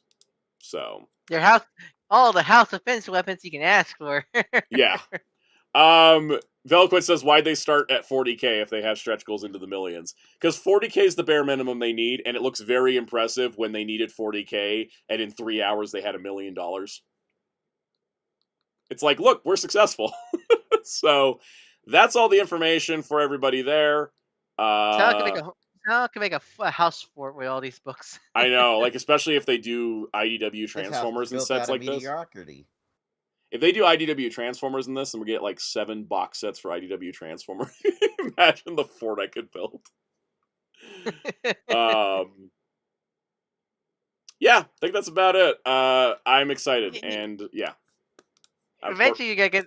Well, I was watching your collection, the room collection thingy. Yeah. There's moments where it's like, man, those books ever tip, they're gonna collapse on you or something like that. That's why I bracketed all the shelves to the wall. They are bracketed solid to the wall because I'm like, nope, I ain't taking any chances. Also, because it was funny, I was watching a Near Mint Condition live stream, and I think like Omar mentioned, I never bracket my shelves to the wall. What's the point? The books are heavy enough. And then like I think somebody else on the stream was like, we're gonna read a headline one day: local comic book collector killed by his collection. And I was like, you know what? Not gonna beat me. Where's the drill? So yeah, those shells are rock solid. They ain't going anywhere. When the comics fight back. Yeah, when the comics take revenge. Speaking of comics, we have so much added to the Penguin Random House catalog. We're gonna fly through some of this, and we're gonna stop and contemplate on some other of this. Why? Because we can. It's what we do on this. I like you make it sound like a life-changing thing. There's a couple of these books that are life-changing for me, so. It's like, legitimately. There's a couple of these books that make me so damn happy, I can't believe it. Alright. Velquin said, did I properly drill them in the actual studs in the wall? Yes, because the first time when we did it, we drilled in, and then it didn't hold, and I was like, what happened? And then we got those plastic brackets, so it's like super locked in, and the brackets that come with the IKEA shelves are really nice because they're adjustable. So like this shelf here is sitting like an inch away from the wall because of the window frame, but the bracket's big enough that I can just bracket it in, and it's all like... Stand out drills the whole, actually destroys the whole wall structure. Yeah, there's a wall in this house I don't show you guys because that kind of happened. It's an old house. It sounds like a Looney Tunes gag or that one moment edit. I've got a crack in the living room ceiling that I'm wondering when it's going to become a problem. It's like that one episode, Eddie. Don't you just love when houses set and then... Yeah. Our house was built in the 50s. It's a miracle. Imagine that one episode, Eddie, where it's like they turn one Ed's house into a sauna. And the end of the episode... Even though they said it was 55, it was actually built in 53. The house was built in 53. There you go. My dad's older than your house. Construction group that was slated as 55. Hey, tell your dad that right now. Tell your dad Will right says now. his dad's older than this house. My dad's just staring blankly. I don't think he has a response. Nice. That's not nice. That's not nice. Mr. Soundout's dad, that's not nice. Oh, Grandpa loved that one. Now the race is who dies, Soundout's house or my dad. Exactly. But yeah, so right side, all of a sudden your house just collapses. Oh man, my dad outlived your house. Like one. You're getting compliments in the chat right now for your witty humor. I just want you to know. You're 100% correct. I don't even have a rebuttal. Look, one day sound these. Well, I'm just saying. My dad's older than Godzilla. Oh, My Look, dad is Sa- a monster. Like, Yeah. come on. look, Sound needs the money Fix to that. afford the giant. Yeah. I'm still streaming, by the way. Of course you are. I'm just trying to figure out, like, you're telling me about this other unrelated thing, and I'm like, I still gotta go through this whole comic catalog. Well, get it done. That's what I we're lo- trying to do. But now everybody's contemplating how old people are and who's gonna outlive the house. I love your dad. Of course you are. Well, let's put it this way. Yeah.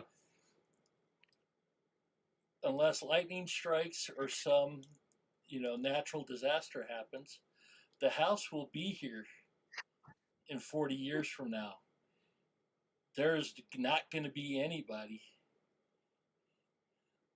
that's going to be, that's going to beat the house in age, because the oldest person ever made it to 114. That's true. So The once house the is house good. hits 120, it's oldest. Period. The Sound house is gonna outlive us all. Oh, it's gonna be like Monster House, isn't it? Like it's eventually gonna be possessed by a spirit. Yeah. Or, yeah. And it's gonna, Yeah, probably it's- yours. it's gonna be the no, Haunted Mansion.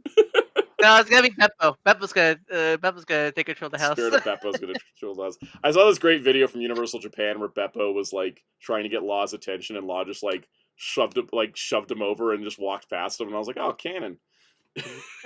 Look, Sound needs somebody so you can afford the life-size Beppo they just announced. Yes, exactly. I saw the. Did you see the $700 Beppo? It's a $700 Beppo plush, and I want it, but I don't want to spend $700 plus shipping and tax. My dad is very chill. It's a very good read. He's great. RJ Marco. Oh, it's a nerd house. It's a nerd house. It is a nerd house. It is very true. But no, it's very funny because like you could do the whole gag from Monster House, but it's just like instead of like a uvula like looking thing, it's just a hanging Beppo. It's a girl Beppo. It's a girl Beppo. Beppo. All right, you guys ready to dive into this catalog? Yeah. We're starting with one of my top favorite things they announced. Red Robin Tim Drake Compendium. Do you guys know how long I've wanted this book recollected because the trades are so out of print that they're so expensive for some reason? Never. It's in the compendium. It's in the compendium. It's everything. I wanted this since I started collecting comics. Chris, good. Everyone's doing the Red Robin. Yeah, no, I did that the second every time. Like as much of a Tim Drake fan as I am, I can't avoid the fact that his name sounds delicious. Yeah. Also, Christopher Yost. Real quick, the G.I. Joe campaign ends April 22nd. Forgot to mention that. Yes, because Christopher Yost actually did write for Red Robin in this era. Because this does not just contain the 26 issues of Red Robin, yum. It also contains Robin 175 to 183, the last issues of the Tim Drake series that led into that. Return of Bruce Wayne 1 to 6, which is crazy, but like it makes sense because like Tim's very involved with Return of Bruce Wayne. And it's also like this is all Battle of the Cowl era, so like I love Battle for the Cowl era. But it is Blackest Night Batman, Tim's involved in that. Bruce Wayne Road Home, Red Robin, Superman Batman 62, Batgirl number 8, which is the Stephanie Brown series, was crossover. Teen Titans 92, Batman 702, and Gotham City Sirens 22. So it's like a complete reading experience. It's beautiful. As a Tim Drake fan, definitely. Yeah. I never read the Red Robin era. It's a very interesting era because you go from Tim does keep getting compendiums, but not a compendium 2. We have like the first and the last essentially of like the Tim Drake compendiums now. So the thing with Red Robin, this comic that I thought was great was because you have like what happens essentially to Tim at this time is that he's been Robin, right? Like he's been Robin, and like this little shithead shows up named Damian. He's like, I'm gonna be the new Robin, and Bruce is like, don't kill your brother. But then Bruce dies, and Dick becomes Batman, and Dick's like, you know what? I think what would be best right now is if I take Damian in as Robin. And Tim's like, why? He tried to kill me twice. Why would you do that? And then he just kind of gets mad and leaves. And so the book kind of echoes like the Nightwing. Dick had a solid point. No, Dick had a good point. He was able to almost kill him twice. Like if he almost killed him twice, why not can't he be Robin? That means he's better than you. Tim. It wasn't even that. It wasn't even that he was better as Robin. Is that Dick thought it would be better if he had Damian under his wing than Tim. Like Tim's a big boy. He can handle himself. Damian needs guidance. We don't really want to have Damian running around without an anchor, right? So, like, the thing is, Damien, I mean, it Damien, would what be do you, fun though. yeah, Damien, what do you have there? A sword. A deadly sword. No! yep. If Eloquence, yeah, Eloquence, I agree with you. Dick was correct, but I think thematically it was Tim doing to Dick what Dick did to Bruce, which is more or less what you're saying. Yeah, exactly. It's got this great parallel to Nightwing, and it's got this great parallel of, like, you know, and it's almost like Tim doesn't want to get out on his own as much, and he's kind of like pushed into it, and then it just becomes really good. Like, it becomes a really good book. And the whole Red Robin mantle, everything came from Kingdom Come, so I think it's a fun like tie-in as well. But I really like this comic. When DC Universe launched, whenever DC Universe launched, I don't know. That was the last century, right? I don't remember. That was 10 lifetimes ago. One of the first comic I read on DC Universe was Red Robin because I wanted to read it in full, and it was great. And I've been waiting for DC to reprint it in some form. We're finally freaking getting it. I'm very happy about this. So I was second there and see Red Robin wealthy man. yeah, because he just doesn't have the ears. I'm not like a super big into the. It's funny. I love the comic. I'm not super big into the Red Robin costume or mantle even. I'm waiting for the Red Robin redesign where he just becomes a gotcha man. Yeah, that'd be fun. He got halfway there with the showgirl wings during New 52. I actually do really like the New 52 costume of Red Robin. Yeah, I don't Is mind that it. the one where you couldn't tell if he was Fermento? No, that was later. That was Young Justice. Because I remember there was this whole part where like I do he agree really with Bear. I feel like the like, Bear the Maintaining person- said Red Robin, but it's a bad one side for the me. Yeah, I kind of wish. Yeah. Better... He needed Again, a different identity. Nobody was getting like the best identity changes at the time. Do you remember when like Red Hood was like Jason was wearing like Joker's Red Hood costume? the dome helmet. Yeah, and the dome helmet. Yeah, I don't remember why Tim chose this name and the relation to Kingdom Come. I don't remember if it even comes up because it's been I don't know, it's been 17 lifetimes since I read this book. So yeah, we're only on book 1. We need to move along. DC Finest Events Crisis on Infinite Earths Part 2 is coming out in August. This is continuing the DC Finest Crisis line, which we got the first one, and then we were waiting a long time for the second. And the third one's also in today's news. So yeah, it's really took this long to get. Yeah, but this is Crisis plus all the tie-ins. That's the whole point of these. That's why this only contains Crisis number 5, because there's a lot of tie-ins. Yeah, it is always funny when event books are like, here's next part of the event. Only has one issue of the event, and the rest are tie-ins. Yep. I had thought about doing these at one point, but I do a lot of my DC collection is Crisis during Crisis and post Crisis, so it does too much overlapping for me to really double dip on all this, but it's good stuff. All right. DC KO Flash, which is all the Flash KO tie-ins. DC KO Titans, all the Titans KO tie-ins. All right, Green Lantern Volume 6, which is leading into the new era where Kyle's going to be the lead again, a.k.a. sign me the hell up. Batman and Son is coming to Compact. Fantastic choice. We were just talking about when Damian showed up and tried to kill Tim. This is that storyline. This is the Damian Wayne debut. Funny story. You guys want to know deep comic lore for Soundout comic lore? Yes. So one of the things is that when I start reading comics, my first comic was the Batman Beyond tie-in comic for the cartoon. I had it as a trade. Then I started reading Shonen Jump. I started picking up single issue Batman, and the first single issue I picked up for Batman of mainline was the one where Damian debuted at the beginning of this arc. So this is like, it's like key core memory for me. I'm not going to pick this up out of nostalgia because I have the Grant Morrison Omni, but like, this is great. I highly recommend this. I love the Grant Morrison Batman run in general, but like, this is a particularly great compact to get. I love the way I love Damian's arc. He has the strongest arc out of all the Robins. Damian's definitely suffered from bad adaptation. Is why a lot of people don't like him. His adaptations have sucked, but his comics I think have been great, and he's got the biggest character arc out of any of the Robins because he starts from such a weird place. Weirdly enough, I kind of think the Harley Quinn shit kind of one of the better Damian adaptations. Surprisingly, yeah. Surprisingly, it is. All right, Green Lantern Corps Volume 2. That's just another volume of that. And 100 Bullets Book 5 is getting reprinted. All right, next one. I gotta close these one at a time because I got too many tabs open. All right, House of Mystery Bronze Age Omnibus Volume 2 is getting reprinted. Apparently, this is going to be on what is being called the period appropriate paper, also what I like to call the Warlord paper.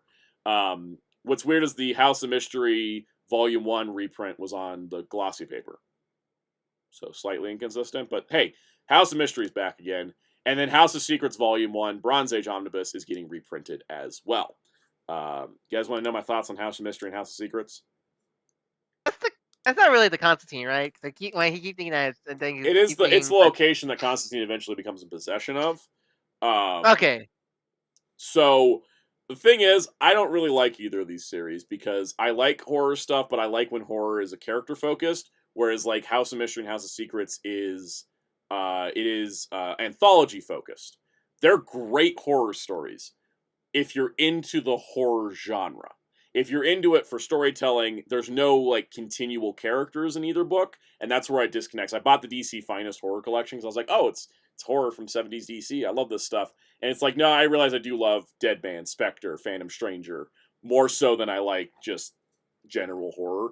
So they're great. I do recommend them, but if you're into the horror as a genre, not so much as like, there's not overlapping storylines. Right? Like, you don't follow a character through every issue of House of Secrets. So, yeah. It's a good test bed for characters, yeah, because I think there's some that debuted in here as well. I think Swamp Thing debuted in House of Secrets. Yeah, Swamp Thing debuted in House of Secrets. There you go. That's also going to be in the Swamp Thing Omni. All right. Batman White Knight presents Generation Joker. Apparently hadn't hit paperback yet. It's been like 2 years. What the hell? But all right. Batman City of Madness, which is a Black Label book, is coming out in paperback. Batman Dark Knight Returns, paperback new edition. It's Dark Knight Returns. It's going to be in print forever.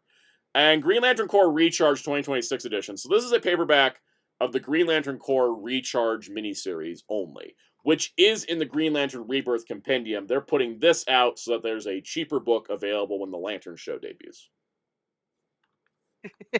So here, you don't like that show? Hey, just slide the book. All right, next wallet killer for me: Wonder Woman Rebirth by Greg Rucka Omnibus. So they've done. Is this a really good 1D run? Really good 1D run. I love the original Greg Rucka Wonder Woman run, and I also love his Rebirth run.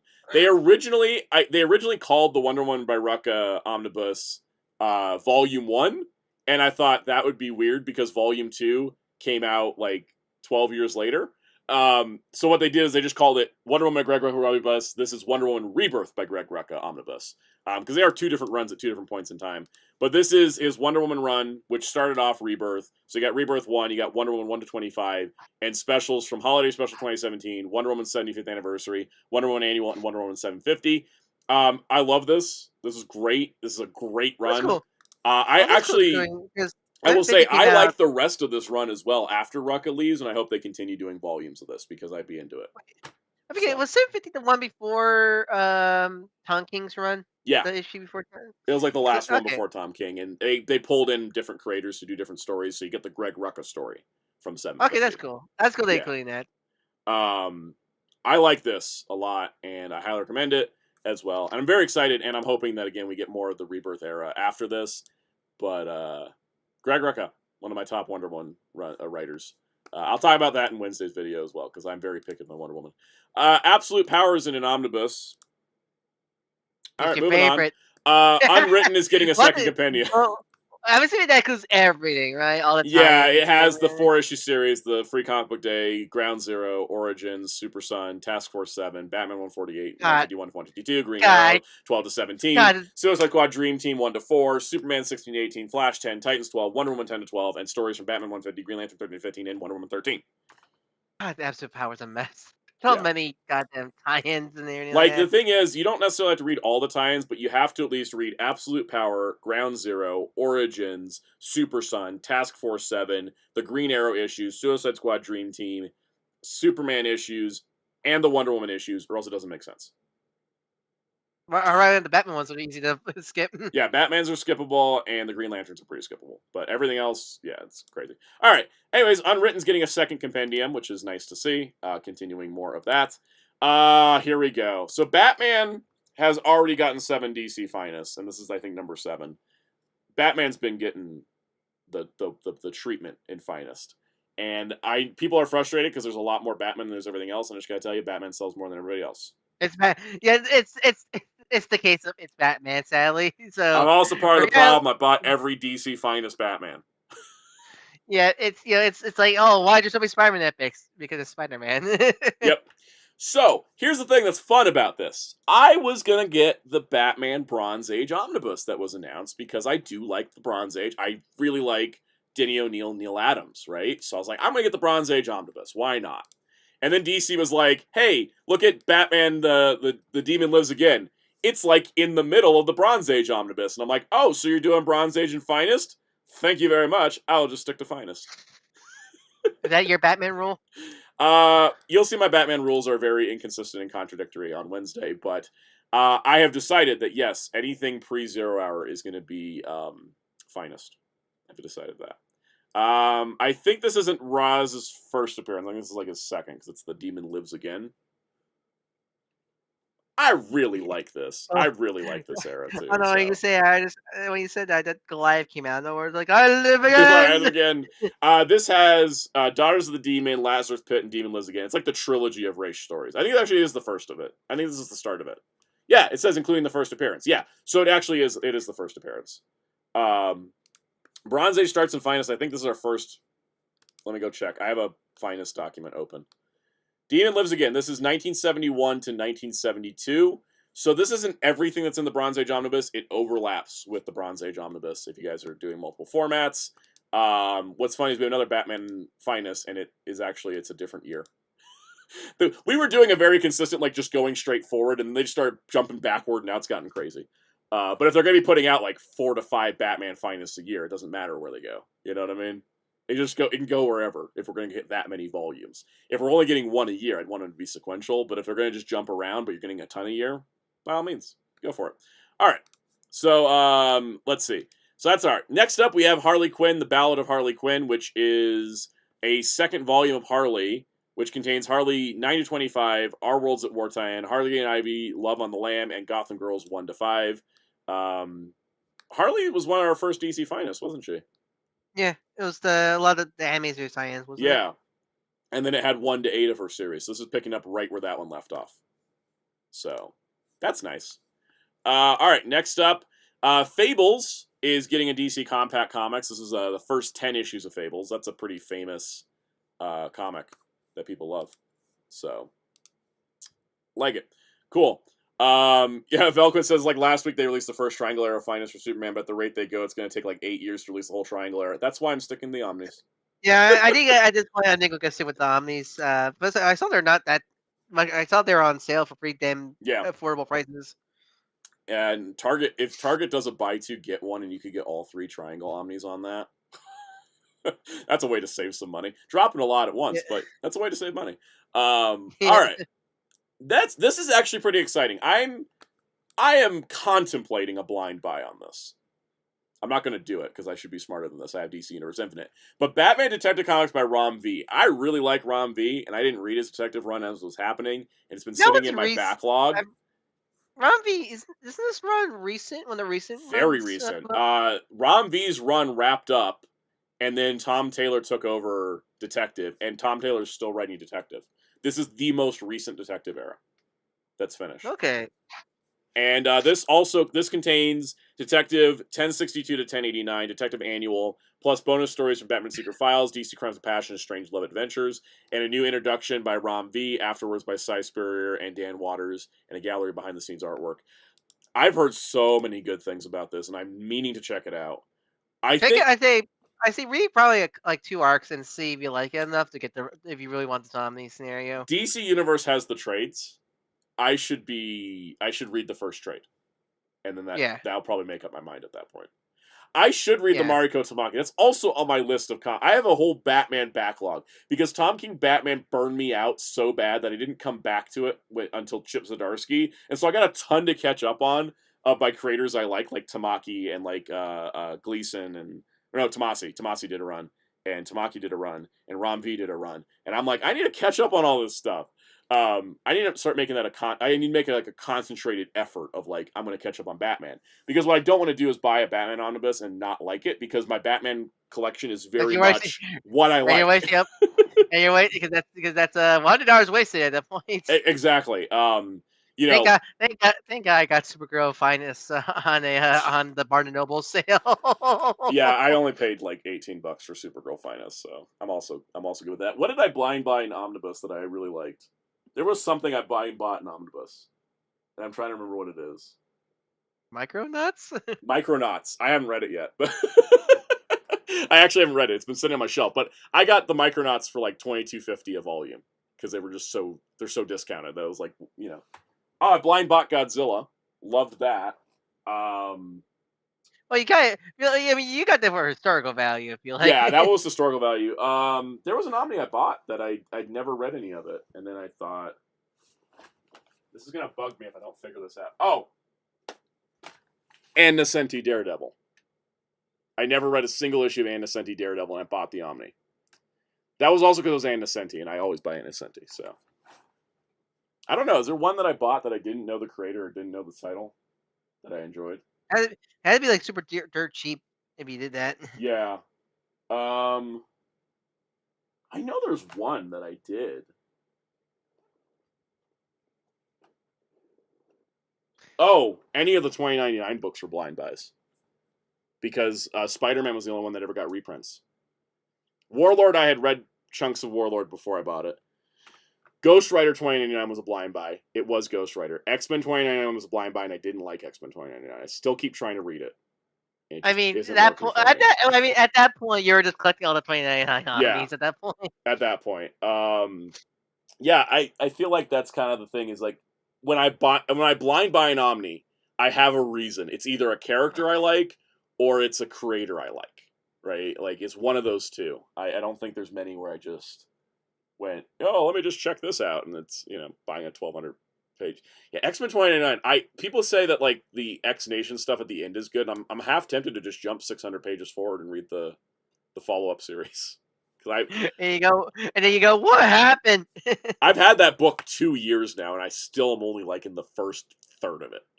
Like, it's rough. Anyways, I will read some of this and then find out if I'm gonna buy it. All right, Poison Ivy's getting the deluxe edition treatment, which I find interesting. Can you tell her books sell well? Her books sell very well. I'm gonna hold out because I would like to. If she will, Wilson. It is. The covers have been what's selling. Like, they sell so many variant covers that they'll keep the book going, which I think is great. I started reading this when it started, and I wasn't super into it because I'm just not a body horror person. I might go back to it though. This is another one where I need to read it, and then I also kind of feel like if I do like it, I would want to wait for an Omni. It's like World's Finest. Do I really want a deluxe edition? I'm not a body horror person. Look at my Freaks of X generation.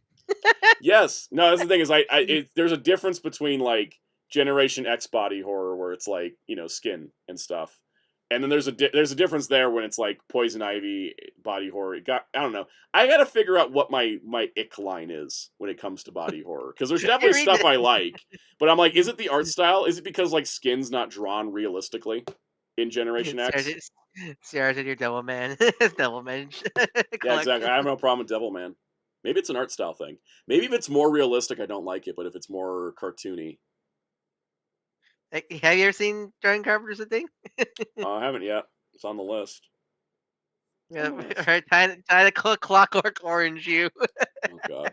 All right, Superman Silver Age Omnibus Volume 2. I thought they already did this, but apparently they have not done that many Silver Age Superman Omnis, and this is only our second one.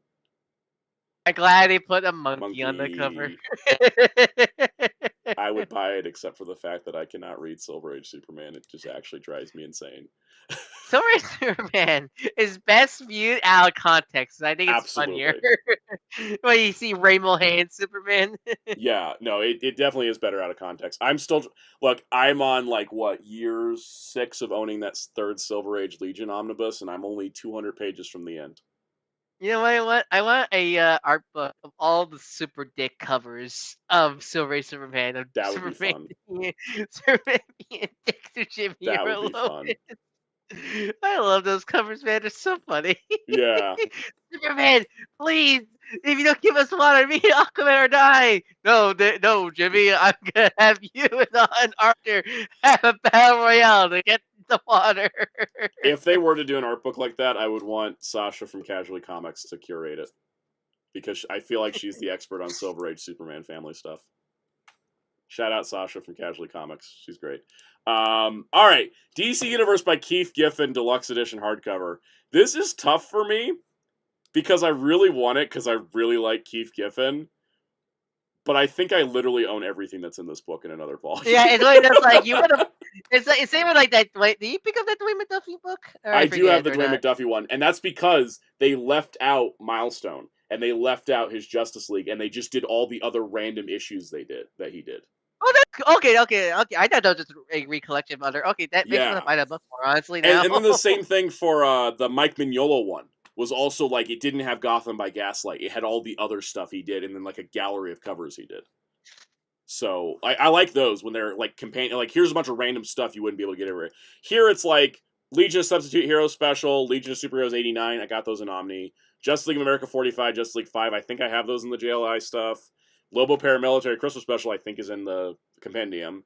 Big Book of Urban Legends, I don't have. Blue Beetle #1. It's in the Jaime Reyes volumes. 52 #17. I have that in 52. I don't have Ambush Bug. And I've never read The Heckler. So maybe I am going to get this. I think I'm going to get it just for Ambush Bug. I don't care about the double dipping. I think I need Ambush Bug. Oh yeah, maybe probably on a sale. I imagine you should. You Yeah. should probably pick it up. Yeah, I don't think I'm going to buy it full price. Because it's too much double dipping. Yeah, it's too, but- too much. Yeah, too much double dipping. But like, I think yeah. Essentially, Ambush Book barely gets recollected. Yeah, I don't think he's going to be in anything else. Like, where else would he go?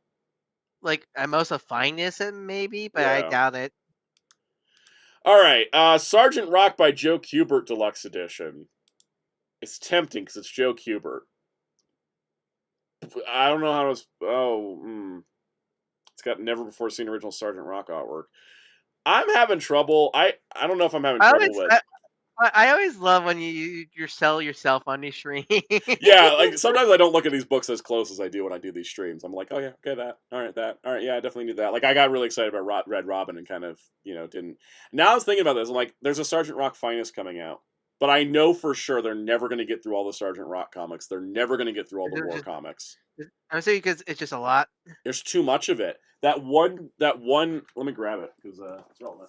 Because isn't like I remember it doesn't have like year isn't that year shorts or like it doesn't go like this one doesn't even cover a year. This is the only Finest that covers a 3-month span because there's 5. Was there 5 comics? Yeah, Hold on. well, yeah, Our Army at War, Our Fighting Forces, Black Hawk, All American Men of War, GI Combat, and Star Spangled War Stories. There's 6 comics in here. They're all oversized anthologies, so there's only 3 issues of each.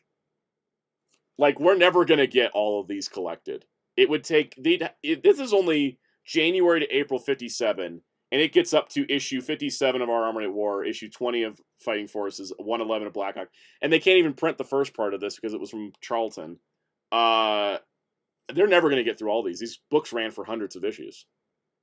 Like I don't ever see us getting like 35 DC Finest collections of these, and I don't think Sergeant Rock's going to get everything either. So I kind of feel like and I'm pretty sure as much as Sergeant Rock is above it, I don't think he sells as much as Batman. Yeah. Like that. I think his most recent comic only sold because it was written by Bruce Campbell and he fought zombies. Oh my god, really? Yeah, it was freaking cool. It was what was it called? Like Sergeant Rock and the something.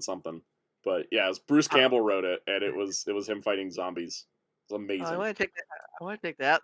Highly recommended. Yeah, because this has Our Army at War 83. And this goes up to Our Army at War 57. Yeah, I'm just going to get this. Because I have another collection. There's another collection they did called DC Goes to War. Which is just like a bunch of random issues of war stories. It's like the Finest War collection is like... DC Goes to War. Isn't that just 2011? And 2016. And 2025. But this book was the first time we ever got sequential stuff. It's always been anthologies before. So you know what? I think I should get this for 2 reasons. Oh yeah, it's funny. Velquits. Yeah, it's true. We could tell that this was supposed to be the Sergeant Rock movie was supposed to happen because we're getting a Sergeant Rock Finest and a deluxe edition in the same year. Yeah, I forgot that was the thing.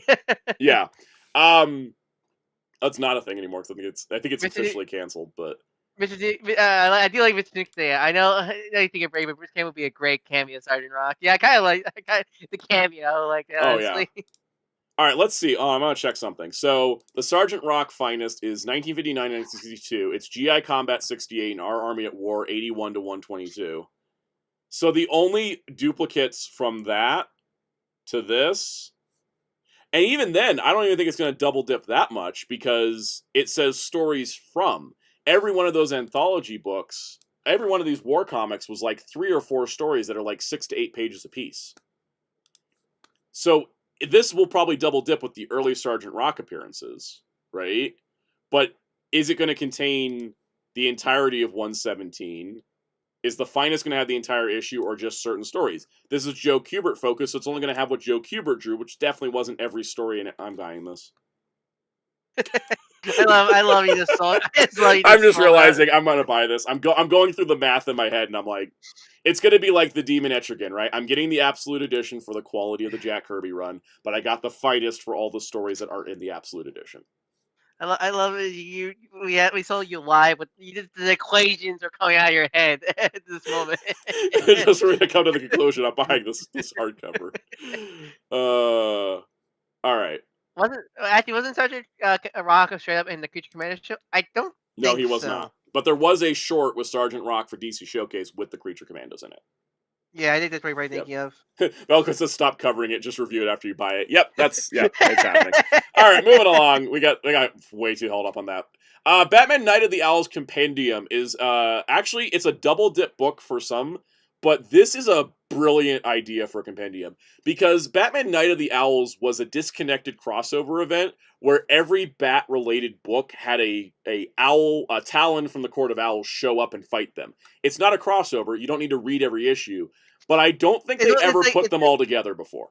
It's like a theme, like a scenario.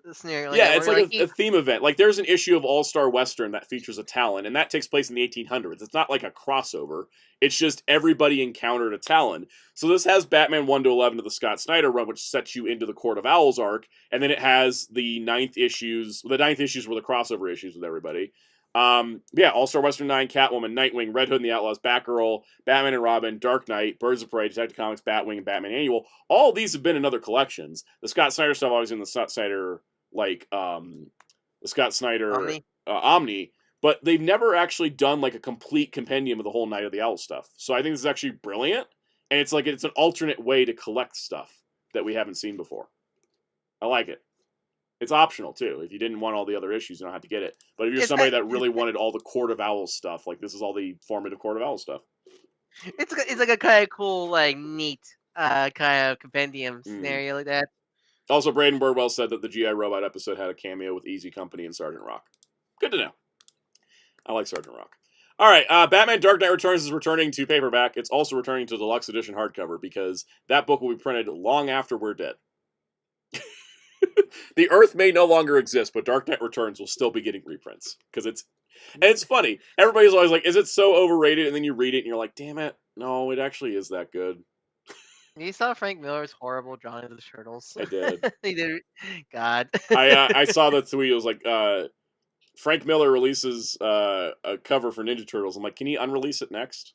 I don't ever want to see that again. All right. Batman by Grant Morrison, Book 3, continuing the paperback thick trade line. That's Batman 701 to 702, Batman Robin 10 to 16, Batman Return of Bruce Wayne. It's not 16. That's where the Omni ended, right? Sorry. Those Grant Morrison by Grant Morrison, are those like thick trades of collecting the Grant Morrison run? Yeah, they're thick trades, and it's literally, this is just, wait. It's 701 to 702, Batman and Robin. This is just the back half of Batman Grant Morrison Volume 2. Are those like a good cheap way to get the Grant Morrison run? They are. They are a good cheap way, but it's the thing is with the Grant Morrison Batman Omnis are so omnipresent that I see them go on sale for like $35. So why would you buy a $40 paperback that's half of one? Okay, I didn't know. Okay, They're like the I'll most keep that in evergreen mind. Omnis. If you watch Amazon or other retailers, like you can get like I don't think I paid more than $40 for any of mine. I think they go on sale very cheap. Aren't they Dickies, like very dick omnibuses? No, they're kind of thin. Which is why I say, you know, some people will say like, you know, oh, I don't like Omnis because they're too thick and they're hard to read. That's why I get the paperbacks, which is valid, but these aren't that thick. They're kind of like There's one Batman run that are medium like sized. I think there's like one Batman run that was like full of Dickies. I remember seeing before. The Scott Snyder is like 2 huge books. Yeah, it might be that one. But Morrison's like 3 medium books. They're pretty easy reads though. Yeah. All right. Moving along. Batman Harley and Ivy's coming to Compact. That's the Paul Dini Bruce Timm miniseries. That's based on the animated series. That is. I remember that. I remember that book was everywhere when it came Yeah, out. it is very good. It's also like the establishment of Harley and Ivy as a couple. Yeah, yeah, I think this is the origin of it, wasn't it? Yeah, right. Basically, is the origin of them being a couple. It's cool because it's not just the Harley and Ivy 3-issue series. It's also the Batman Adventures Annual, the Batman Adventures Holiday Special, the Batman and Robin Adventures number 8, Batgirl Adventures number 1, Batman Gotham Knights 14, and Batman Black and White number 3. It's Oh, the that's same. cool. I think. Am I not? I'm gonna say this correctly. That's why this stream's gonna be 7 hours long. I think that's the contents of the deluxe edition. Yeah. It's the deluxe edition in compact for $10. $10, that's a great deal. That's fantastic. This deluxe edition was $25. So highly recommended. All right. New Titans Volume 1, Flash Volume 6, Supergirl Volume 2. All right, next up. Just JLA by Mark Waid Omnibus. So I talked about the JLA thick trades being like everything. So the JLA Grant Morrison Omni was only the Grant Morrison stuff. The Mark Waid Omni is just the Mark Waid stuff. But putting them together and you get a good chunk of stuff. But thinking what holiday you're talking about, I have work tomorrow. So that's untrue. What holiday you're talking about? What holiday is tomorrow? I work tomorrow. I have a very busy day tomorrow. I gotta get up early and I gotta order an X-Men Omnibus and hope that I don't lose out on it because apparently like stock issues. Justice League America Bronze Age Omnibus Volume 4 is also coming out. I have Bronze Age Omni 1. I don't plan on buying the others though. Guys, it's the thing I totally expected to happen. Was still surprised it was on the catalog. Spectre by John Ostrander and Tom Mandrake Volume 2. Would this one have the cool? Was this the one with the cool glow in the dark thing? It was. I hope they do another glow in the dark one. I would really love that. Also, history people. This is Mr. Terrific's first appearance. It's in this book. Oh, so there's another reason why you should pick it up. Yep, another reason to pick it up. So should I get? I think I should. Will you say like the fines would be a good like entry point to the Spectre, and if I like it, I should get the Omnis. I would say if you get the finest for the Spectre, right, which is the Silver Age stuff, Silver and Bronze Age stuff, and you like that, then yeah, go pick up the Ostrander Omnis. Because the thing is that like if you like the character of the Spectre, Ostrander loves the character of the Spectre. You can tell. They're worth it, and they have the glow in the dark covers, and the Tom Mandrake art in oversized is just like candy. Yeah, because I didn't want to read more Spectre, but like I don't want to drop. Well, I'm not sure to get these Omnis yet, so like I might get the finest, see if I like it, like it enough that I might consider getting the Omnis. Yeah, the glow in the dark covers are the coolest things ever. Like mine still glows, and I see it now that my shelves are not blocked anymore. I just see it glowing in the middle of the night. It's really cool. Yeah, that's the problem I have. It's like I would like to get more Omnis, especially when they're going cheap, but I don't have space for them. Yeah, they are a space killer. All right, next up. Oh wait, that was it for that tab. Hey, let's take a break and look at Marvel. Oh, there's Marvel. I thought there was all DC. These are all things that have already been announced by Near Mint Condition. So we got X-Force Epic Collection starting over with 40 to 56 in the X-Force and Cable Annual. We got New Mutants Omnibus Volume 4, which is 86 to 100, so the rest of New Mutants leading into X-Force. And then the Wonder Man miniseries trade comes out in frickin' December. December? I will be buying it though. All right, back to DC. We got a Wait, so December. Like, December. that's only 6. Didn't it start now? It started last month. There's only 5 issues. That should have come out at least summer or Right? like fall, like December. What the hell? Brave and the Bold Bronze Age Omnibus Volume 1 is getting a reprint. This is where things got interesting for me. Green Lantern, post-Crisis Green Lantern has had like one collection a long time ago, and then never again. So, the previous Green Lantern volume to this was the Hard Traveling Heroes, which is 69 to 71. This is jumping us to 86. My ward's a junkie. Yeah, we're moving past that. This is post-Crisis Green Lantern with John Broome, Gardner Fox, Gil Kane, and Sid Green.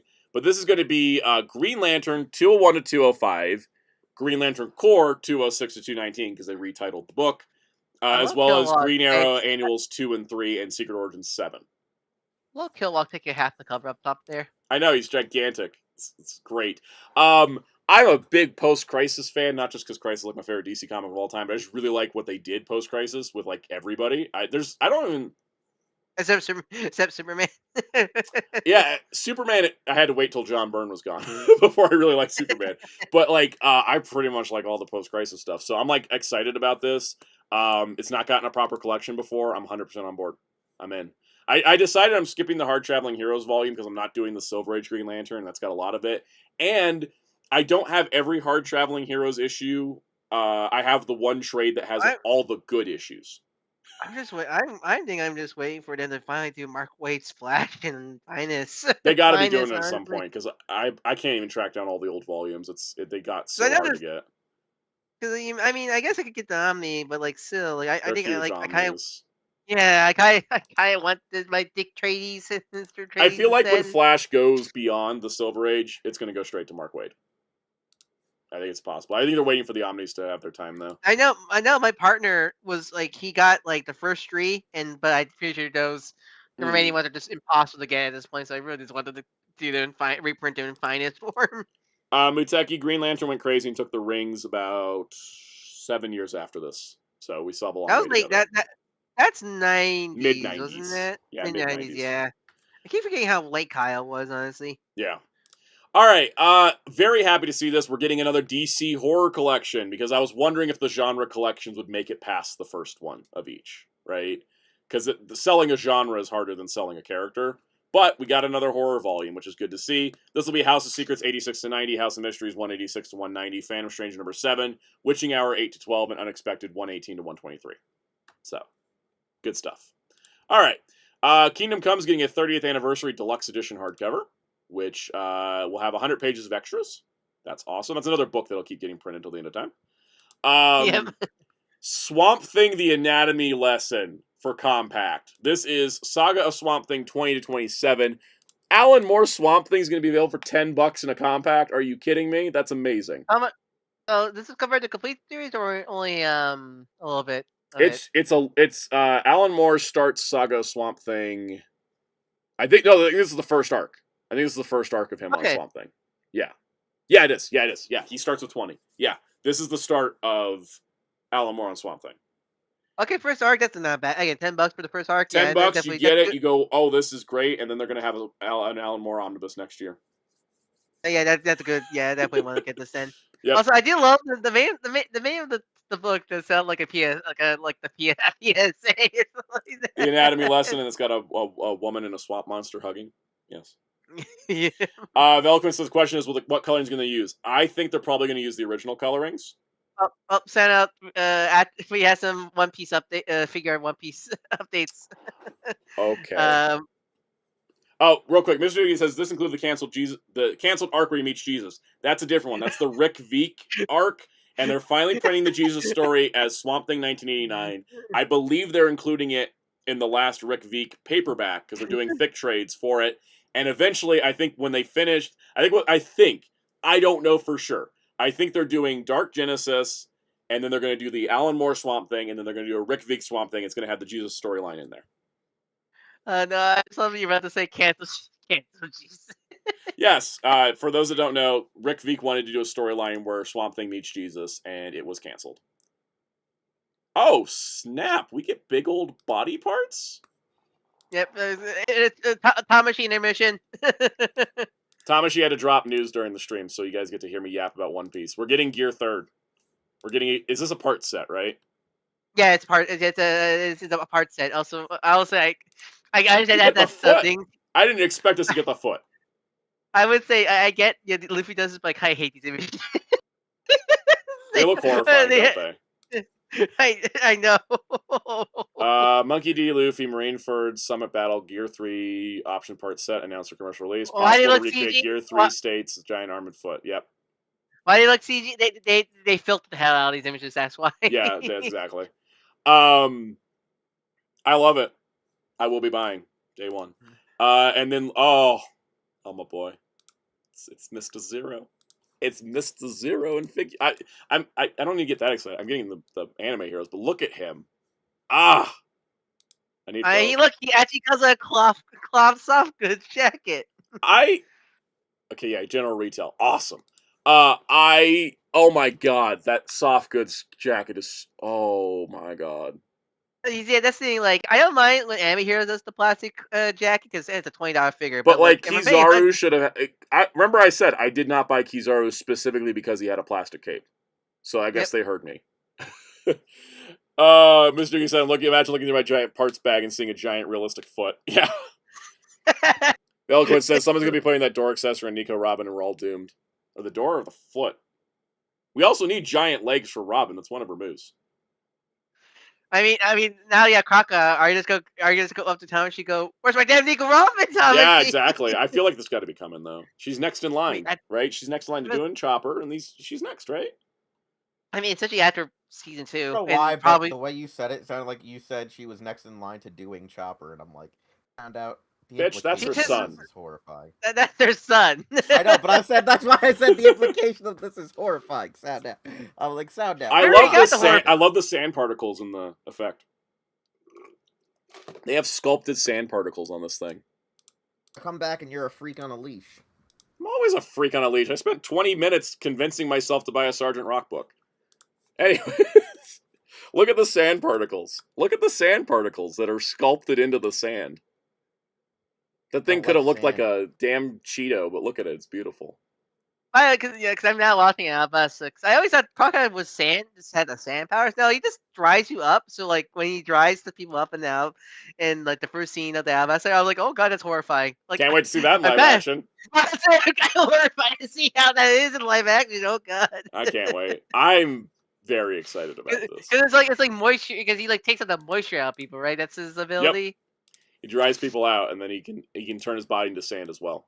So I'm excited. That was our One Piece. Back to comic books.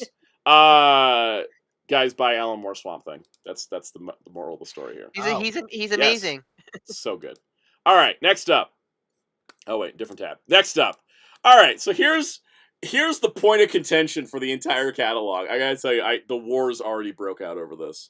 And I'm surprisingly not on the finest side. I'm not on any side. I don't care about these wars. But, all right. So, DC Finest Superman, The Man of Steel by John Byrne, Marv Wolfman, John Byrne, and Jerry Ordway is Man of Steel 1-6, Superman 1-6, Adventures of Superman 424 to 429, Action Comics 584 to 588. Okay, so the post-crisis Superman, the first guy to come in and do stuff was John Byrne. And he pulled a Brian Michael Bendis before it was trendy and kind of wrecked everything about Superman, and then everybody had to come fix it later. So, it's a lot of problems. A lot of the problems that people had on Superman before, like in terms of general public, because of this run. Yep. Now there are a lot of people. What years were these from? 1986 onward. 1986 to like 88 or something. Let's go see. Did the Wikipedia page update? That'd be nice. This is 1986 to 1987. Oh yeah, Velcro mentioned, like, isn't the last Superman finals we got what was announced was say Triangle Years, and now they're going back. The next Superman is, because they took that's right, they took that one Golden Age volume off. We're going backwards now. I don't like John Byrne as a person. I like some of his art. I like some of his comics, but this is not one of them. I like Keith's comment. John, Superman's not an immigrant, actually Byrne. Exactly. I don't like John Byrne. All right, I want to make it very clear. Like, all disrespect to John Byrne. I don't like John Byrne as a person, all right? We don't agree on, like, anything, okay? He drew some banger X-Men issues, and I can respect that. He wrote some good She-Hulk, and I can respect that. I do not like his Superman run. And I gotta tell you that I'm kind of annoyed that this is coming out first and finest. Because here's the thing. I'm gonna get stuck buying this run, all right?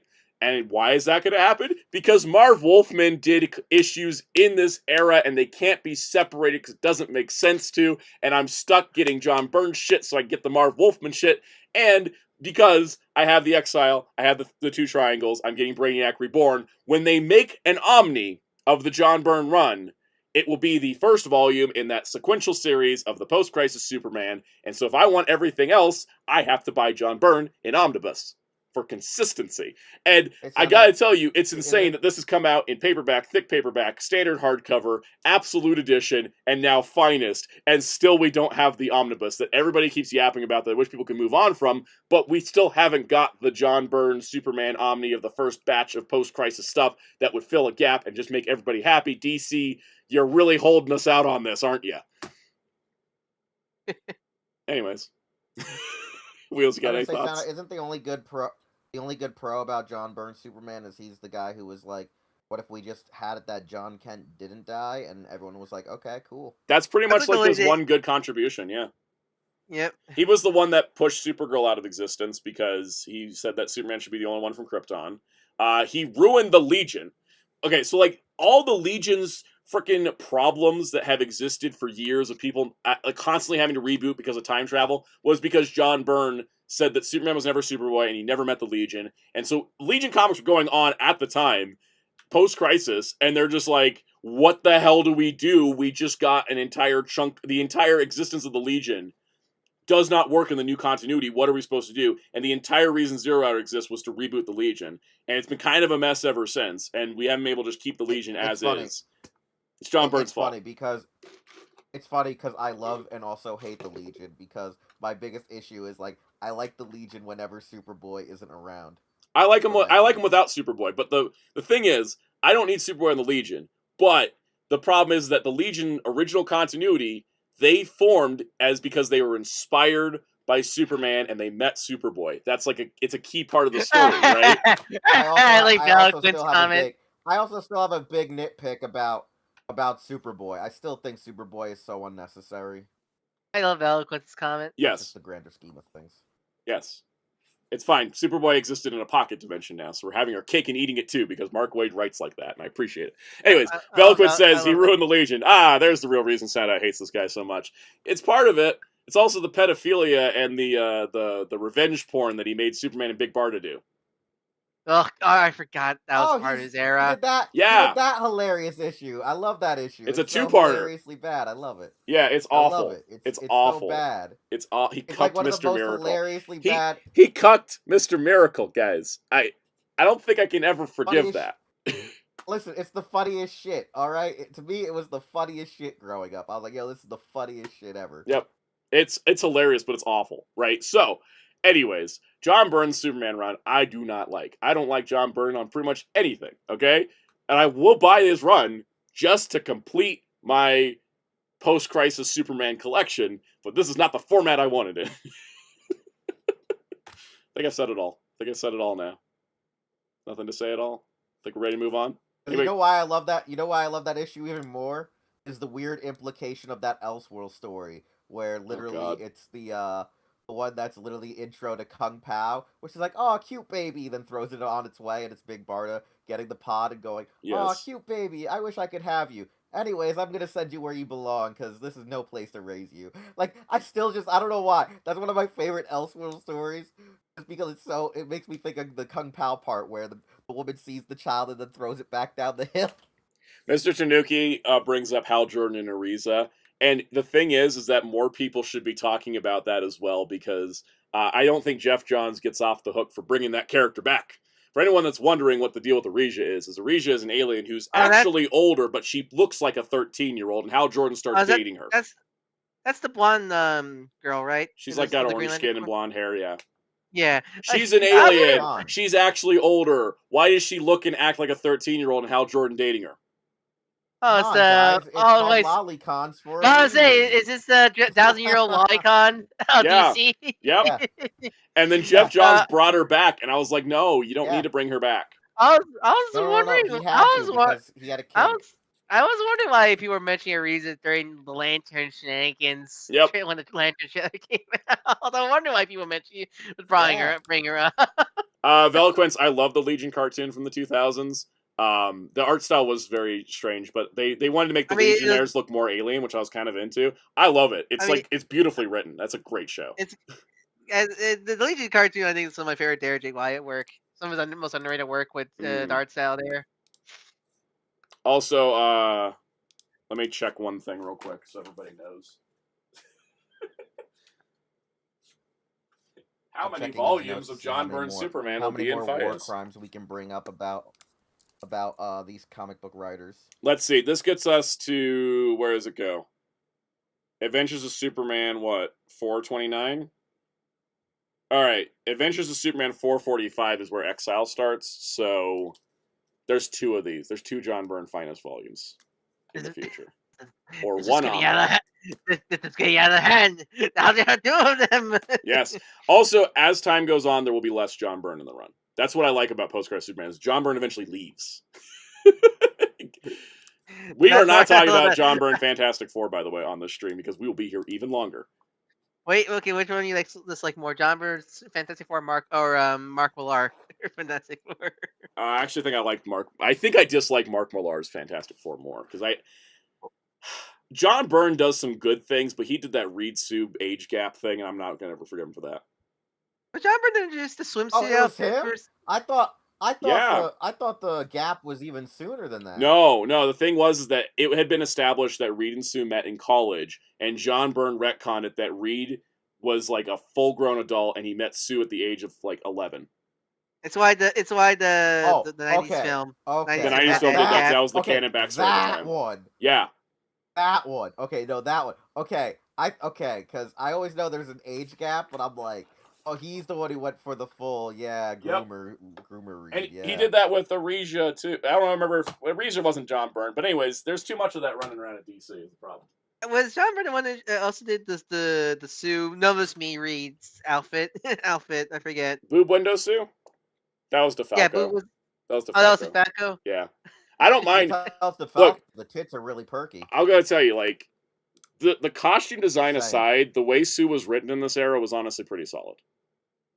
I actually don't mind. I don't mind the Boob Wasn't Window Sue outfit. super strong in that era, too? Like, she was like, I don't get headaches anymore. Yeah, it was after she was possessed by Malice. Like, once she broke free of that, she was, like, more confident, had stronger powers and everything.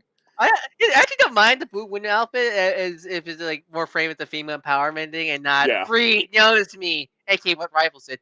Exactly. Listen. Yes, for everyone in the chat. For both reasons, Ryan. For both reasons. The uncomfortable age gap was retconned almost immediately. Like, as soon as Byrne was out the door on Fantastic Four, they immediately retconned it back to the original. So, like, it was real quick.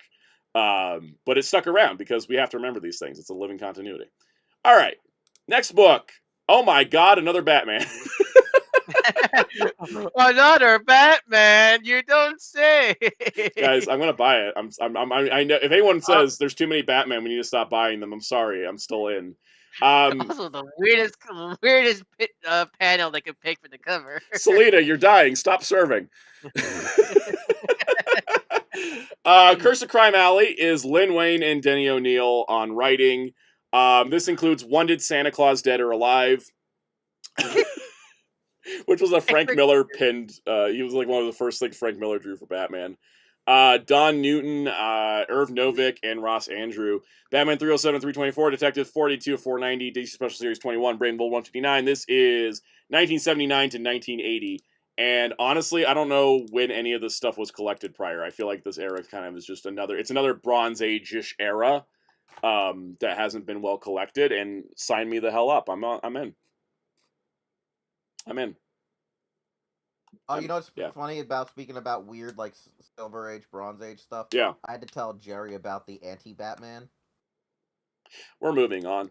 The guy who showed up in the Batman cartoon, because I forgot he Yeah. existed until I saw someone talk about the Batman cartoon where they brought back, my parents died in Wait, which Crime Bat? Alley Wait, the same night your parents died. oh wait, wait, are you talking about Brandon the Bold or the Batman, or which No, Batman?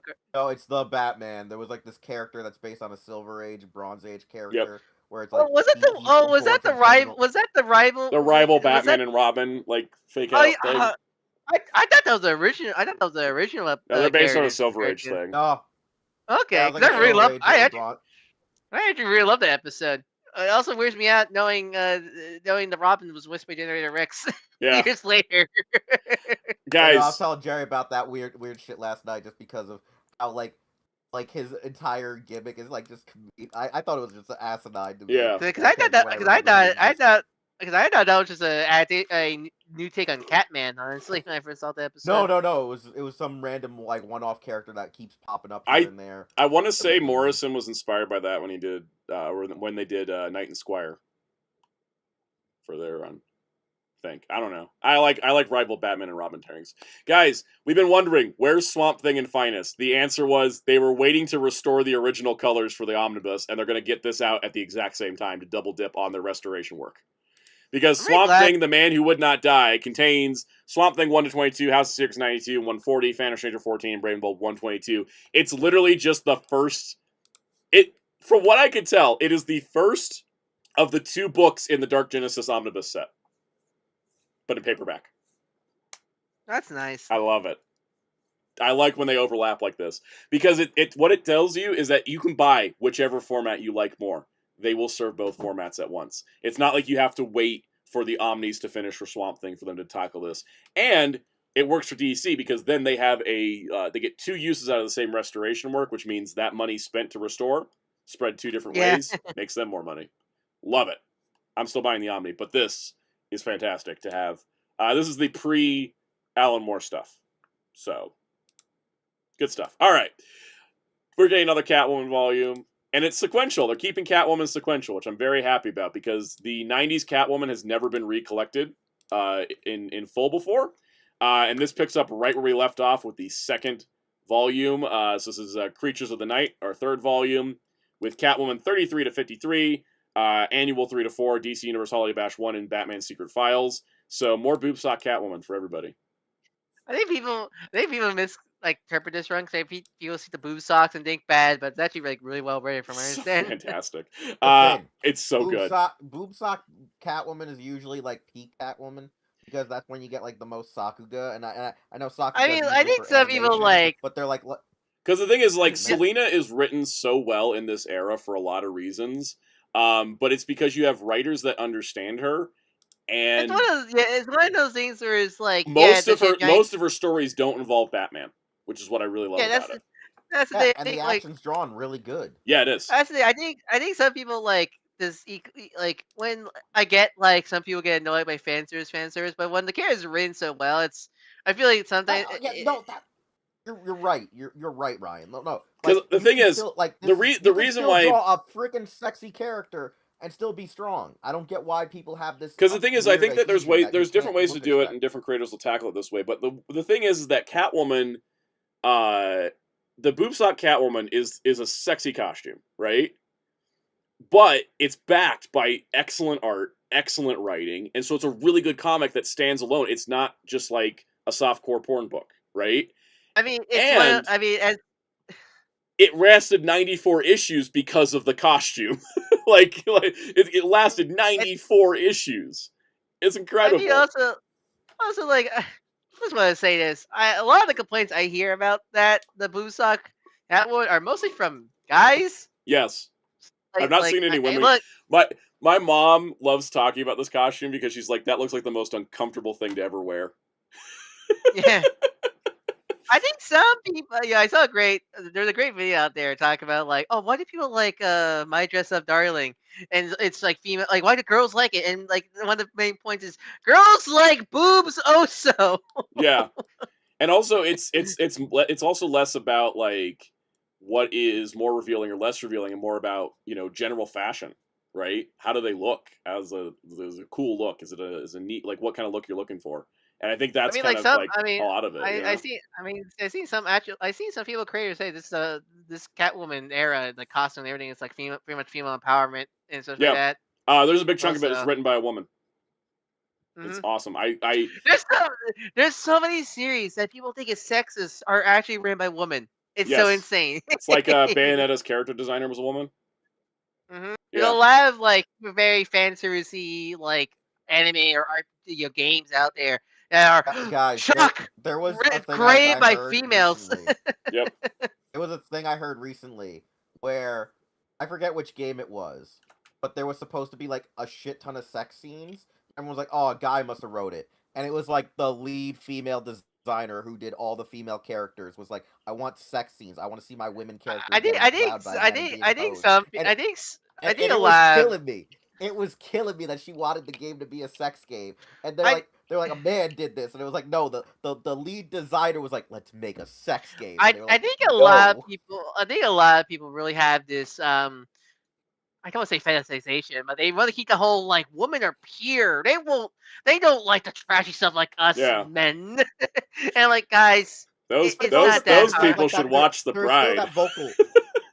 There's also that vocal There's also like that very vocal minority where like they put it into guys' heads or other people's heads that women won't want to watch this because there are women out there who perpetuate that stereotype of, oh, that's disgusting, that's horrific. You know, like why? If you're a guy who's into this, you're like there are still women out there who are like, I hate this shit, and they make it a whole thing to make guys paranoid. My mom who's just as freaky as you. Guys, here's like, an example. what? My mom owns several pieces of merchandise with post time skip Fishman Island Nami on it. Like because she likes Nami, right? The costume design does not bother her that much. She's like, yeah, that's probably impractical, but she still has merchandise of Nami. Like in that costume design. And that's the thing is I think that like, you know, I think it's actually like, I don't want to say it actually is more sexist to assume that women wouldn't like a costume that looks sexy. Yeah, it really is because like because then you're generalizing, right? Generalizing is the basis of all this. I think the only problem that rises from sexualization is when people try to use the sexualization to say you're a bad person because like in 90s cartoons where it's like in Reboot, right? Like Hexadecimal could have two separate breasts because she was evil and sexy is evil, whereas Dot had to have the mono boob. Yeah.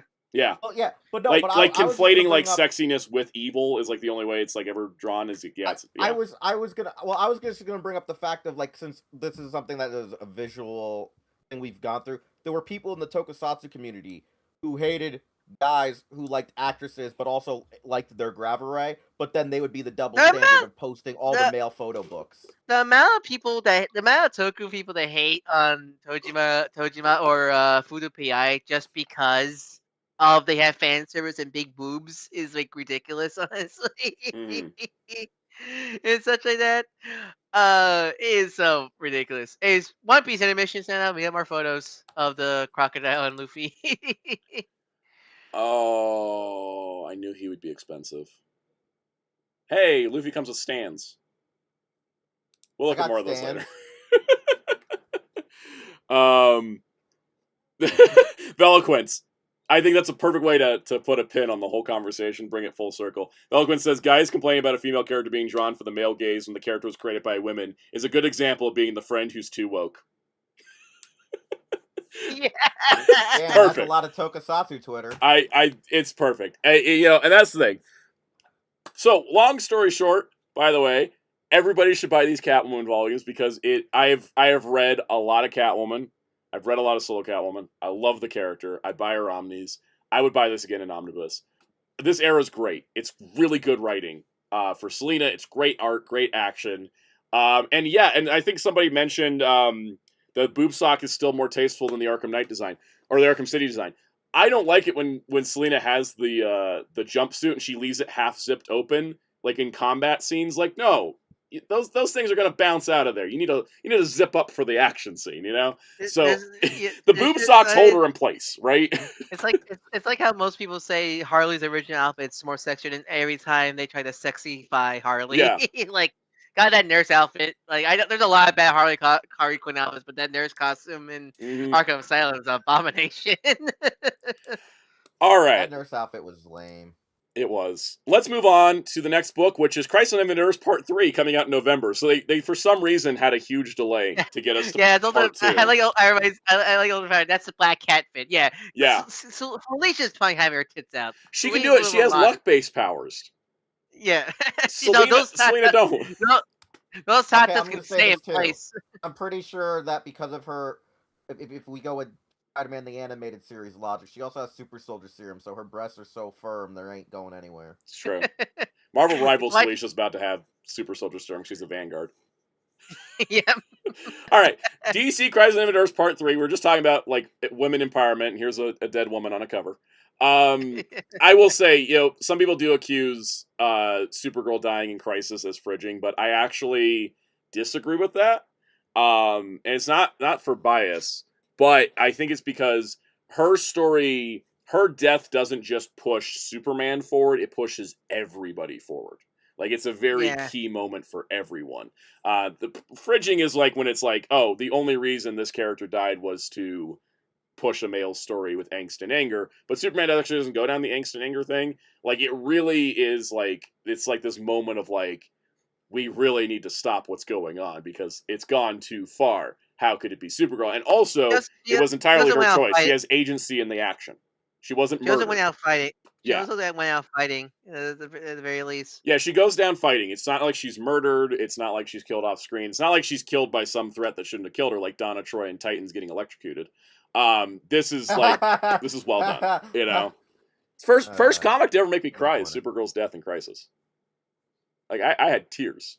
It was impactful. Bella Quinn says it took them so long to announce Part 2 because they were all arguing on what should be included. Probably. Volume 3 is JLA 245, Superman 415, 415, Green Lantern 195, 196, DC Comics 87, 88, Legion Superior 16 and 18, Infinity Inc. 23 to 24, Justice League of America Annual 3, Crisis on Infinite Earths 6 to 9. See, we're making up for lost time. Vigilante 22, Omega Man 31, and Blue Devil 17 to 18. Mega Man. Omega Man, yeah, they had a comic long enough to get 31 issues at least. No, because I think he said so fast. Did I say Mega Man instead of Omega Man? Yeah, me and Ryan heard Mega Man too. Like, we were like, wait, what? Mega Man. That's how it goes.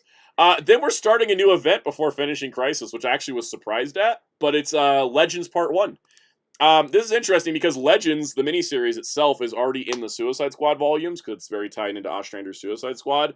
But this has Legends 1 to 3, Infinity Inc. 34 to 36, Hawkman 5 and 6, Secret Origins 10, Crisis on Infinite Earths 12. That I don't know why that's there. Legends was like establishing the post-Crisis universe, so I kind of get it. Batman 401, Detective Comics 568, Justice League of America 258, Green Lantern Corps 207 208, Fury Firestorm 55 to 56, Blue Beetle 9, Cosmic Boy 1 and 2, and Booster Gold 13. I am tempted to buy both of these just to get the Cosmic Boy issues. How much double dipping is that for this volume? For other stuff, a lot. If you have like the Suicide Squad volume, for me, I don't have those Hawkman issues in trade. I don't have Legends. I don't have those I guess those Green Lantern issues are also in the Green Lantern volume that just got announced. This is less double dipping for me than some of the others. So I might actually pick this up. It is post-Crisis. That's kind of my jam lately is post-Crisis. So all these books will double dip at some point with these events. That's kind of how events work, but I'm kind of tempted to get this over the omnibus because it's cheaper. Yeah, I'm gonna get it. All right. I was looking at artwork at the cover there. Batman's like left leg is super far behind. Behind. Yes. It's like he's like doing the can almost. It is kind of funny. That is kind of an odd cover. All right.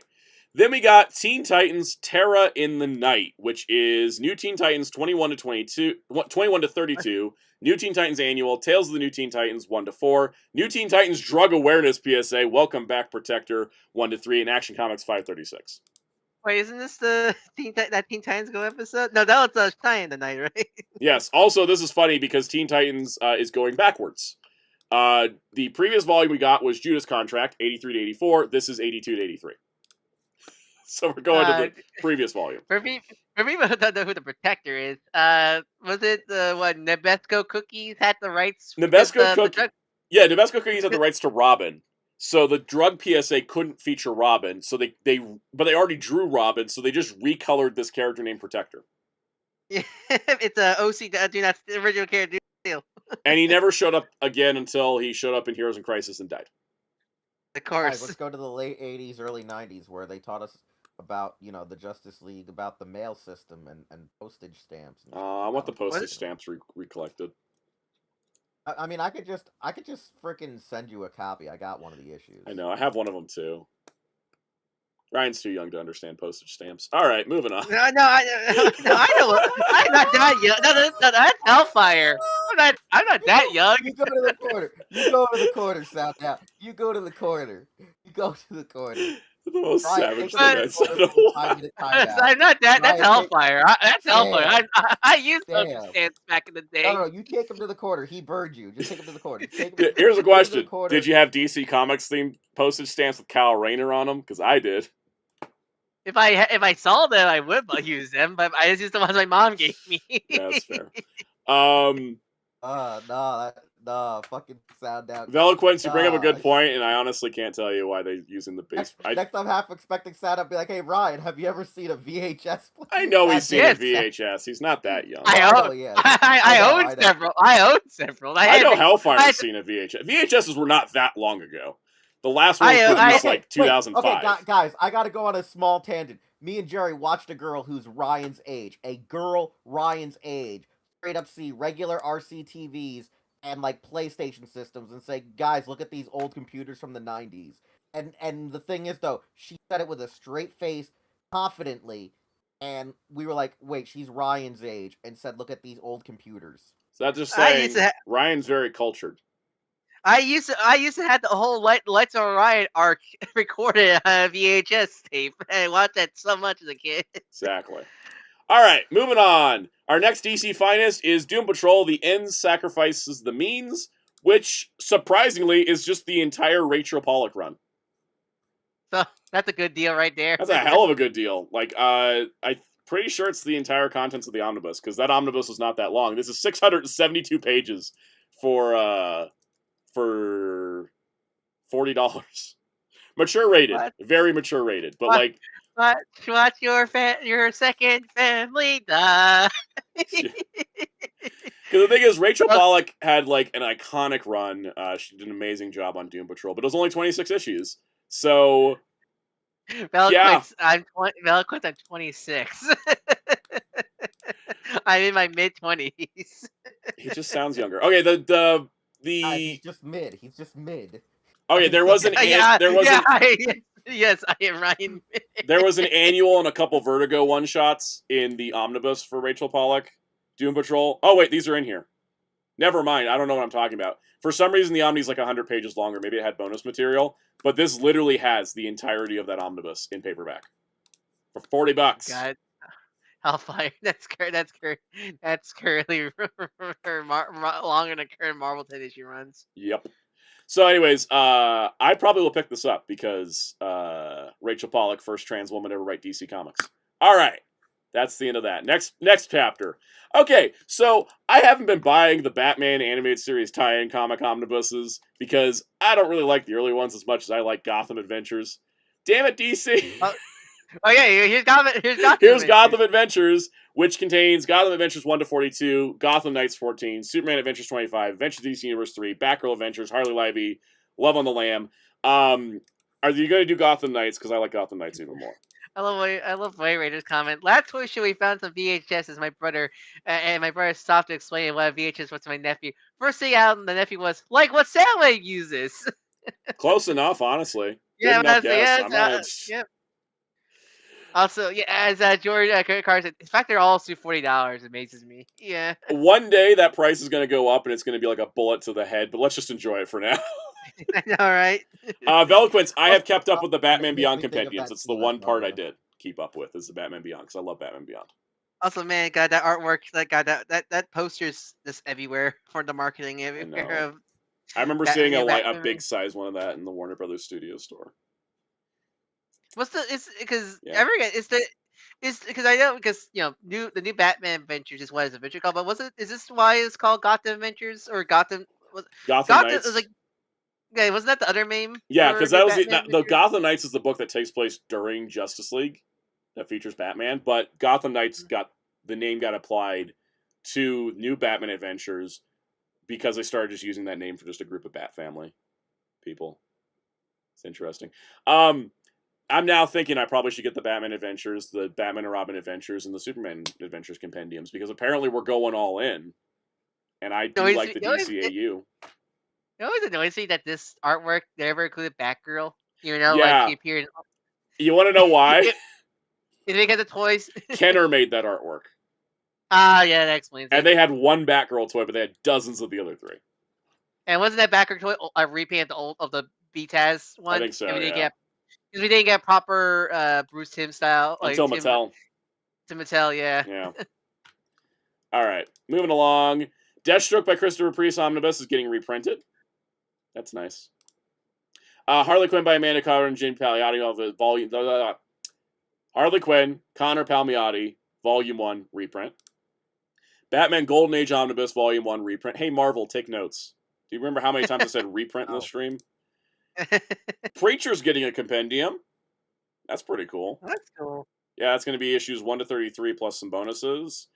Mr. Miracle by Tom King is getting a compact comic. I mean, honestly, it's a good $10, comic. It's $10. That's not bad. It is an Elseworlds Mr. Miracle comic, is always what I tell people. Yep. Justice League Origin is getting a compact. I mean, it's also like it's kind of obvious they're releasing for the show. The TV show, really Justice League Origin. That makes sense. This is War. That's Justice League War, right? Yeah, Justice League War. It's the Jeff Johns, Jim Lee arc. It's the first, I think, 160 pages. I think it's just the first 6 issues. Is it better? 12. Is it better than just? I hate Justice League War. Is it any better or no? No, everything you hate about Justice League War came from this comic. Oh, yep. Well, that's a skip for me then. What's the thing you hate from Justice League War? Just throw one out. Everything. The characterization. Just the characterization. Such as damn. Did you love that moment where Batman took Green Lantern's ring off his finger? God. That's from this comic. I hate New 52 Shazam. Yeah, that's not. Oh, he's not in this. He was introduced later in the backups to Justice League, and then they added him to the movie. Is this the same characterization? Oh, totally. Yeah, they Oh yeah, but then still hate. Also, I'll give credit. At least I'm glad they use a different artwork and not the usual New 50, like that New 52 splash art they like to use and stuff like that. I didn't like Jeff Johns' Justice League book, especially his Wonder Woman. I don't like when Jeff Johns writes Wonder Woman. It never goes well for me. Mr. Suzuki's like, oh, I've been collecting compacts. This might be a skip. Yeah, it's not a. I get why they did it though. All right. It makes. Wait, I just noticed. I just noticed they didn't put the final version of the cover. They put the prototype version where Wonder Woman still has pants. Oh, really? Yeah. Yeah, it is. It's one of those. I just like the run, but honestly, not a bad compact at all. Honestly, yeah, it's pretty good. All right, Batman Volume 2 by Matt Fraction is coming out in December. Robin and Batman Jason Todd by Jeff Lemire, paperback edition. Batman Jekyll and Hyde reprint, paperback. And then we got... No, it's a lack of Hush too. Yes. And then we got Crisis on Infinite Earths coming to DC Compact Comics, and I swear all of you need to buy it. That's a perfect deal right I there. love this comic, and you all should read it. It's the reason I'm a DC fan. This comic's the reason I'm a DC fan. Lies. No, it's true. I just want to be confrontational right now. I know. Also, it's 368 pages for $10. It's the entire thing. How is it different from the Finest? It's just the main miniseries. The Finest have all the tie-ins. This is just the main 12 issues. It's a great read. It's when I went from being a Batman fan to being a DC fan. And also why he hates the anime movie so much. Yep. Also why I hate Infinite Crisis, because I feel it's a piss-poor sequel to this book. Even though Infinite Crisis is not a bad comic, it's just one I don't like. Veloquence, you're buying the Crisis Absolute Edition, right? Yep, absolutely. How many times do you purchase this story? Surprisingly, the Absolute Edition will only be the second time. And the reason why is because my first copy, my trade paperback, I buy at a comic store because I heard so much about Crisis, and I was like, I was doing Batman, I was reading Batman, Batman was like my entry point for DC. And then I hit a point where I was like, I really want to see more DC, because I was watching like the DC animated shows. I'm like, I need to know more about DC. I'm like, oh, everybody talks about Crisis being this huge event. I buy the trade paperback for that. I read it like twice back to back.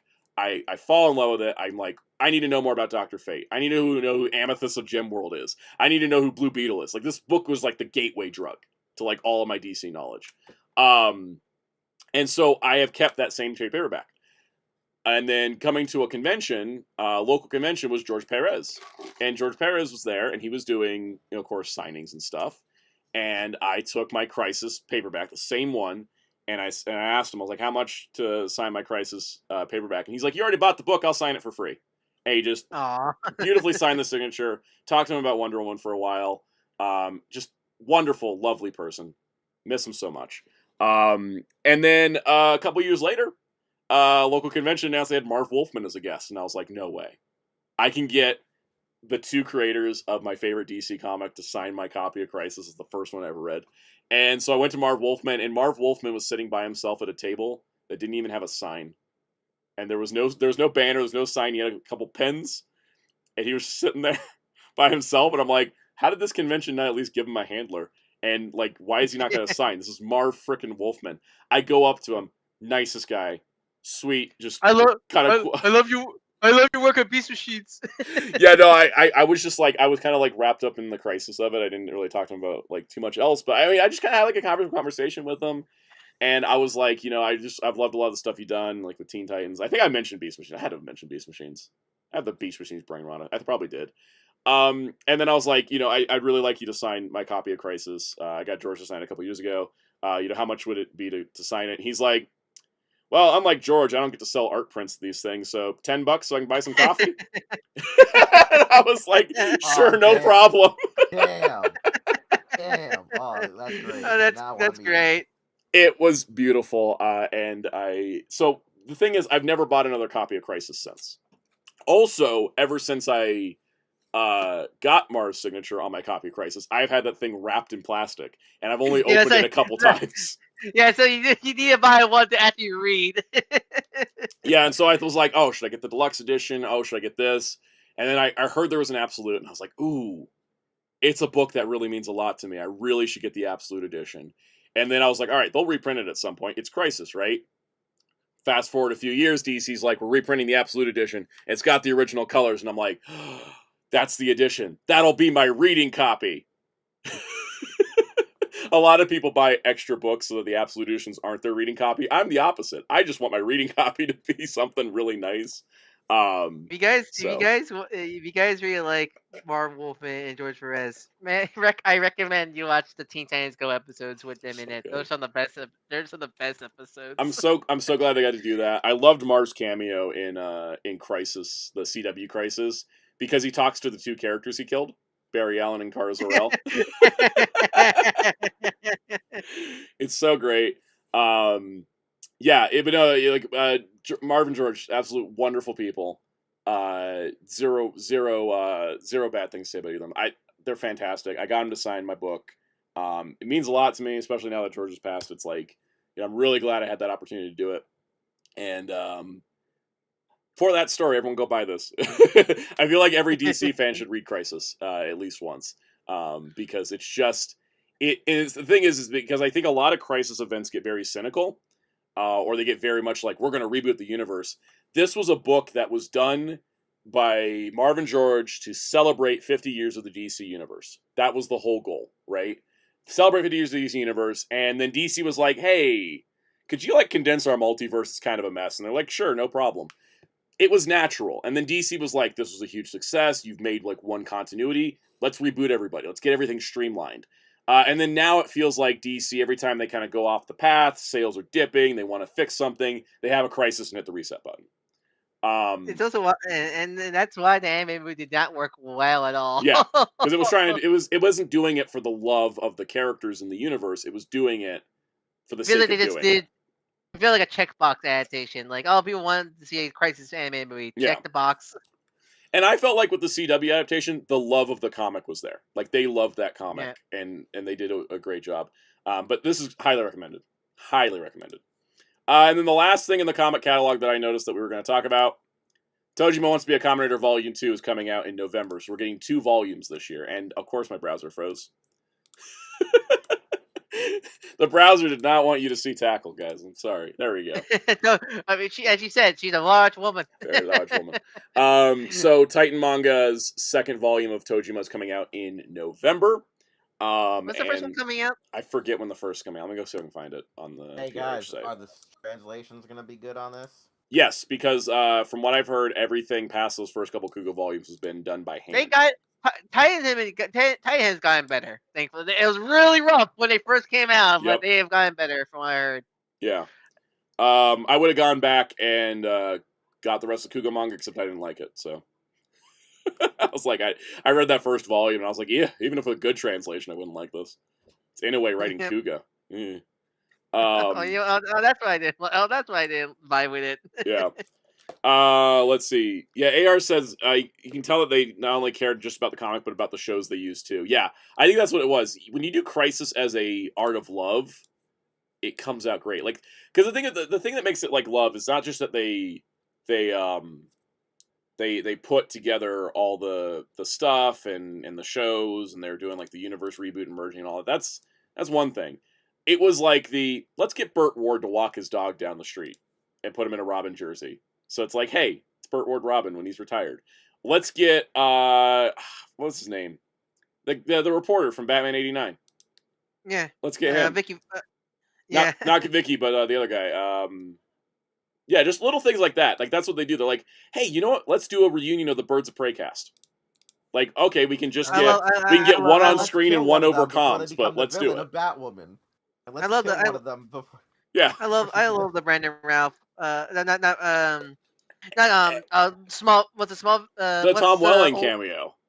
The Tom Welling, yeah. By people that actually paid attention to what Smallville was about, and then also like on top of that, you have I love like Kevin Conroy. Conroy There was another one that really made me happy. Like everything they did with Brandon Ralph was fantastic. What was the there was another cameo that was in there that I really, really liked, and for some reason I can't remember what it is. Anyways, Tojima Volume 1 comes out in August. You said other cameo. You said other cameo. You forgot him. I did forget him. You forgot Lucy. I forgot Lucy. The Lucifer cameo. That's the Lucifer cameo! Oh my god, that's the one I was... The fact is, I think the problem with the Lucifer cameo. The problem with the animated Crisis film. My favorite was somehow it got leaked that he was already in it, and Soundout never saw the leak that he was on set. He was like, Soundout was like, no, those were rumors, Wheels, and I'm like, they weren't rumors, Soundout. It was them trying to cover up that it got leaked, and he was like, oh shit, you're right. The fact that the anime film was not a celebration of DC Animation is such a horribly missed opportunity. If you want to sum up the whole problem I have with the animated Crisis movie, it's the DCAU cameo. It's the Batman animated series, Batman and Joker on the ground, and then the Justice League characters. Yeah, in their art style. And then the Justice League are in their art style, and the costumes don't match. Because it wasn't like Shiera was limited, but John was season 1. Yeah, was it? Stuff like that, and it's like it's they did not care. They read a Wikipedia article. That's what that cameo is. They just were like, oh, this will get some fan service. They didn't actually care to do the cameo right. I think the only thing they cared about was just Batman, because I think they knew about Conroy. They didn't. Nobody knew. Okay. They just wanted to have a B-Task cameo, but the fact they said on the same Earth as Justice League, I was like, this is ridiculous. You know, people are like, oh no, they wiped out the DCAU, and I'm like, no, that was some weird alternate universe where Justice League happened at the same time as B-Task. Also, the dialogue that Joker and Batman say makes no sense in context because they didn't know the Crisis was coming. Anyways, Tojima Volume 1 is August, second volume is November, so that's actually a pretty good rate of release. Yeah. It's One Piece, before we end the stream, One Piece? Oh, yeah, the One Piece pictures. Yeah, we need to get Luffy's feet pics out here. We'll start with Crocodile. Let's start with Crocodile. All right, yeah, so here's some more pictures of Crocodile. More natural lighting photos. I need it. Oh, look at the Luffy face he comes with. Oh my god.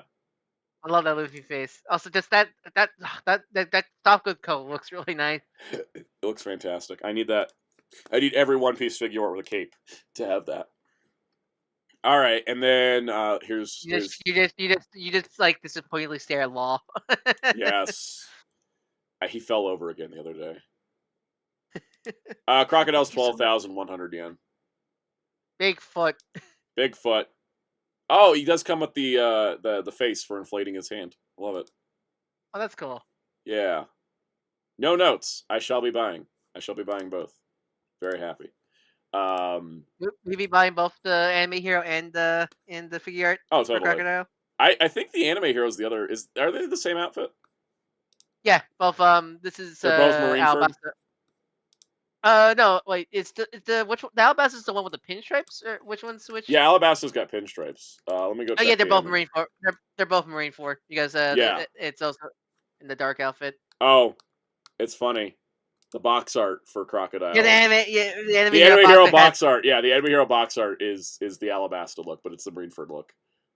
I think that's a paint budget thing because like painting pinstripes sucks, man. Yeah. Like most Crocodile merch is the Marineford look because it's just budget. easy to do. Yeah. Yep. That being said, anime heroes could just repaint that if they wanted to, but I'm gonna get both because like you can't get enough Crocodile. Also, one's like $20. Yeah, I have all the anime heroes. I got Gear 5 Luffy. How is he? How's the bending wire on him? He's much better than the figure art. He doesn't bend as much as the figure art does, but he's sturdier. But I was about to say, I'm actually just sturdier. Yeah. I need to do a short comparing him and the figure art, but I don't want to. How's the cloud? So. How's the cloud? The cloud's perfect because it's not articulated. It's just one solid piece, so it's light and it's lightweight. It's not super heavy, so it doesn't go anywhere. You can unplug it from his chest too. So it's just better than the figure art with how it's structured. Yeah, it's designed similar, but it's smaller. It's not as heavy, and it doesn't have a big old joint in the middle, so it actually like works. It's like they looked at the figure art and then made all the changes they needed to. How do we make this sturdy so 5-year-olds can play with it and smash into the wall? Exactly. All right, my voice is dying. If you guys can't tell, it's dying, so we need to get rolling off the. So any highlights? So what's like? What are your like top 3 highlights of all the DC reveals? Okay, apparently Sergeant Rock by Joe Kubert Deluxe Edition is my number 1 now because of how long it took to convince me. No, highlights for sure. Rucka Wonder Woman, Red Robin, and it's either Catwoman or Spectre. It's a toss-up. I think maybe Spectre. I think Red Robin, Spectre, and Wonder Woman Rebirth are probably my top 3. Even though there's plenty of other books. I need to actually make a list now. Now that we did this stream, I need to go back and make my list so I keep track of when things come out. So what's on schedule for this week's week? Wednesday will be my DC rules video, which some people will think is a joke, but it's real. It's legit. I feel like half of those could be broken. Luckily we didn't break any of them. I didn't talk about Sergeant Rock today I didn't talk about it in the video, so that didn't get broken. I'm still very adamant about my Superman, Batman, and Wonder Woman. That video is mostly like, I'll be honest, like as I was filming it, I was like, this did not need to be as extensive. Like I just have sections where I'm like, I buy every one of this and every one of this and every one of this because they make like 1 or less books a year for them, right? Like, do I need to say I'm going to buy all the Jonah Hex? We got 1 Omni. And that's like the only thing he's gotten in the last 5 years, right? But I included some of that stuff. Batman, Superman, Wonder Woman, Robin. I have Robin rules. Robin rules are fun. Batgirl rules as well. So that'll be fun. And then Friday, I think there'll be the Blu-ray haul. And then next week, the comic haul, because I have a couple books coming in tomorrow, and I kind of want to get those first, and then I can put them in the comic haul next week. Did you get your Scott Pilgrim Takes Off yet? I did, yes. I need to investigate it for dub title. Alleged dub title usage. So I can include that in the Blu-ray haul. I'm not gonna do a standalone review of the Scott Pilgrim Blu-ray just because there's not enough to talk about. Yeah, just put it in the haul. But if it does have dub titles, it'll be part of it. I want to do a video about dub titles because I throw that term around a lot and I explain it, but I feel like having a dedicated video to it might be really beneficial. Because it's sadly too common at this point. It's somehow, instead of becoming less common, it's becoming more common lately. So I do want to make a video that's just about dub titles. Because I do notice a lot of time with dub titles is usually from the companies that are super inexperienced releasing multi-language releases. Because like you'll never get dub titles from like the big major anime companies. Yeah, you never see it from like like Discotek or Crunchy or Fizz or Media Blasters, but you will see it from like Universal, Mill Creek. So I do want to do